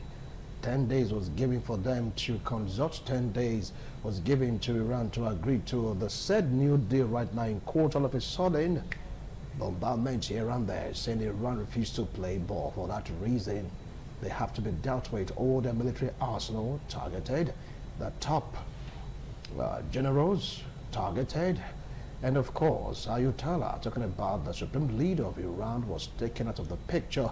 And there are still news saying that the one that was appointed, the next Ayatollah, also that was given the mantle of leadership, that the demise of Ayatollah Khamenei has been taken out of the picture. What is really going on? Anyway, with me here in the studio to talk about this is a legal practitioner, political affairs commentator, both local and international politics. It's very grounded. Join me to welcome Barrister Abayomi Thomas. It's a pleasure to have you join me this afternoon on International Forum. Good afternoon. Good afternoon, viewers at home. You're right. So very close to him. Yes, he is a lecturer in Unibe International Relations, International Studies, and International. Once he starts, it's like going for class. He can give you history, antecedents, what led to this reason, what happened here, giving you years, giving you records, and how we find ourselves where we are. I like interviewing him because I get to pick on one or two or three things when he starts teaching. I call him a lecturer. I say prof to me. Give me to welcome Professor. Yep, I'm not calling me prof because to me it's a prof. Okay, Felix Osaime, thank you so much for joining us in the studio. Good afternoon. Yes, at home, and welcome to the program. Okay, 10 days came, 10 days elapsed. I saw the map, you were mobilizing their fleets towards Iran, and boom, that was how it all began. Barrister Abayomi Thomas, did this come as a surprise to you? Let's start off from there. No.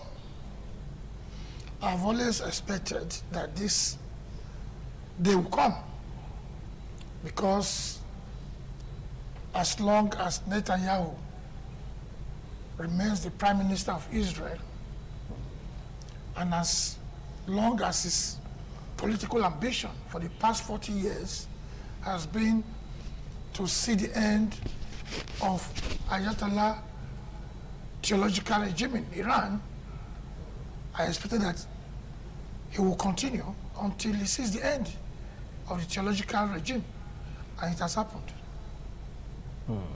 It has happened. It has always been his plan, his ambition, to see theology removed from administration of Iran. He sees them as a threat to Israel.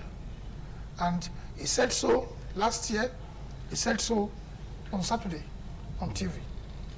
I'm not surprised, because it's easy for Netanyahu to persuade Trump, whether in his first tenure or now, to do his biddings.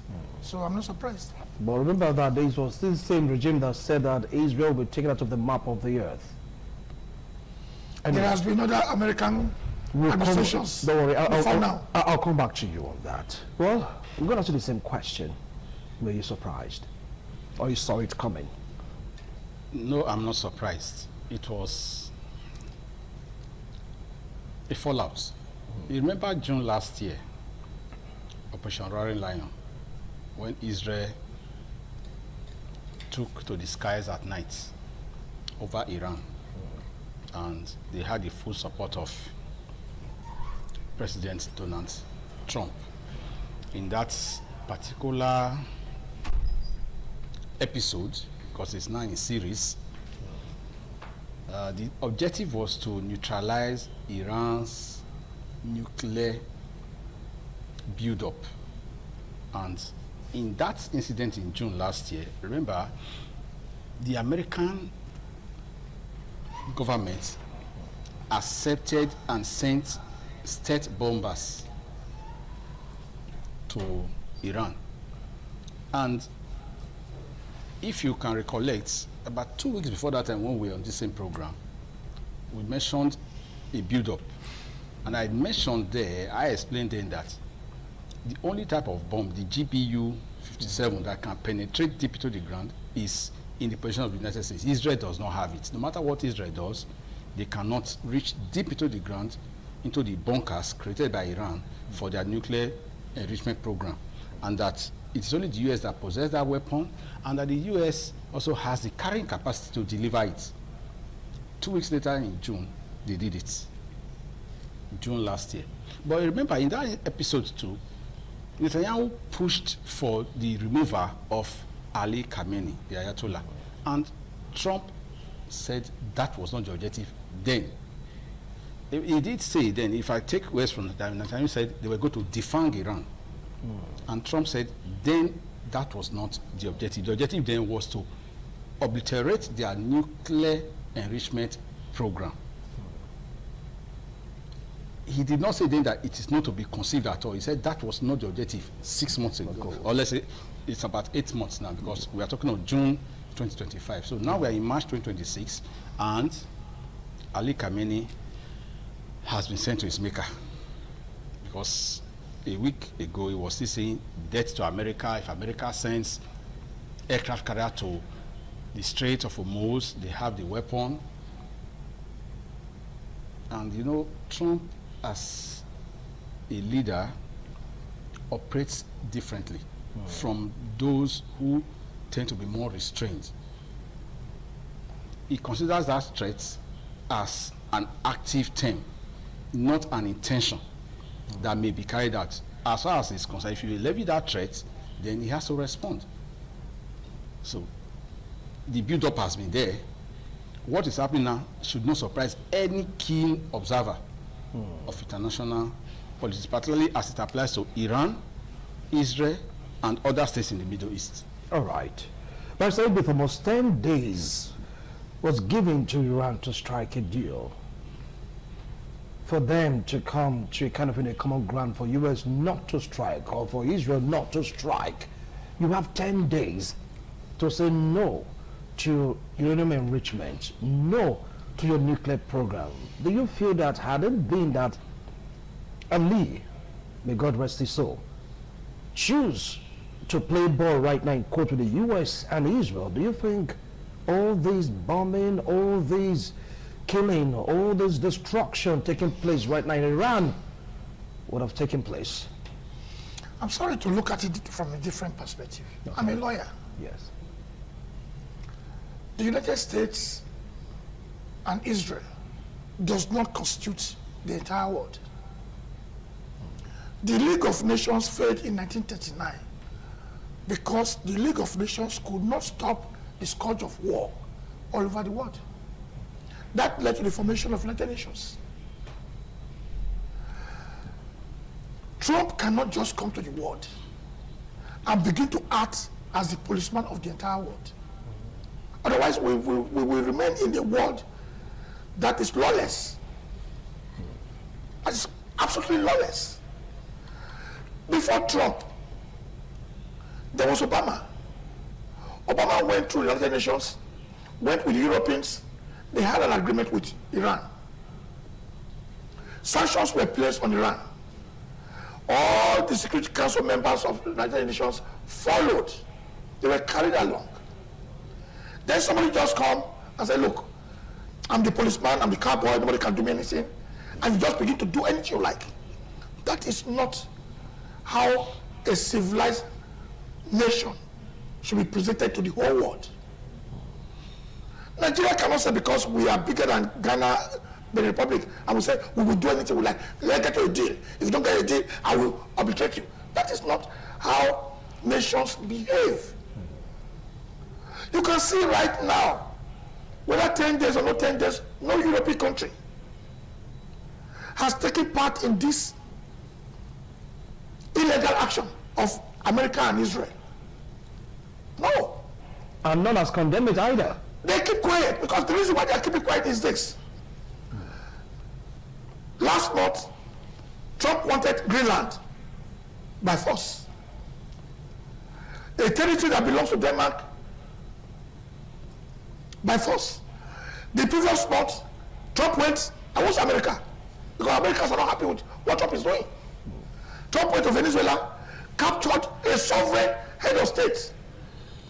Whether a dictator or not dictator, it's not Trump's duty to decide what happens to a sovereign head of state. He went there, paid the man. If we begin to say, oh, if Ali Khamenei had agreed to the terms of Donald Trump, which is a 10-day illegal deal, then it means that Trump can also come to Africa and pick any of your head of states or your presidents just because the man refused to go to a deal. We must look at it from the global perspective. Are these things right? Do we now have a policeman of the entire world? If it was those days when Russia was Russia, if it was when China is busy building up their own military, building up their economy. China, in 5 years' time, can go into Taiwan and annex Taiwan. America cannot do anything by that time. But they are busy building up their own. You see, I look at it from the angle that a man just come. If you look at, I saw the rating of Trump in America last week. 68% against him. He campaigned and said, I'm coming into power and there will be no war. The war between Russia and Ukraine, I will finish it, I will settle in 24 hours. But now he has become the greatest warmonger in the history of America. He has not spent more than 2 years in the second term. You have gone into Venezuela, you have gone into Iran, you wanted to take Greenland by force, and he's already planning to take Cuba, and he was asking Canada to become the 51st state of America. Is that how to build deals? All right. So you say the 10 days window given is like an illegal window? An illegal window. Let me come to you, Prof. Remember, Trump gave enough time before the governors took their fleets to the Gulf. They're like, Ayatollah Ali, when they to talk. Stop anything or everything about you enriching uranium because we don't want you to have a nuclear armament that will be a threat to the world. Do you know this would have played differently? Had it been that the man listened? I will find it difficult to understand why the man should listen anyway. Let's be very frank in our discussion and also put things in proper perspective. Iran still is a sovereign nation. The Islamic Republic of Iran is not just a sovereign state, it's a theocratic state. So you see, the two conditions there make it extremely difficult under any circumstance for them to accept that 10 days window. In fact, the 10 days window, frankly, is not factual because legally, one state cannot give condition to another state when you are in negotiation. If you are giving a condition, then that is no longer negotiation. That is an imposition. We cannot run away from that reality. And again, this is why I'm smiling, because this is the power I talk of in the international political system. Now, what sovereignty makes equal, power makes unequal. This is the game that is playing out. Now, the playbook is this. The Americans, Trump knows his power. Trump is not just telling you that he has the power, he is using that power. And power without being used becomes useless.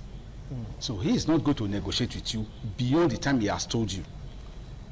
Trump also realized something that people are not seeing. Trump knows that China will not act. Trump knows that Russia will not act. Not because they are incapable of acting, but because they are not yet ready to act. In as much as their direct interest is not threatened, they will not budge. Interestingly, Ali Khamenei was banking on the fact that he has gotten surface-to-air missiles, missile defense system, anti-radar missiles from China. He had a lot. So, as far as it's concerned, I have something to share. And in international relations, we talk of tangible and intangible elements of foreign policy. So what are those tangible elements? So the ones you can see: the military, the instructions, the structure, then the air carriers, the fleets, the Republican Guard. Those ones are the physical things you can see. And the intangible things are those things that work behind the scene.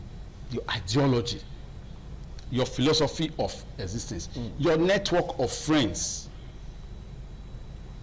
Now, when you go into tango, you have to draw on both sides. Look at the playbook that they used for Iran. Very easy. As soon as they corralled Iran, one fleet moved into the Mediterranean, another one moved into the Arabian Sea. So from the west, Iran is locked. From the eastern flank, it's locked. Iran is locked. That's why you see Iran throwing this barrage of ballistic missiles into. We are coming to that also. No, yes. Coming. That's why I'm telling that it is not just enough to say should Iran have agreed. Whether Iran agreed or not, Trump already set the ball rolling. And Iran, you see, the Islamic Republic of Iran is not really a pushover. I must say that for them. When we are discussing this, we should be looking at the polemics properly. So the Islamic Republic of Iran is not a state that you just give a condition to, they will swallow the condition and say, can go and sit down and be sulking in the corner. No, they will tell you to your face too that come across will come towards you. After all, in the long run, death is the end of all men. So no problem. Why don't we die fighting? So they live well, they die well. And that is why even with the onslaughts, Iran is still responding. So the fact that we would expect Ali Khamenei and Ayatollah to accept a condition, that would not be possible. But if, as expected, it came through a multilateral international international governmental organization such as the United Nations or a high-profile group that may have been set up to address the challenge. Because the real truth is, from June last year, this thing has been. That's why I say it was not a surprise. It's been building up. So whether Iran agreed or not, in as much as Iran still continue to argue that they have a nuclear right, and right from the time of Mahmoud Ahmadinejad, they've been arguing that point, that Iran has a nuclear right. Okay. That is the bone of contention. Now, do you feel that Iran having a nuclear right would make the world a safer place? Because that seems to be the core of the issue.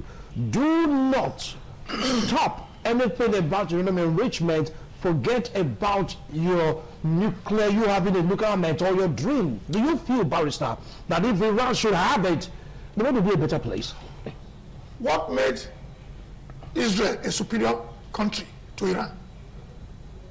Israel has nuclear weapons. Who stopped them? In 1952, President Eisenhower of America gave King Pahlavi, the Shah, uranium to enrich in Iran. Today you are being told that, oh, what President Eisenhower of America did in 1952 was for peaceful purposes. Why don't you allow Iran to have their weapon, their nuclear weapon, and see what it is for destroying the whole world? After shouting death to America, good. This is the problem. They are saying death to America, death to Israel. They're not saying death to England. They're not saying death to France. They're not saying death to China. Why can't the Americans, in fact, Barack Obama saw this. Joe Biden saw all this. They sought to look at the source of this problem of death to America, death to Israel. And they decided to go through multilateral agreements through United Nations. Not just force. Sorry to cut in, Barrister. Yes. But in the time of Obama and, of course, Joe Biden, Israel gave the hint that Iran, they are building their nuclear weapons. Nobody they are enriching. Nobody Iran denied it. No, look, excuse me. They said they are building, but not to the having a nuclear weapon. Let them deny it. But I have just told you that Israel has nuclear weapon. Pakistan has nuclear weapon. India has nuclear weapon. Upon all the noise that Trump did in his first term, visiting North Korea, today what has happened? North Korea has nuclear weapon. But North Korea does not have oil. North Korea does not have oil. Israel has no oil. But Israel keep on insisting that the nuclear enrichment in Tehran, in Iran, is meant to destroy Israel. Israel wants to be the only country in the Middle East that is powerful. Right now, they are thinking of even going back into southern Lebanon again. They've killed, as at this afternoon, killed 52 southern Lebanese. They want to be the only power in the Middle East. So, if you even look at this crisis, that my friend has just said, the 10 days or not, Trump would have done what he wanted to do. But if you look at it, the Americans are even getting to agree that this killing of Ayatollah was not their own plan. The Israelis were the first to announce that Ayatollah has been killed. So they have their own different agenda. So the issue is, do not tell me Iran cannot have a nuclear weapon, or they cannot enrich nuclear weapon because they are dangerous to Israel. Look at the distance between Iran and America. The point is, as long as the Jews, who are the policy makers, who influence policy in America, remain the power bloc, the billionaire Jews remain the power bloc in America, who influence the decisions of the Republicans. As long as they continue, they play that role, they continue to influence the foreign relations of America with Israel. And as long as that continues, Israel will continue to push to be the only power in the whole Middle East. And if that becomes so, that Israel becomes the only power in the Middle East, and America becomes the only power in the whole world, does that make the whole world safer? It doesn't. I'll come back. It doesn't. I'll come back to you, Barrister. Well, now let's take a look at terrorism. Some are saying that with this onslaught against Iran, that might just reduce terrorist activities globally. After all, Iran have been fingered for sponsoring so many terrorist cells globally. Prof, what do you feel about it? It's not going to be so easy to cut back on acts of terror in different parts of the world. And the reason is this. Terrorism is hydra-headed. It may have a source that initiates its interest, but when it begins to move, it's like a stone that rolls down the hill, and it will create what we call the snowball effect. As snow is rolling down the hill, it begins to increase in size. It will even displace things that ordinarily would not have been a threat to it. So terrorism, when they have what we call sleeper cells, if you have studied insurgency and terrorism, they create sleeper cells. Those cells will be in deep freeze for a long time. They can be activated at any time. And you cannot easily nip it in the bud. You keep going after them because they are ideas, and the ideological wars are the most difficult wars to end. That's why they are called non-conventional wars.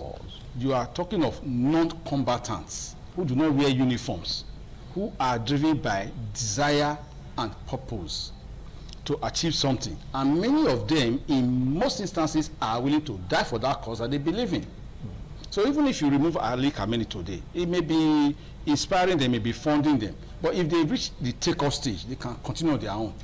And that is why whenever governments are facing insurgencies, governments do not use only the military approach, they use the political approach. In fact, they synergize. They take the best options from all angles, use economy, use information, use propaganda, sometimes even use blackmail, use threats. They have to go for an all-inclusive solution. So the removal of Ali Khamenei yes, could dampen their enthusiasm, it is not a conclusive solution. But it can be a major setback. If, and this is what it and if, because these are conditional terms. Yes. Of course, we have not been able to fully establish, even though by their rhetoric, Iran always encourage such things. And this is the problem. You see, we should be careful what we advertise. We should also be mindful of what we encourage. And that is the problem between Iran and America. I understand this power politics differently. Now, this is the danger. When a particular regime has been pushing for a particular narrative, it becomes a standard of evaluation and a definitive capacity. The Iranian regime is described in Western media in particular as the state sponsor of terror. Actions carried out by governments can be interpreted, and I've said it here in our discussions, that one man's terrorist is another man's freedom fighter. So the way, for example, the Houthis of Yemen look up to Iran. And now the Houthis of Yemen are saying that they will go all out against Israel and America over this present onslaught that is being unleashed on Iran. So that's a terrorist group. That's what they have been classified. That's what they have been classified to be. Yeah. But if they go out to carry out, because acts of terror are described in clear terms. That's why we should always be very explicit. Now, acts of terror are not necessarily directed at military institutions or installations. Acts of terror are usually carried out against civilian or what we call soft targets.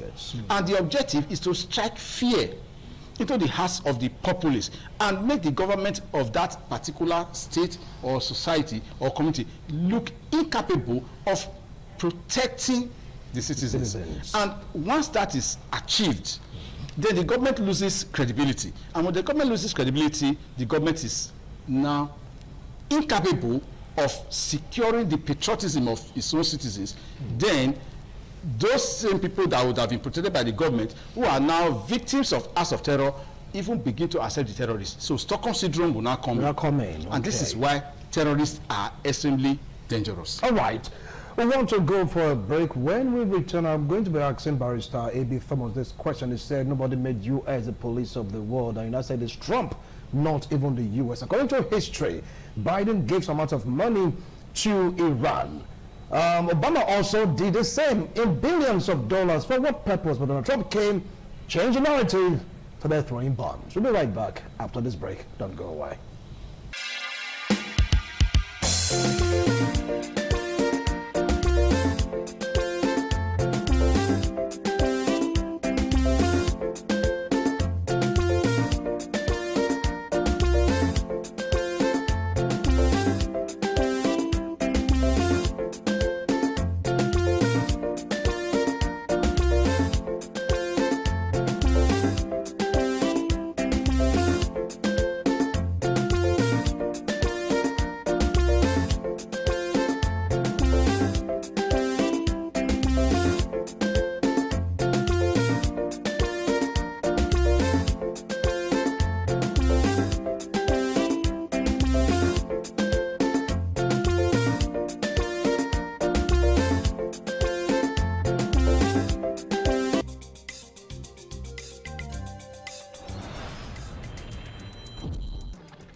Thank you so much for staying tuned. If you just joined us, this is International Forum reaching you live from Benin City, Edo State, South Nigeria. We're taking a look at the U.S.-Israel war on Iran, unearthing the issues, taking a look at the issues at stake. Now, Barrister A.B. Thomas, you said nobody made you as a police of the world. If U.S. can have nuclear armaments, Russia, they have theirs, China, North Korea, they have theirs. What prevents Iran from having theirs? Now, the question now is, in the world today, whether I want to believe it or not, some countries must lead.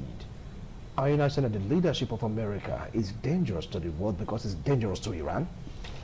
The leadership of America is dangerous to the world, particularly when you look at who is within that power. When Barack Obama was there, it was dangerous to the world. When Biden was there, it was dangerous to the world. We had other leaders before. You see, before that you bring somebody, I don't want to use some words because if I have a madman close to my street, I have to be very careful because it can throw stones. Barrister, what's your emotions right now? No, I'm not talking emotionally. I'm just saying, assuming I have somebody like that near my house, I have to be very careful.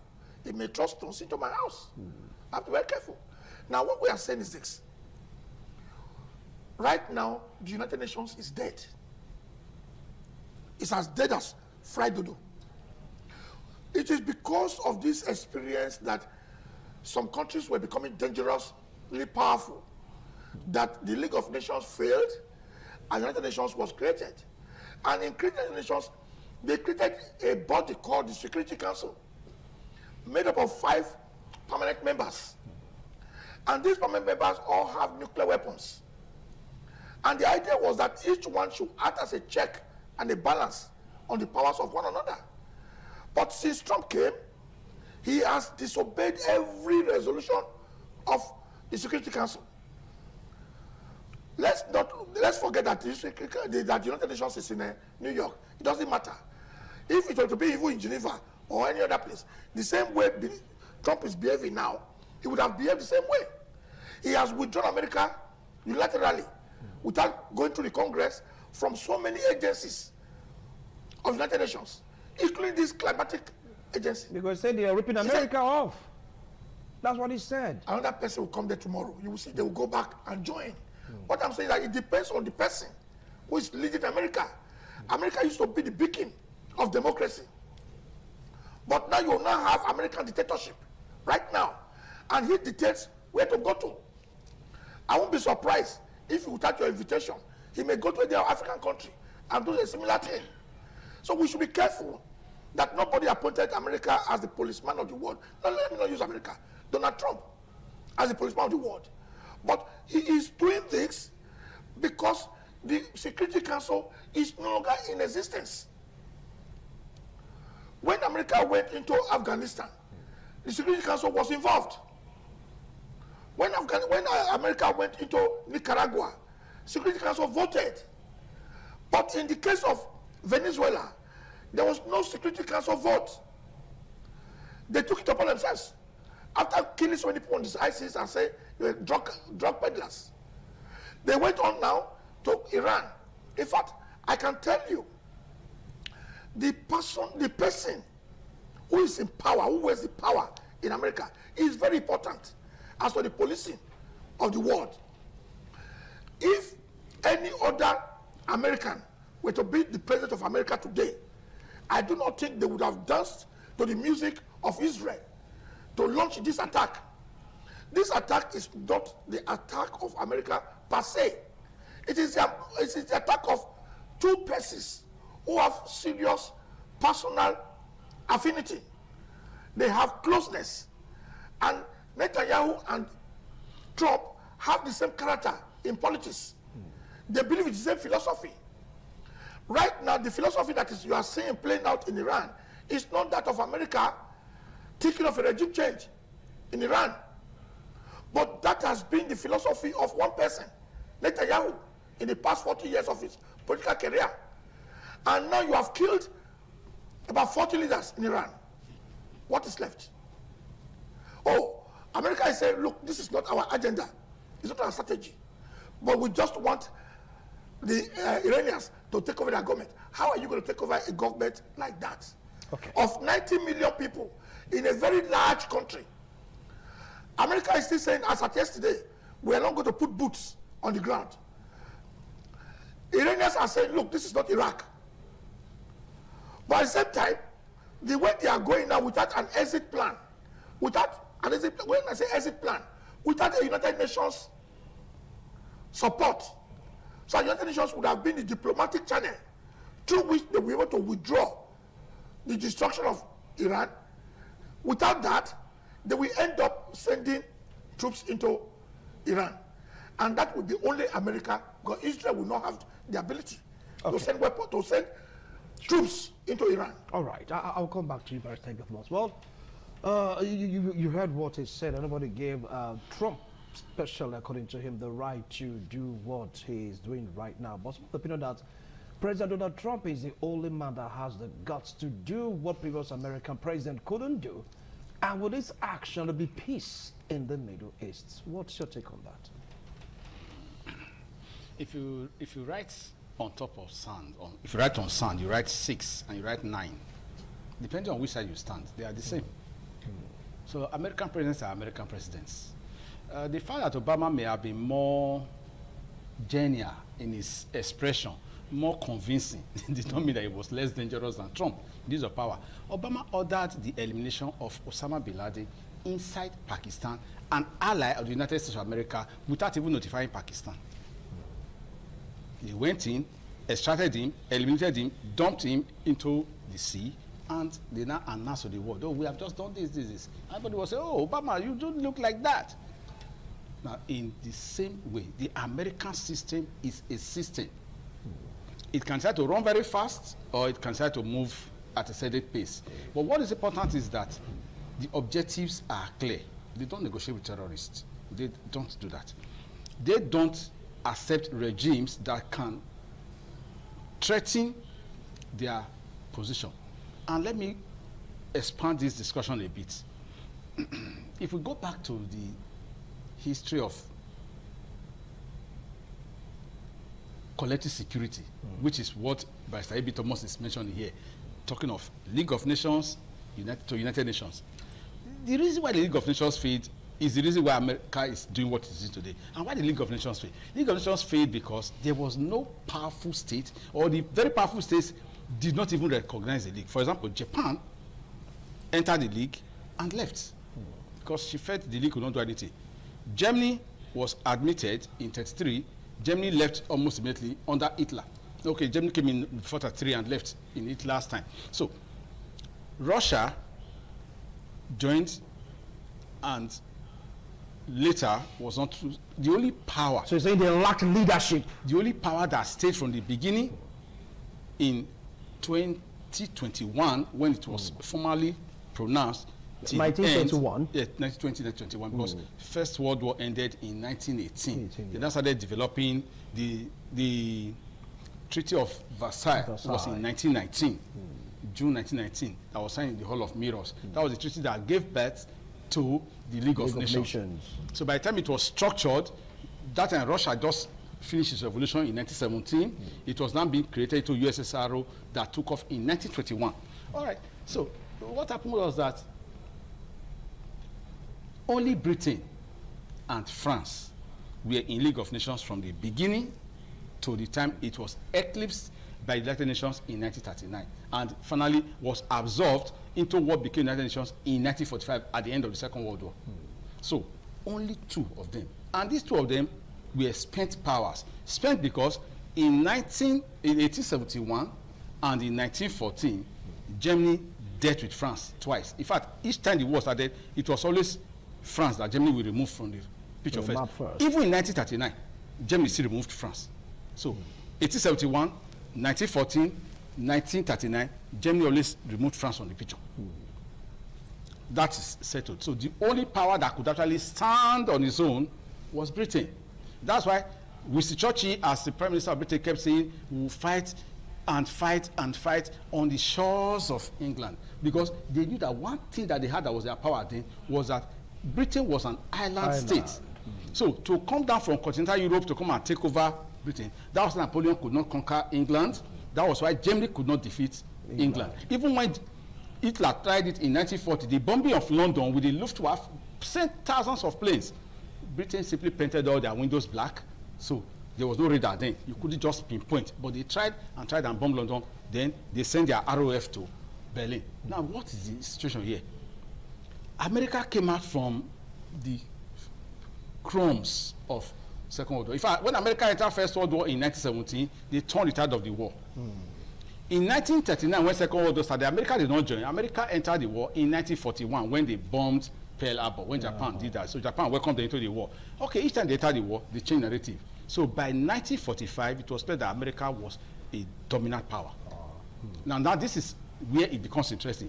The hegemonic power of the US was fully expressed for the first time in the history of the world in Hiroshima and Nagasaki. America is the only power that has used the atomic bomb in war. Now this is getting very interesting.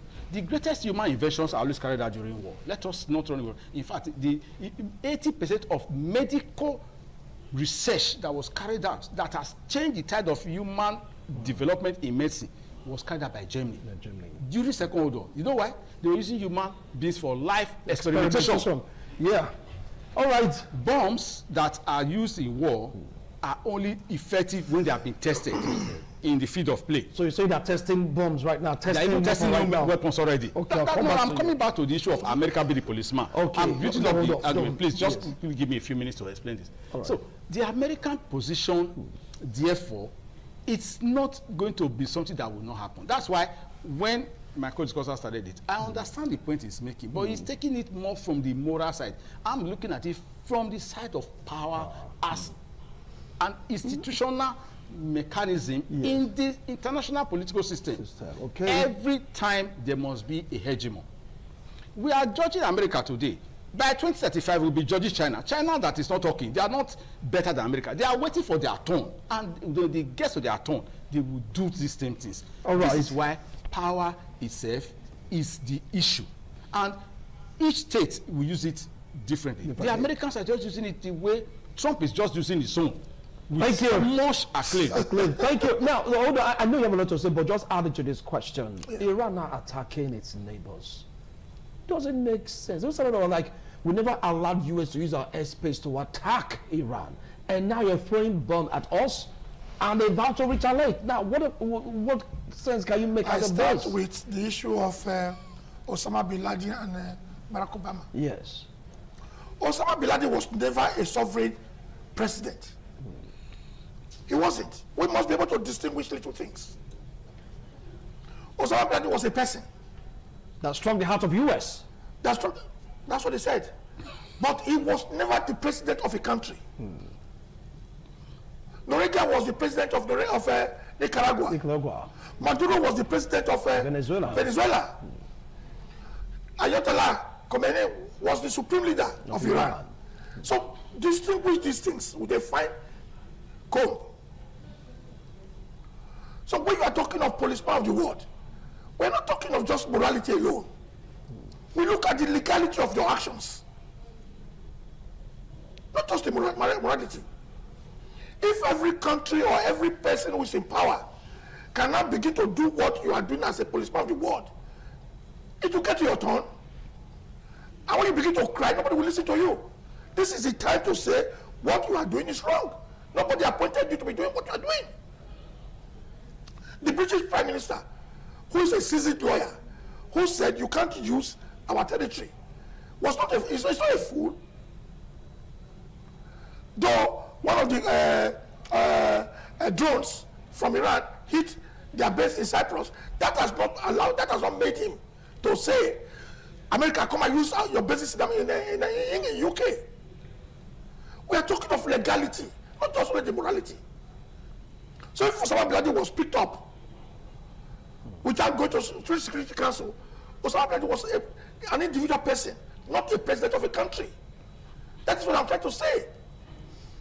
And if I get your question, Iran throwing bombs to Saudi Arabia, Kuwait, you just named it. That's not the fact that they said US cannot use their airspace, and US obeyed. Iran has said all along, we don't have weapons that will go from Iran to America.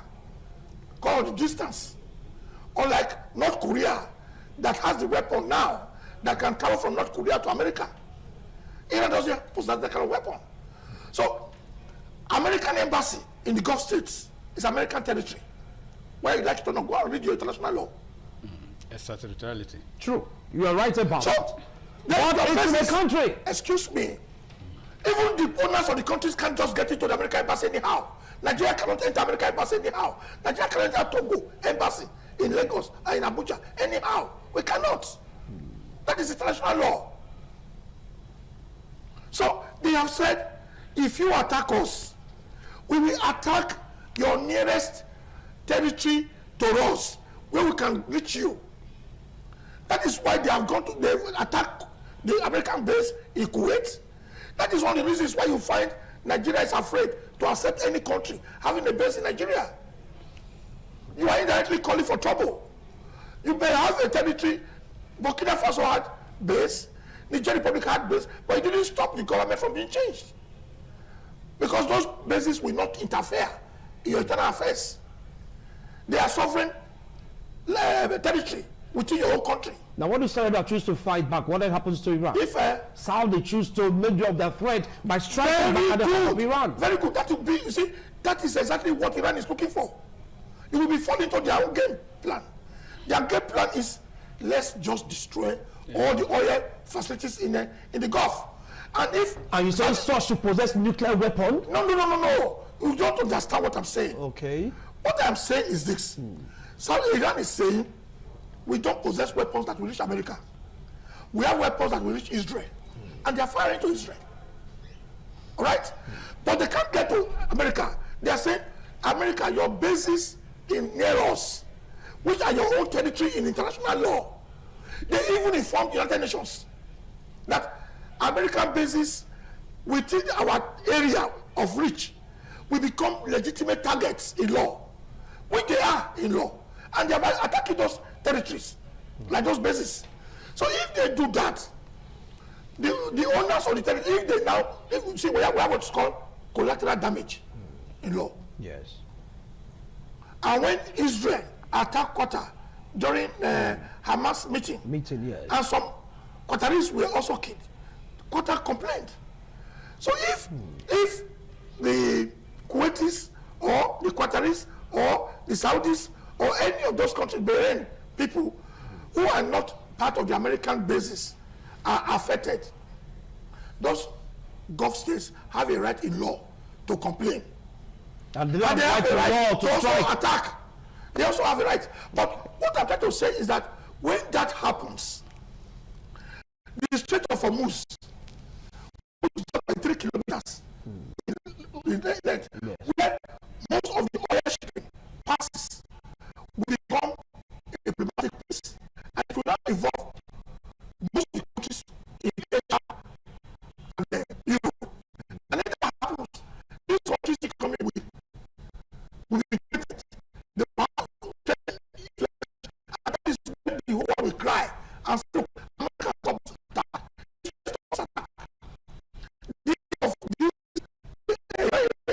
It's not because they defeat America in America. No.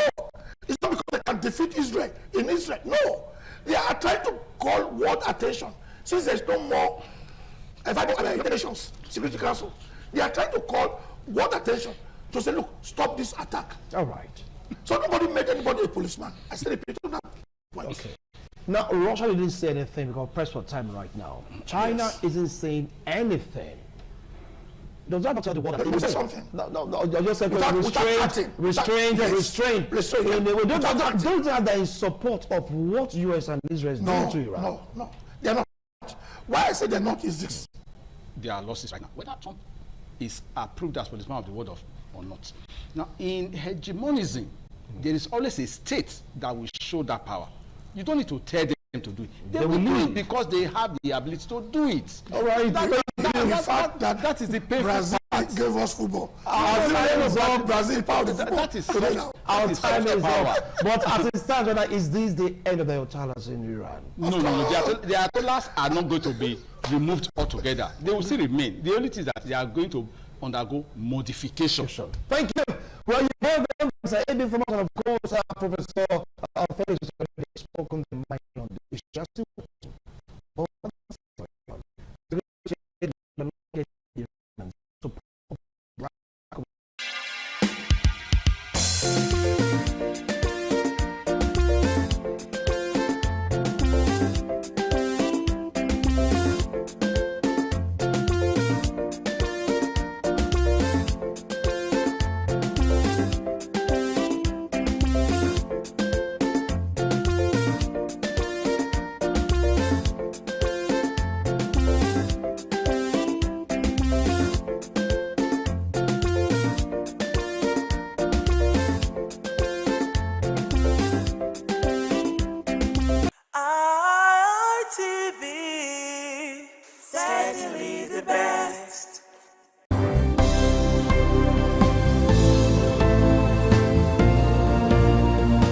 Thank you very much for joining us on the program, Healthy Living. What is the kidney? The kidney is an excretory organ in the body, which is for metabolism. Tuberculosis affects many organs in the body, but the common ones it usually affects is the lungs. Epilepsy is a neurological problem. Okay. It is an injury in the brain which causes someone to begin to convulse, to go into fits. It is curable, but the cure is a long-term thing. If you eat well and avoid those risk factors that will make your immunity to be down, then the risk of contracting tuberculosis will be reduced. If you're healthy, then you're wealthy.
ITV, certainly the best.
ITV, certainly the best.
ITV, certainly the best.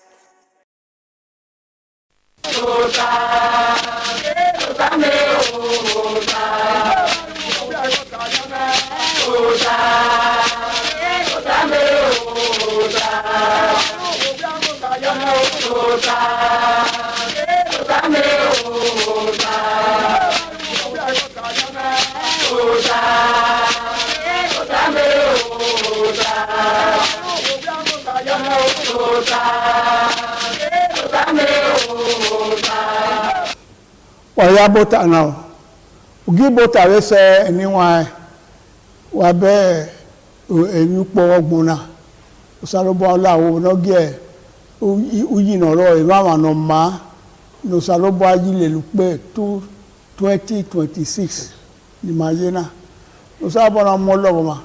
Ore 2025 no lele wa ri na we gbe yan ladian. Eso no emi no ga no emi ne ma no eyi ano arupo no gbera Osalu dazi nla onika oredo ya fere na mo yare anyway edene na me bota ma we sun na bota na we ka 1000 no gbera na we iba ati iba na to tayi akota ayaru erenede na ibi agayo na oni ma te ibota makawe tamani mate na arena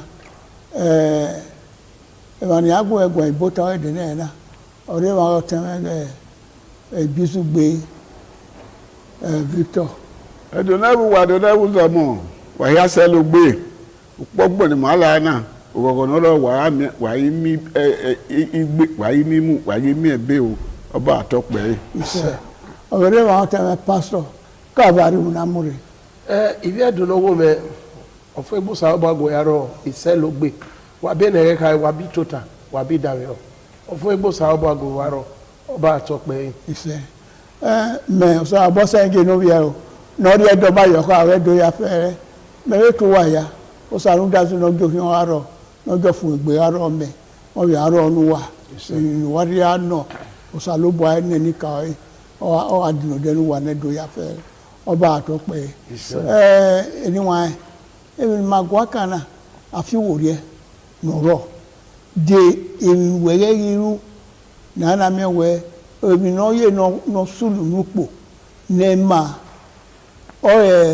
otano ladan be uwabi gbe no iye na te no gyan no kinu do no ma defio okianu kian aye onu wa aze emonu wa agugun a iya ma ho odo ame na we ezo gaaro yaro okuriri o wa bieleme ezo na waro ege ya de kerezo ni kede agwalo to okunu we aye ya yin no odol we aye ali le kan no ri o eyo na do biele eni ya fero kekinado ekinade se ye ni wa ma ho ni ma ge se semesi so pa uwo wa ma kege bo ye bo wa we o te pastor domo da ko wa ge ko lo gbera da fi wo le na ge wa se no wa many kata buso ano gbera we opogmo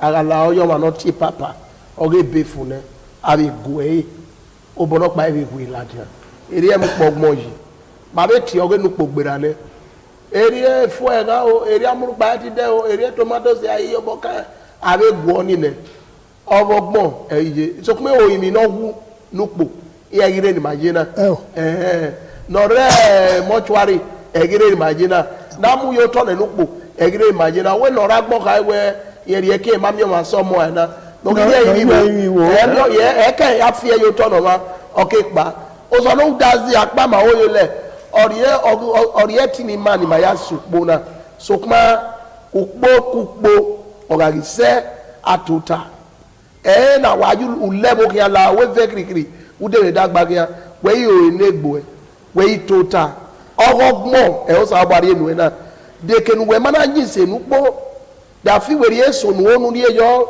kigio wa pa uwi we ye e be so wa la ya wa we azu igapapa abo won agani be ka ota iri wa lowi e no ki wari ase ma no wa bi agari palo ofo ro egbere ya wu e we wa la wi palo ni o wa wi azu eso ro kupo ya kupo aipe na bi mo la ego kwa pe oka afi weri eni bu iro upogbo wa ire we tota wari e ba ju po re nu ya bi eni ai to egbesu mu da we o e we de ni eso de kini na ko upono gbera de kini mana use upono gbera de mi no wiwe upono gbera ba ze no na wiwe e na ya fe we tota o yo wa yo we gbe mama ze bi nu ke ya gwa do ba na mi we urere simuna urere seki ege nu we ya seki ba no gwa lore awa ka ba wiya iye we ma de ba we dia e ko so ba no ri e ma do gwa lo si o si bie ya te debi igo ni wiwe le gide de ri oga anu nu po we fi obo we rie odoro no wa ezezeza wa won we erezo ara bi obo ka ye iyezo we la pogbona we fi yin me we rie ado anowhere aye de ye ni ya ope na ko ro wa ogiri e ya o ma de ye eri soro obo fi no we rie o ga yeri o afu e na soro no gui ohwo e afiagbe yo ware unda afiagbo sa no wa egwezo o wa na guigbe afiagbe se ti areba we fi we rie we ga bi omo na eme niye aga tia mi owa sameme ami owa idioma to bo evi po yoto oyo iye de dozo bo lakoni oile bae ogbe tu we yan yo bo ye yo we opora we fi were na fiambo sa ba make na gwa lo so wa oba atope anyway wa he no tai afi wo re makana boya fi wo re he o yonu no gbera e o ya gwa lo mo da be so ro no e ka me o no amo lele no kwa eno iyo no kwa eno e no eno ananeru yi waro udigwe ubi obodo dasaloboa ubi obodo anika emi na ni mu dana ekina ni mu dana jedino dem money ni risi ibi mani risi mani memo risi esoro na de ko won wa uneru ya wa do bo he won o de no lakin awudo o me de pa wo wa o mase wa he won saba na giru emo radio saba no gin ara mari emo radio nda o mo do pa legbo ya mu da o fe mu da owu mu da ya odo so do ni odo arodo do gwala mami na ne ru yi o wa no o se na boyi o se na zese yi iwa bi tawe do ni wa nda wa ni Jesus haka no Jesus se na yo na le ru yi we yo afi wo ri odo are e ma gun ma ya eri o no nezo ezo ka so no isunu ezo no de no ko ba we politician de awo to se o ri polose uwe ni aro enegbin a o ri polose ya politician we do ma ite de ma we me da ti ma o bi ra aro na o bi ye na aro na yan iku etu egbe eyo ka ye de ni wa a me gba we gie he me ko we ri na no pa we ja we hewe so pa we ni e ya do na e ko ma ri e ma ni bu yo ye wala wo wo ga fi wo de aro wa ga aro o tedo wa ga aro o tedo no ba yo wa ga aro o tedo state na mi o gbo so we politics ni waru osu wa ogi wa ya dole gbe yi ogi wa adole wo yi ogi wa ago ba dole to yi we ya se gbe yin so ni o ni inu ka ni ka wi inu ka de ya se o to ni ma me e won mi ma mi ma to fo èmi na re o tedo ni ka gbo sun general office no re agbo o tedo la do luro ni gbe do ladia ami ma ewuro ni gbe ami ma e wa gbo do ladia wi ye ki gba won hotel forest we gomo kwa ya awami mae do ladan mo sogan ya ladan be gelegele do ladan be niko garu ya e do yan ni ya fe ni won ni ma hon ya awe iyan so iyan ladan ya wona fi to yan ni ya we niko ga kere gelegele hotel mama ye gun ayo mama gwa ma wa won wa ga fi wo ro po ra yina wa ga fi wo ro na gwa to ra nya to ni e won no do go ma dia onya to ari to le no dia wo ye kere ni ade ba emi ore Nigeria na te map na ya we na eya ro na ya gbeso o te àwa gbe upogbon e ma la na ibude e ma yeye keke be bi na ibe ke na ya be upo na he owe uponupo gbera ne upogbon na we la na afin agbenoro kewa alawuda oro edo wa do egwa lo ibude na beri ma bude ni mi ma wa odo wa mi nìkan edede egbe are oba ni gwe otuni ni aviokia ya ma ye obopa ya mu ya o wa nezo ye o ma mi la o ti ya mi ebo so agbo ni o ti ye la ma wa are oba wa re ma ni wa gba ore ihe de mama nuwa mama we yo to upogbon na ile lana ni man wa gba oge ga bi ya lawo da o ni e kan ke no kan mo kan edede gbegbe we rusu e no bodo re no gba oga bo gbugbo a na te Ministry of Agric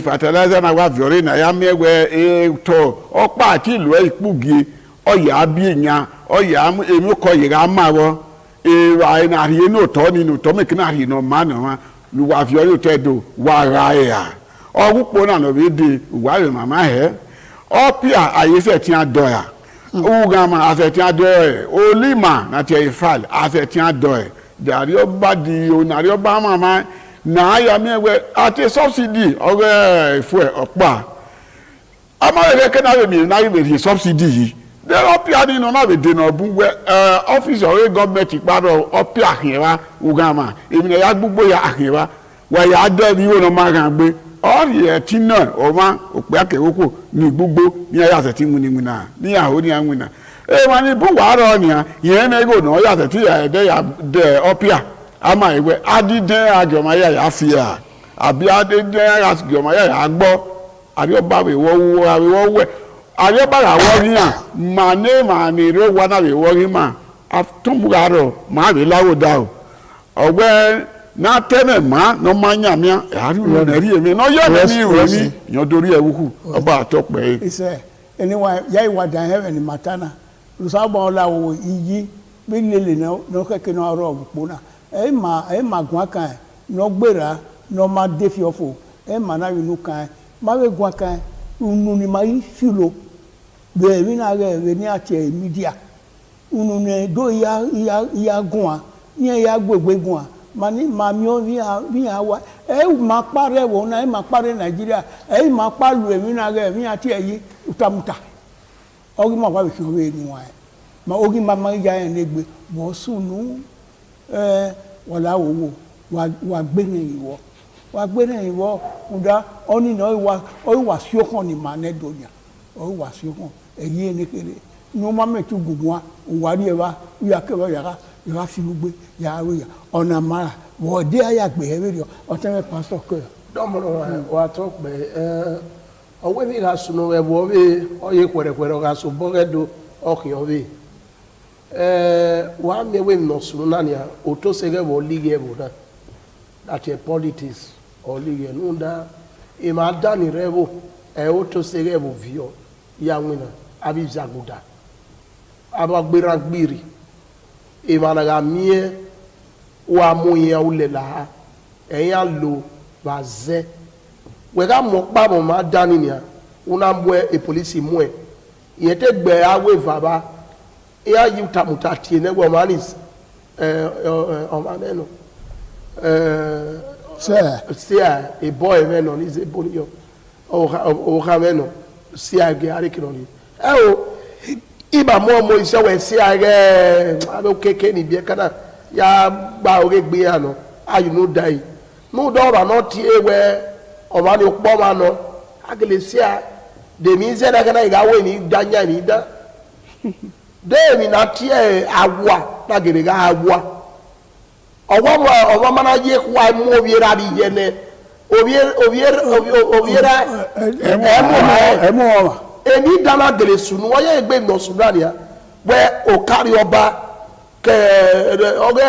òkárí ọba yẹ Nàìjíríà ya ìpà sínétọ̀ ọ̀nà dùn ìhó mu ọmọ ayé náà èyí dẹ́dẹ́dẹ́dẹ́ wẹ́ gara mami ọ̀pá náà yọpa ẹgbẹ́ ìnà sùnú ẹ̀gá li ìgbọ́dọ̀ máa sígó gbàtí wà gí omi rẹ̀ yín ní ìbá ẹ̀gẹ́ níbi díàgbọ́ yàrá wẹ̀rẹ̀ gẹ́ ní gọ́ọ̀mẹ̀ntì abẹ́ ìbàdàn wùdà òtẹ́sẹ̀ yẹ̀ bò ni munabari ọba egbeda ọdọ yẹn náà agùọ ọba agùọ wà kí wọn tiẹ̀ gẹ̀ wọ́n fìyà ẹsẹ̀ wà kí wọn gbé ebe ètò tó wọ egbe gẹ̀ẹ́dẹ̀ wọ́n mu adé ọdọ kiri permanent secretary yẹ wọ́n ebe náà gbẹ náà kí dáadọ́ mi ẹ̀ bú mọ́sà sọpọ́ ẹ̀gẹ́ ẹ̀dí kì í gbà wọ́n tọ̀ ọ̀rọ̀ náà ká dún mímímímí náà tẹ̀ mílíọ̀n náà ká dún ẹ̀ mú ara rẹ̀ bá gbẹ yọ gbẹ̀rẹ̀ náà pàrọ̀ yìí ọ̀rọ̀ wọ́n yẹ ẹ̀ka máa wẹ̀ wà dùn ẹgbẹ́ mi náà mú sọpọ́ wà kí ara rà sé o ẹ̀ rà lẹ́gẹ̀rẹ́ wà kà bọ́ wà rà sé eyi awado mu ẹ wúyẹ ìbòsẹ̀rẹ̀ náà wúyẹ ẹgbẹ́ yà nù níkẹ́ ìwẹ̀ yà á lù ẹ̀ kíá yọ wẹ̀rẹ̀ àwọ̀ wẹ̀rẹ̀ àwẹ̀ ẹ̀ dọ́sùn wa ǹdà ẹ̀gbọ́n wúri yẹ bà kpọ́gí yẹ bà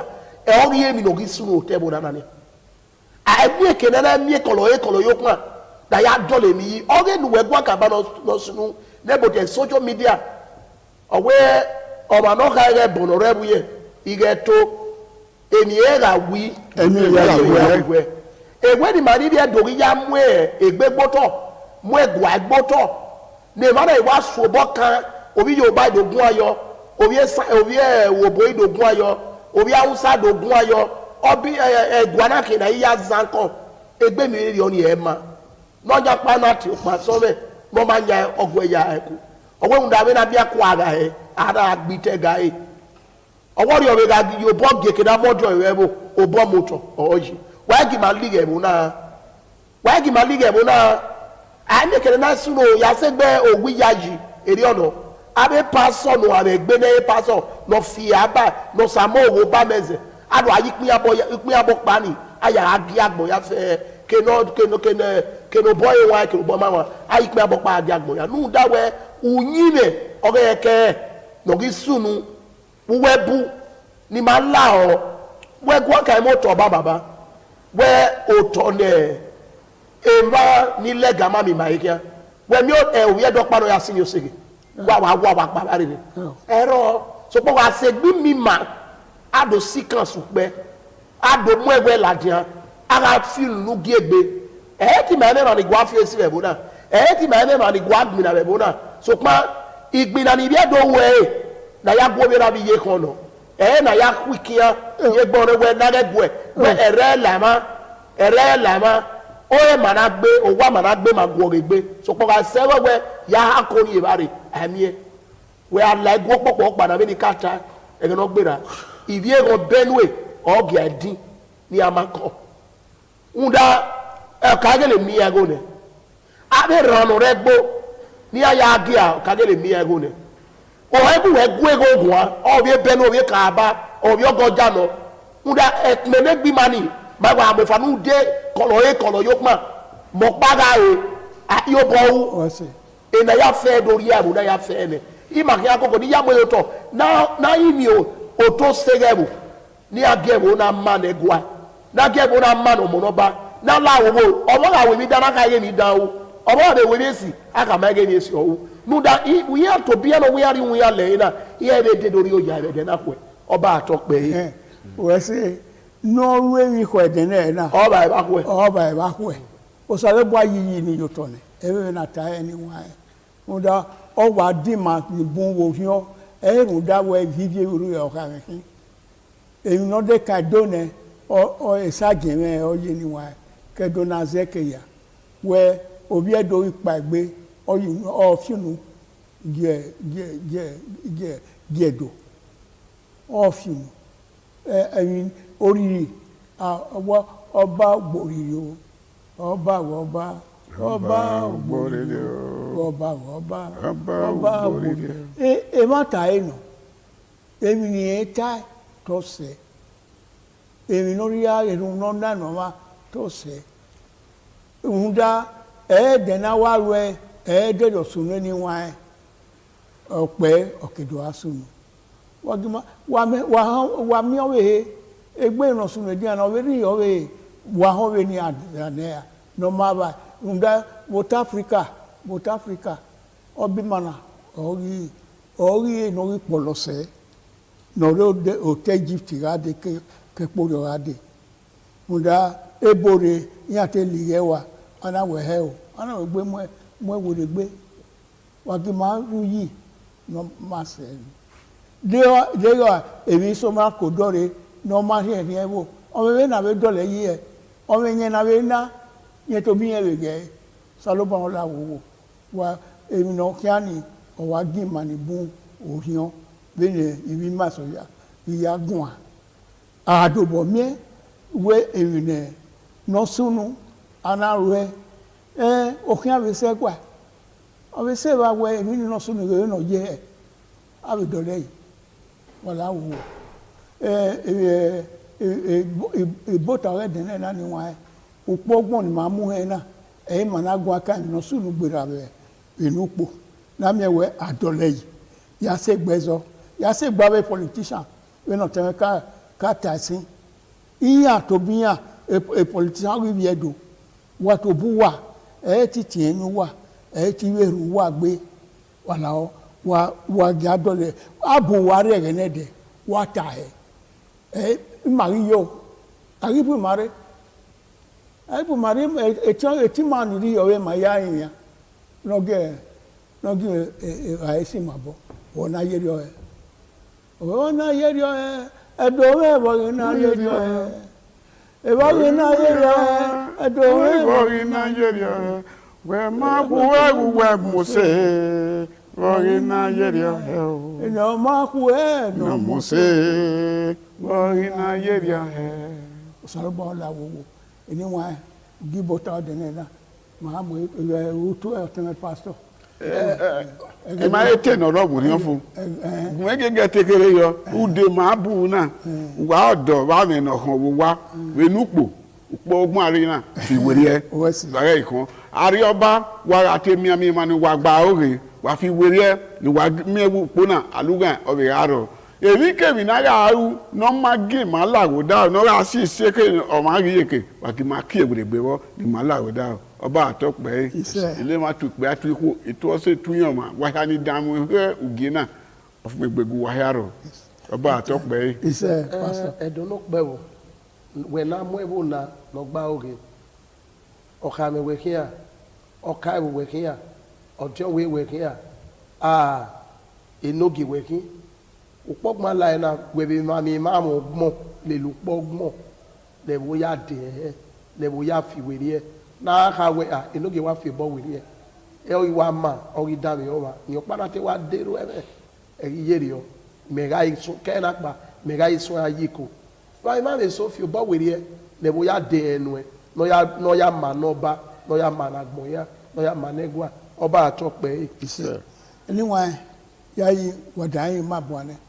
Zebe ni teme beta abe John we wa mi ni John we ni ari yu lame ake ma we e ka u lame ni ge eme mi no ki ari na asari abe no elegbewu wona we da o do na we yin se ari abe aye we ye were awe go ma na ro ijo to wa ya fe abe John we katikata o tan ge da osa o John we o ge igomo kwa eri we jo to abe o ka ge le ya fe wawe mi no ka ge lo mo no ba ọmọ ti ya wa na gwo iye dole wo yi ka bo dole se wa se ti ya bi ko kugbe u ge mi na tada o geva no pa we ge aye mi do we e na wa ro ero pa o e no e te ka ge le ka bo ju to ya fe o te no rugbo gbo je to we ya fe e ya fe ni ke na ke o ka ge le ni re da de wo ma ni bota na ma ge to wa la o wakabo anwu na se ne kome ke na are na gbo ya fe ma geto audio we abe nigi abi ko ikweki wa la wa be dueki yari wa yore ke wa na dueki e ma mana mu gi bota o de na yoto ọba Atọ́pẹ́ se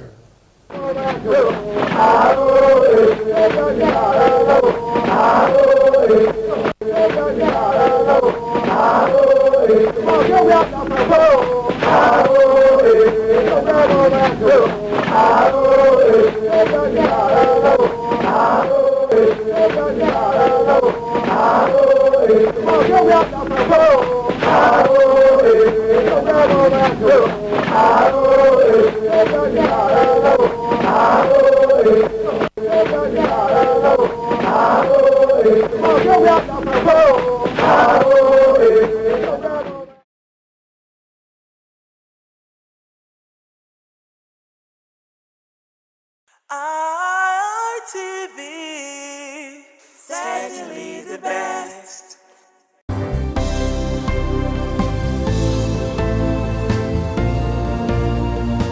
Thank you very much for joining us on the program Healthy Living. What is the kidney? The kidney is an excretory organ in the body, which is for metabolism. Tuberculosis affects many organs in the body, but the common ones it usually affects is the lungs. Epilepsy is a neurological problem. Okay. It is an injury in the brain which causes someone to begin to convulse, to go into fits. It is curable, but the cure is a long-term thing. If you eat well and avoid those risk factors that will make your immunity to be down, then the risk of contracting tuberculosis will be reduced. If you're healthy, then you're wealthy.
Certainly the best.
Thank you very much for joining us on the program Healthy Living. What is the kidney? The kidney is an excretory organ in the body, which is for metabolism. Tuberculosis affects many organs in the body, but the common ones it usually affects is the lungs. Epilepsy is a neurological problem.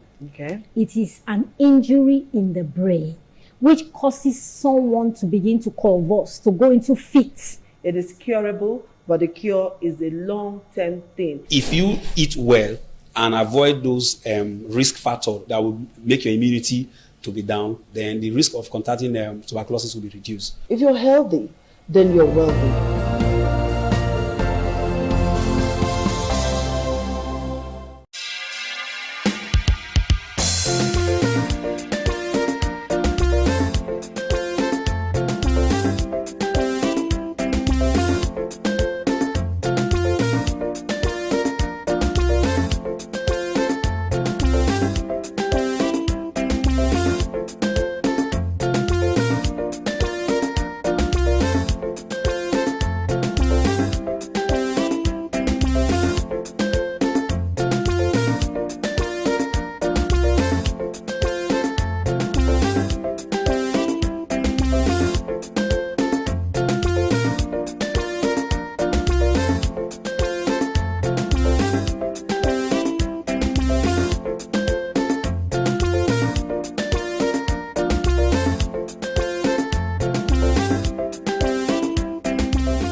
ITV, certainly the best.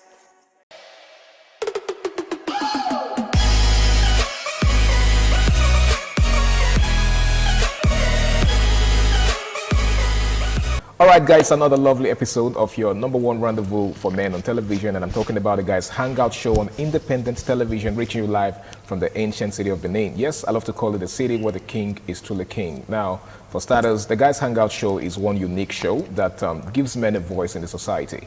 You know, in a society where men are really not given the pride of place, especially when it comes to self-expression. Right? Men are not giving the audience that they desire or that they deserve. Unlike the other gender, of course, you know, every time a woman cries out about marginalization, abuse, or whatever it is, society is always very quick to react, unlike us men. So the real question is, why does it seem like the society is silent every time a man comes out, you know, to complain or cry about abuse? So that's basically what we're talking about tonight. Violence against men. Why does society seem silent?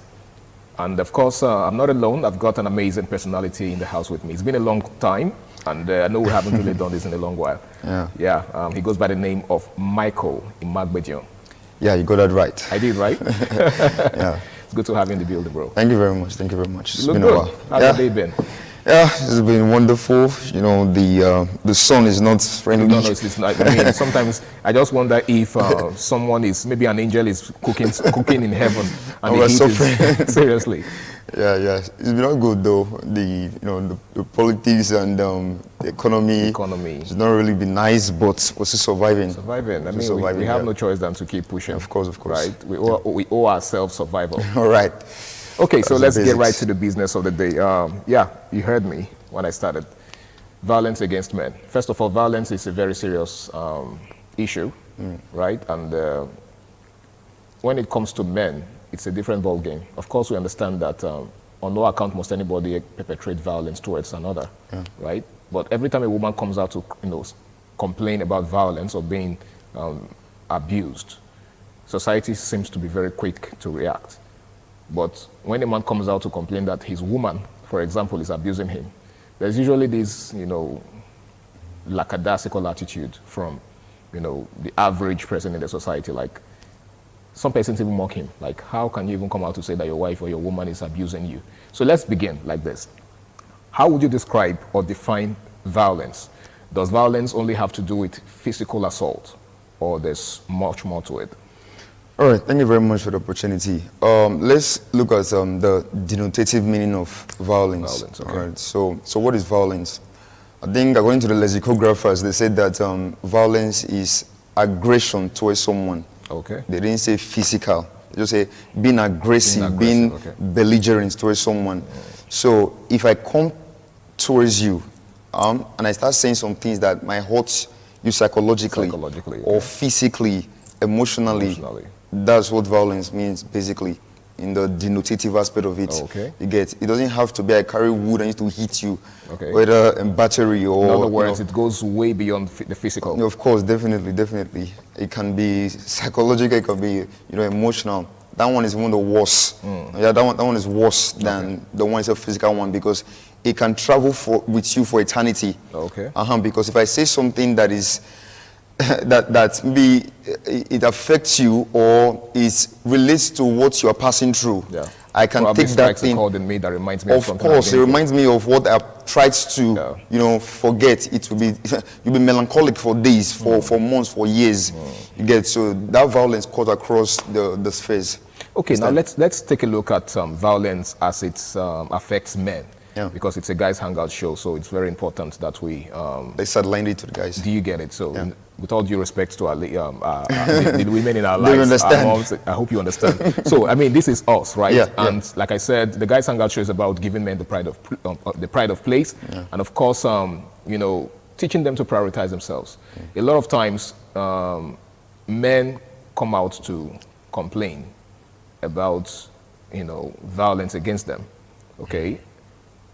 For example, I think there's a video on social media that I stumbled upon of a man, I think based abroad, whether in the UK or in the US. He was having issues with his wife. It was some sort of an argument or something. And then the wife was assaulting him, like physically assaulting him.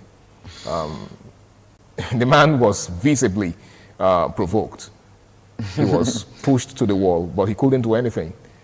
If not for any reason, for the fact that they are based in the Western world, where of course, the right of the woman is highly protected. Of course. And you dare not lift a finger on the woman over there. So the man was being assaulted. So the million-dollar question here is, why is it that, first of all, what gave that woman the audacity to hit the man? Let's start from there. Well, from what you say, Joseph, you say the Western world. All right, that's already a coverage for the woman. She believes she's under the protection of the government. So she believes she can do anything she wants to, and the man will not reciprocate. But should it really be like that? It shouldn't be like that, but unfortunately, they're in a place whereby she feels this protection and I can do what I want to do and get away with it. If you hurt me, then you're out of this place. So she's under that protection, in quotes. So she just feel like, okay, I can do anything I want to do. But for me, I don't think that kind of marriage is under love. You might even find out that it's the woman that sponsored the man overseas. Most of the men that take the women overseas, most of them, you see the women being excessively submissive. You get, but so maybe in that scenario, I think maybe the woman is the one that has the sponsor them. So I can do anything I want to do to you because I brought you here, and that's one. Just Secondly, like the saying, who pays the piper and dictates the tune. You get that idiom. You get, so I'm the one that brought you here. That's one, and two, I'm under the protection. So I can do anything I want to do to you. Nothing will happen. Now let's talk about the need to empower men to speak up, especially in circumstances of this nature, because society encourages women to speak up. Society even goes as far as, advising women to take a walk from such toxic relationships. Okay, so as a woman, if you're being abused by your husband or by your man, you are advised to walk away from that relationship or marriage. But why is it that when the reverse is the case, when the man is, the victim of abuse, a lot of times he's even advised to just overlook. In some cases, he's told to walk away from the scene. Of course. Just to douse the tension. Yeah. But do you think that is a permanent solution to that problem? All right. Definitely, running away is not actually the best, has not always been the best, and will not always be the best. Okay. You get some, if let's use my as an example now, let me use an exemplum, I beg your pardon. Okay. If I like someone, if I love someone, I wouldn't want the person to go, and I would not want to leave. Okay. Because, like I said in one of our episodes of the series, I said love is putting someone else's needs before yours. Above yours, yeah. Yeah, you understand. So I think I would try to devise a means for us to settle down, for everything to be copacetic. Like, let me guess, I don't have to run. Okay. But if I get to see that, just because you love someone, a person you love can also leave you. A person you love can also leave you. I can't die because of you. Yeah. There are many fish in the river. You understand? So we have to talk about it. If I see that it's not working out, then I won't use the door. I will use the doors. I will have to run. Okay. You get? I will use the door. I'll use the window. Flee. I will flee. Okay. So because of the fact that I love you doesn't mean I will die in the relationship. You get? So, but the first time at the outset, what you need to do is talk it out with the person. The person is mature. The person is mature enough. Talk it out with the person. If it's not working out, then use the doors and use the windows. Okay, because you see, I was actually going to ask you what to do in a situation where dialogue doesn't seem to be working. Because there are some persons who are just unreasonable. Yeah. No matter how diplomatic you try to be with them, it's like you're just pouring water into a rock because it can't penetrate. You understand? It can't retain the water. So it's a waste of time trying to reason with some persons. Some people are very quick to go physical, right? Let's not even, like you rightly said, let's try not to make it just a physical thing. Yeah. There's also the verbal thing.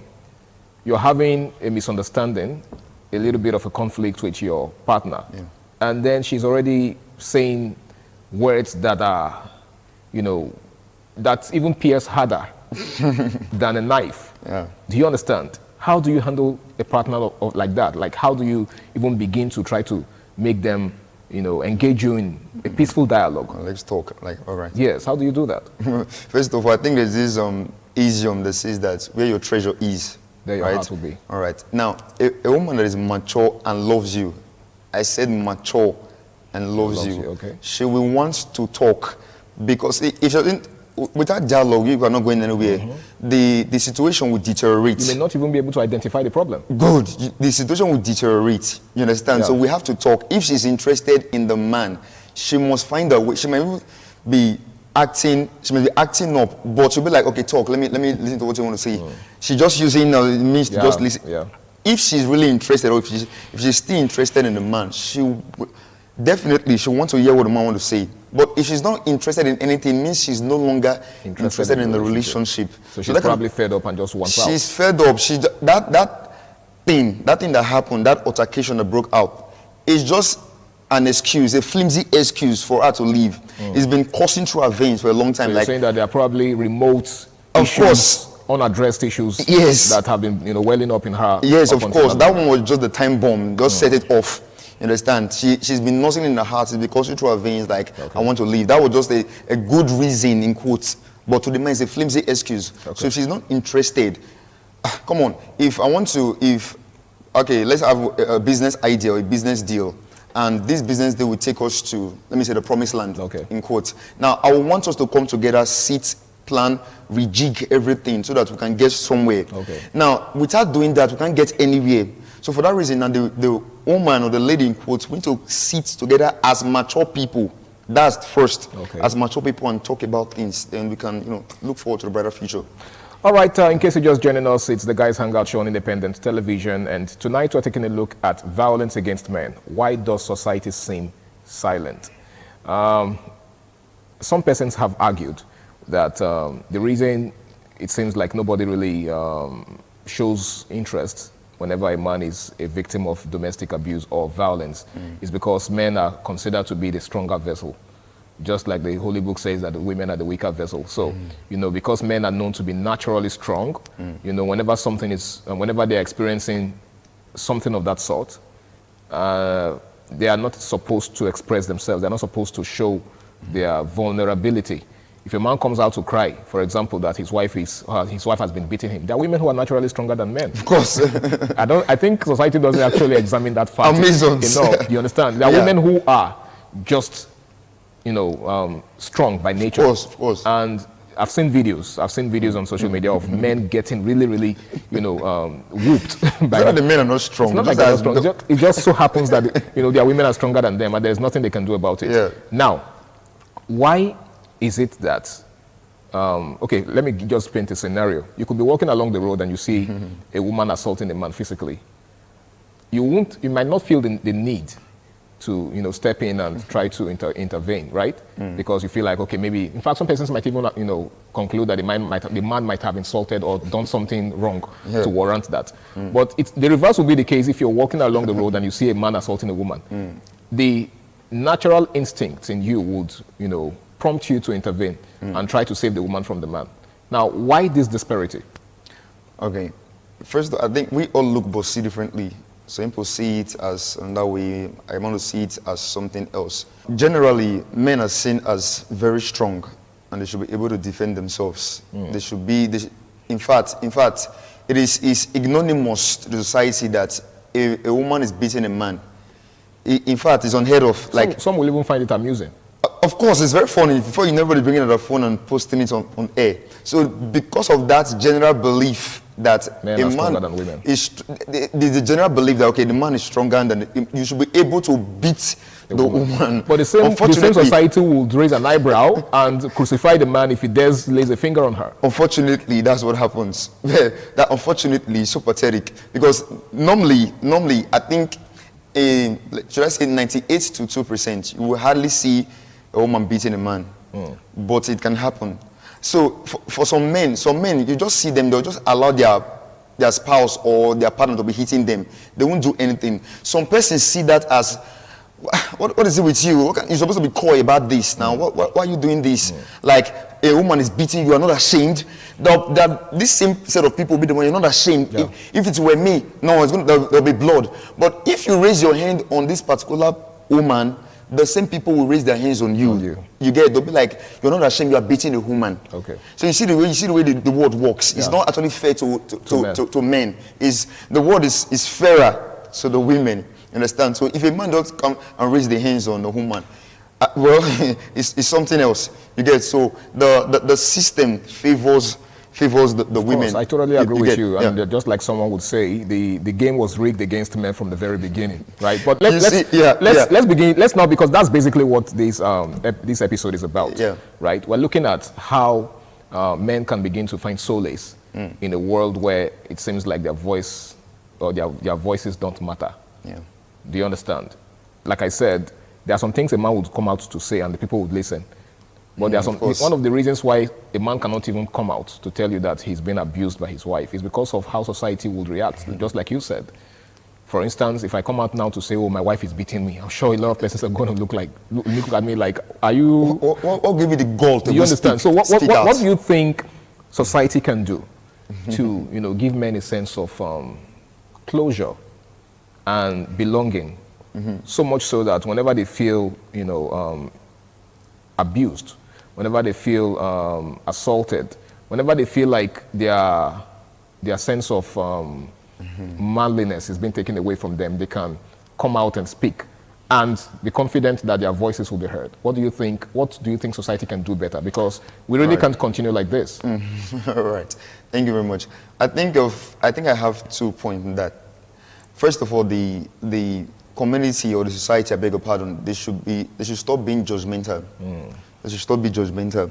See, sometimes if a man wants to hit a lady, he will think like, look at the stigma I'm going to pass through. Yeah. If I do this, so he's traumatized by the fact that what the society will say. And that's the judgment. What effect it will have on him. Of course, so they should stop being judgmental. Like they should just stop that. If they stop that, we'll open up. You understand? Okay. In fact, we will have our own non-government NGOs coming to our rescue. Yes. But that judgmental aspect of the society, it kills the morale of the men. Okay. You get? Now, let's use the other part, which is sentiment. Many persons are sentimental. for example, you see many women talking aggressively, like aggressively. Running a man down. Yeah, like, why would you want to do that to a woman? They don't want to know what happened. They don't want to know the cause. What happened is that you hit a woman that is a weaker vessel, the bearer of your children. That's that sentiment. On no account must you lay a finger on her. That is it. So you just see a woman goes to a pub, carries water and pour on the husband. Oh no, that's embarrassing. You get that's embarrassing. That's ignominious to the society. Now that man, out of should I say shame, or if he's looking as if he's being belittled. Some of the persons with they'll be like, woman is doing this to you. They are judging him, so he wants to raise his hands and to prove that he's the man. He's actually the man, but he will think again. If I do this, there's going to be a problem. The consequences. Because some women will just come out and take it on their shoulder. They don't. If you see them, they don't want to know what happened. Their own is they will show you the part of the video where you are assaulted. They will ellipse the part. They won't tell you the part that they played in the whole. No, that is not their business. Okay. The part is the man's fault. Okay. So they're being sentimental. So that sentiment and that just being judgmental are the things that if we reduce this to the barest minimum, to the NADI, it can help us a lot. You talked about NGOs and the need to set up bodies that take up issues that have to do with violence against men, just like we have it, for women. For example, I think in the University of Benin there is such an arm that's called Center for Gender Studies. And a lot of times when you hear gender studies or gender affairs, you already know it's referring to women, whereas it's supposed to be a two-way thing, right? So can't we have, a balanced system that also caters for the need of men, especially as regards domestic abuse, right, and violence against men? For example, if a woman is being abused, you see lots of NGOs, human rights activists, women's rights activists, jumping to her defense and even calling for, the prosecution of the man, calling for justice, asking that, justice prevails in favor of the woman. But why isn't that? Don't you think, men should begin to also, do you even think it's possible for us to have such, bodies? Yes. All right. Now, I don't think anyone will be praying I don't think anyone should be praying that God should be protected, because God can protect himself. He even offers protection. Of course. Now, some persons see that men are protectors, so they don't need protection. Is that true? Do you think that's right? Definitely not. It's just because these stereotypes do more harm than good. It's one of the reasons why the boy child feels like I have to defend myself. And the only way he knows to defend himself is to put up his fist. And the question is, to what end? That leaves us with, a society of bruises and scars. So don't you think it will also make sense for us to have NGOs and, men's rights activists? It will make sense a lot. The funny part of it, if you bring it up, it will be laughable to society. It'll be like, what are people doing? What are people trying to protect men for? What is this? What do you want to protect a protector? What's the point of this one? Okay, because we have ours, you want to have yours. It just seems like it's redundant. What's the point of this? What's the point? Like someone that has a gun, you are giving the person a needle to protect himself.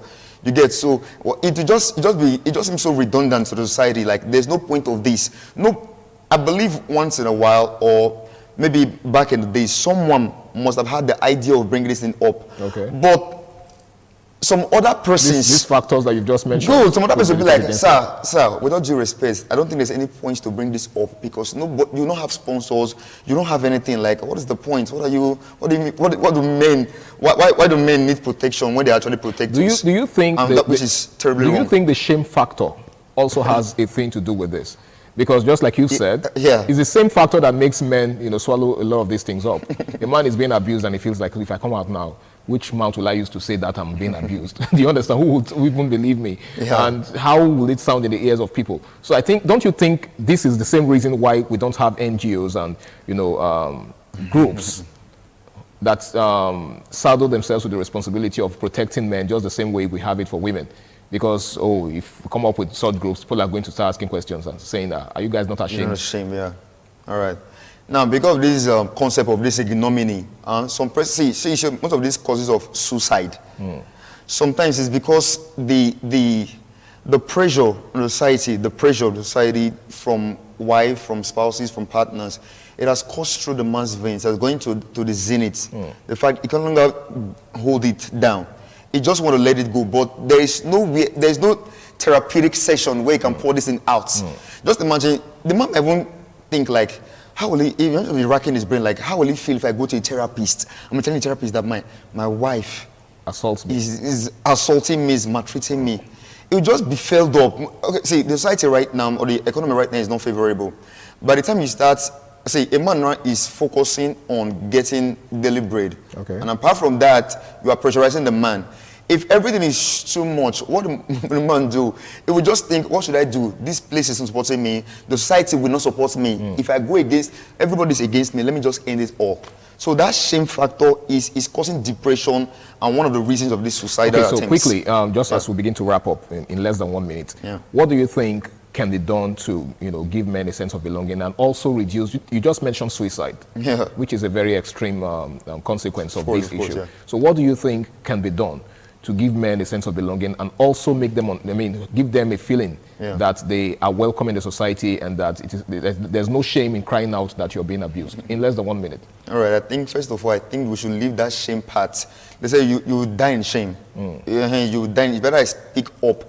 I speak out, I speak up than to die in shame. Okay. Let's forget about the shameful parts. We are humans. We feel, we have emotions. Yeah, blood flowing through our veins. Of course. So let's forget about whether being a man or whatever you get. So let there be a body, let there be an NGO. Just like everything. See, most women do complain about inequality. I think this is where the inequality is playing right now. Since they have theirs, what should we have ours? So gender equality should find expression in this regard.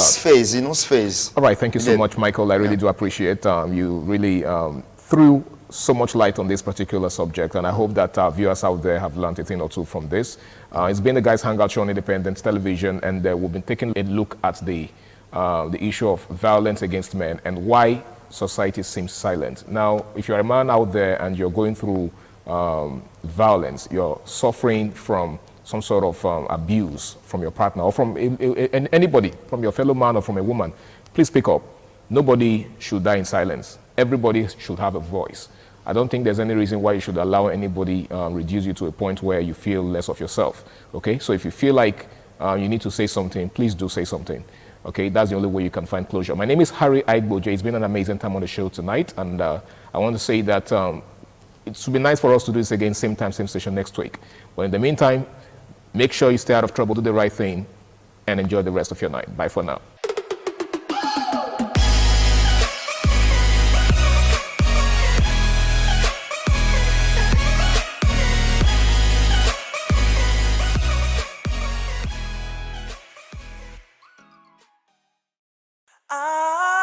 ITV, certainly the best.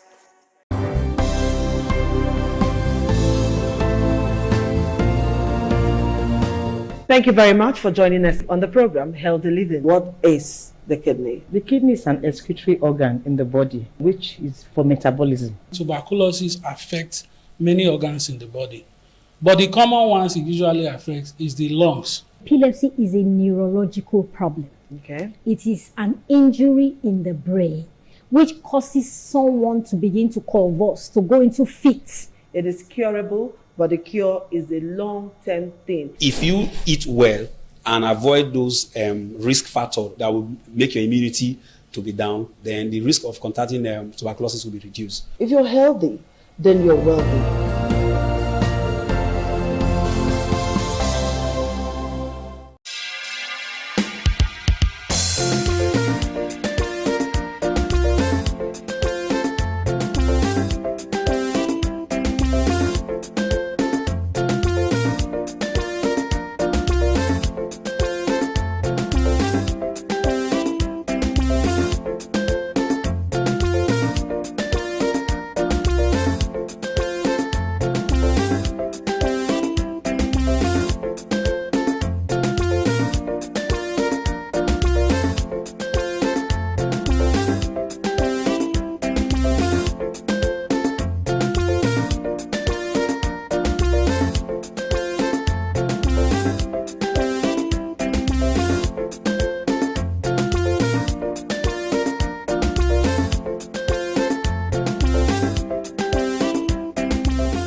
ITV, certainly the best.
Thank you very much for joining us on the program, Healthy Living. What is the kidney? The kidney is an excretory organ in the body, which is for metabolism. Tuberculosis affects many organs in the body, but the common ones it usually affects is the lungs. Epilepsy is a neurological problem. Okay. It is an injury in the brain which causes someone to begin to convulse, to go into fits. It is curable, but the cure is a long-term thing. If you eat well and avoid those risk factors that will make your immunity to be down, then the risk of contracting tuberculosis will be reduced. If you're healthy, then you're wealthy.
Hi, we expect that our vast viewership may have need for varying fitness concern, and in respect to these, we have made provisions for personal training sessions available for everyone, for we are poised to giving you a satisfactory one-on-one training.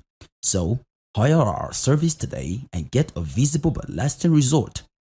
I am your host, Higato Destiny. You can call me the Man of Steel.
Thank you very much for joining us on the program, Healthy Living. What is the kidney? The kidney is an excretory organ in the body, which is for metabolism. Tuberculosis affects many organs in the body, but the common ones it usually affects is the lungs. Epilepsy is a neurological problem. Okay. It is an injury in the brain which causes someone to begin to convulse, to go into fits. It is curable, but the cure is a long-term thing. If you eat well and avoid those risk factors that will make your immunity to be down, then the risk of contracting tuberculosis will be reduced. If you're healthy, then you're wealthy.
ITV, certainly the best.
ọba àtọ́jú ọba àtọ́pẹ́.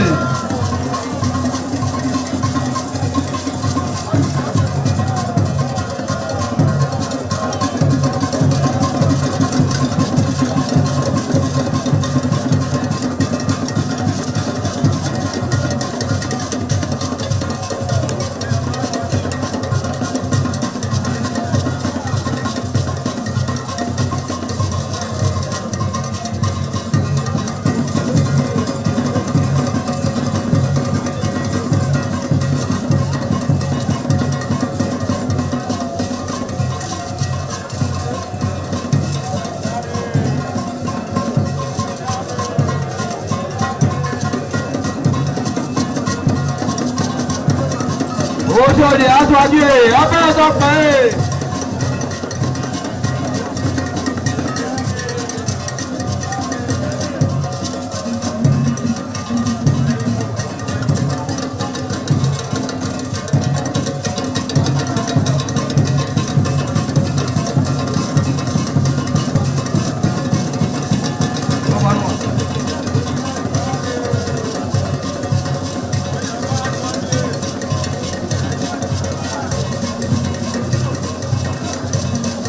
Ayaba dọ́gí ọba ẹ̀dọ́pẹ́.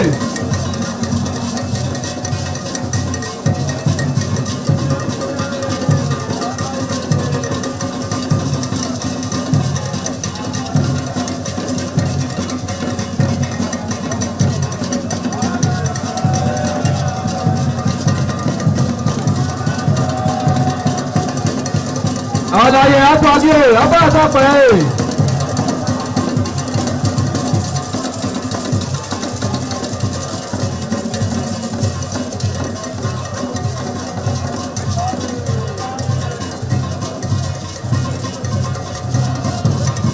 Ẹgbẹ̀dúwà.